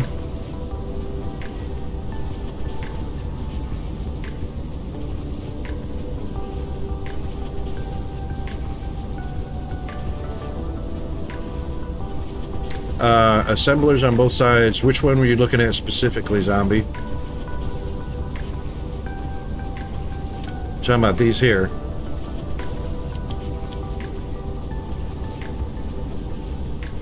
Oh, yeah.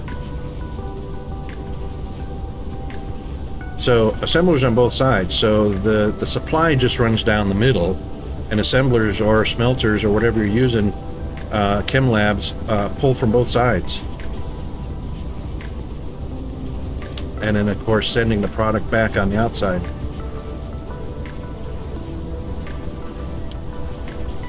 Are you only doing one side?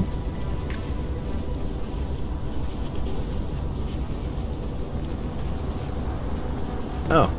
Oh, that doesn't hurt. But you're only getting half the production. You're going to be in shock when you put them on both sides. You're going to be like, oh my god! Look how fast that goes.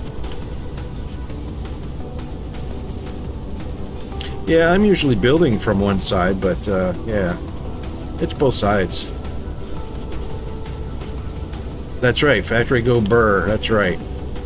What you want, the end result is you want a friction burn on your eyeballs. So when you see it happening, yeah. Don't want to go blind, but a friction burn, yeah.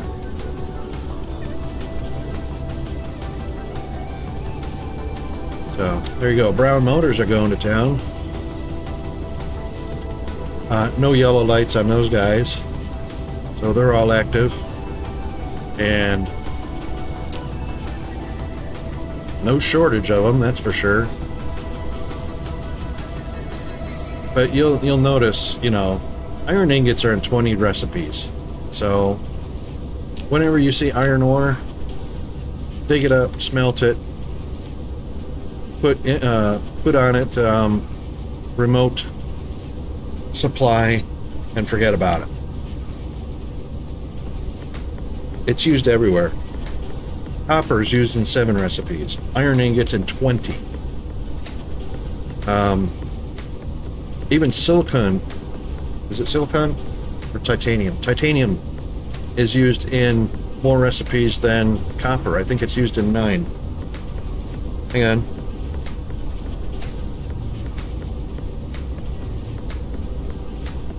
Hang on. So, there you go. 20 iron, 7 copper, 5 silicon.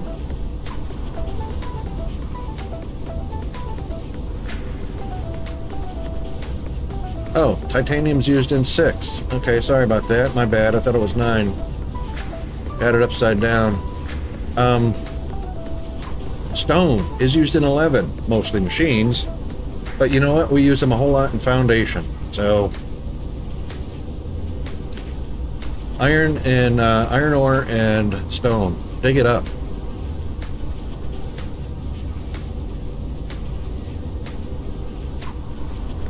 Fire ice is used in 2 recipes. So burn it as fuel.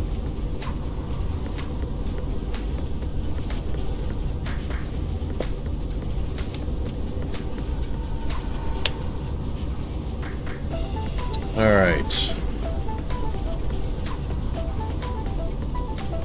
What was another big one? All right, hang on. Let me just take a quick look for that titanium alloy. That should be down right there. Oh. Yep. But that's mostly buildings, other than these 2, which is the antimatter and the Dute. So you'll use these 2 the most. Everything else is just for building structure. Oh, and the frame materials. So even though it is 11, it's like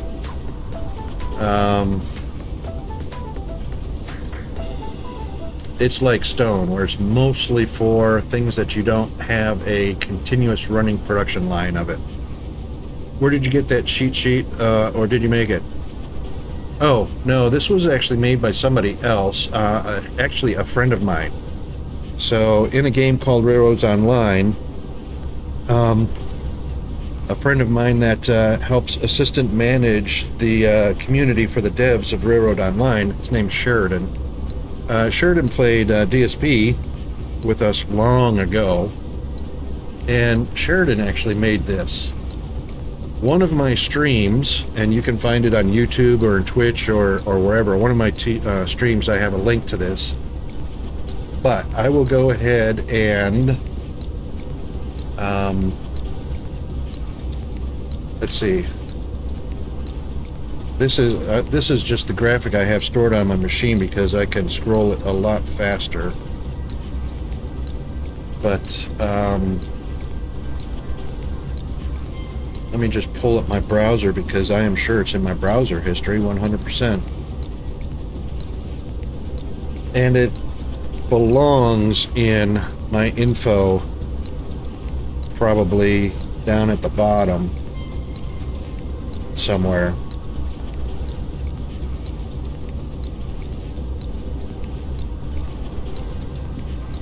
I should probably make a list of the games that I play and put it there. But anyway, let me just grab it real quick.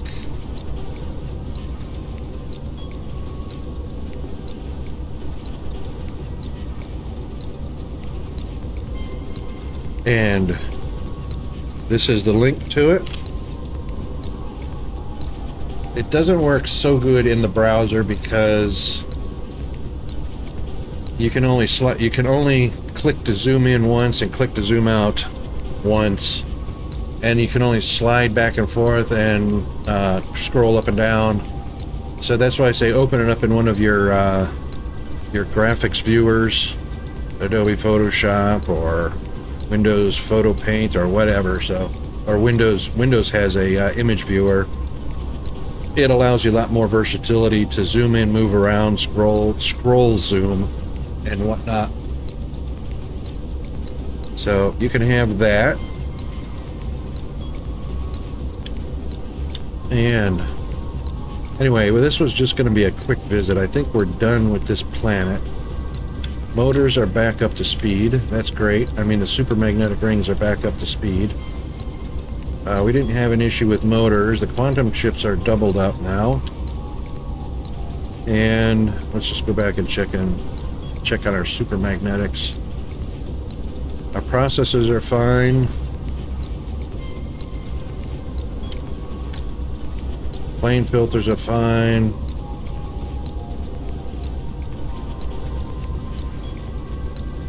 Plastic's just happy sitting there doing nothing really.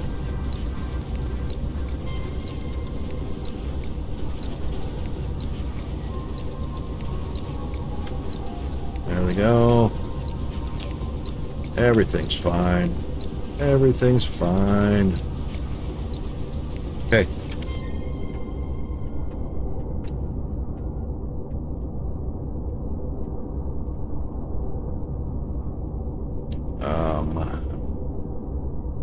Not mining. We were in Dyson. Yes, on our rocket production. Yeah. Okay. So that's where I kind of goofed up a little bit. So that factory planet, I was going to duplicate to a smaller degree over here on this ash. That's a crystal desert. Which one was the... Well, that's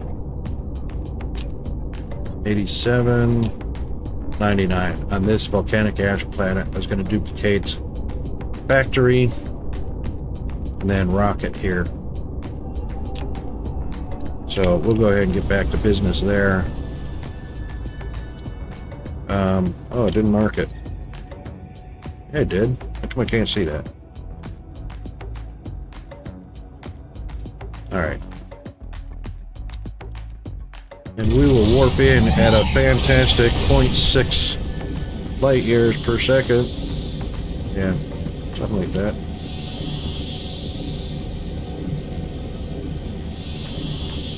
There it is again. Hold that thought.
guys. So sorry for that interruption. Yeah, so looks like we're gonna have a long weekend. Peanut's gonna need some extra parenting.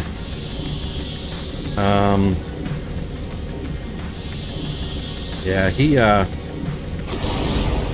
a little bit of an issue and called one of his teachers an FB, and you can probably fill in the gap there.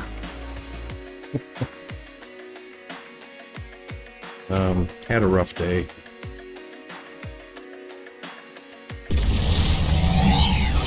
Yeah, he got in pretty big trouble for that. Pretty big. But anyway, I see him riding his bike up the street now. So why don't we just go ahead and do a... No. Why don't we do a save here. Save our progress. And see if... I know Ilt is not streaming at the moment, but let's see who is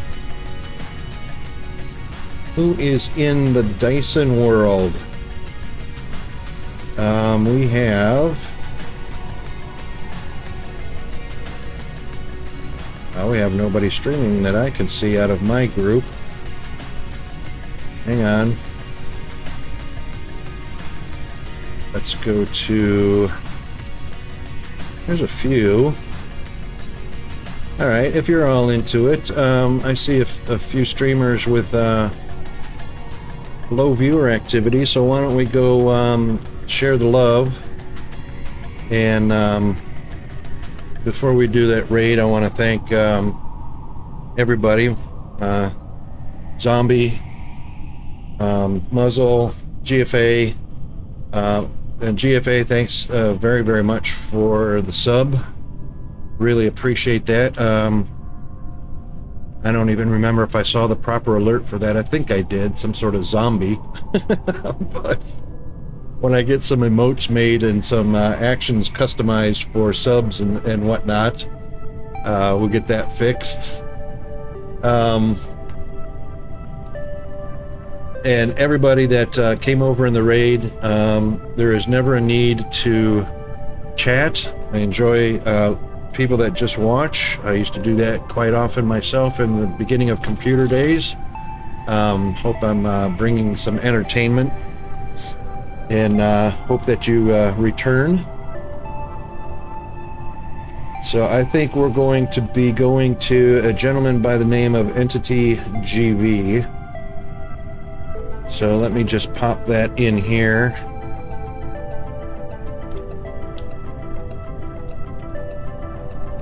And I'm also working on our raid icons and whatnot. Thank you, Muzzle. Enjoyed having you here. Have a great rest of your day, everybody. And we'll be on schedule again Monday. The weekend is going to be hit and miss. I don't know if we're actually going to be on or not during the weekend, but that's not a scheduled thing. It could happen. Just watch for the notifications. Twitter or stream or Twitch, Twitter, or Steam. Or even Discord.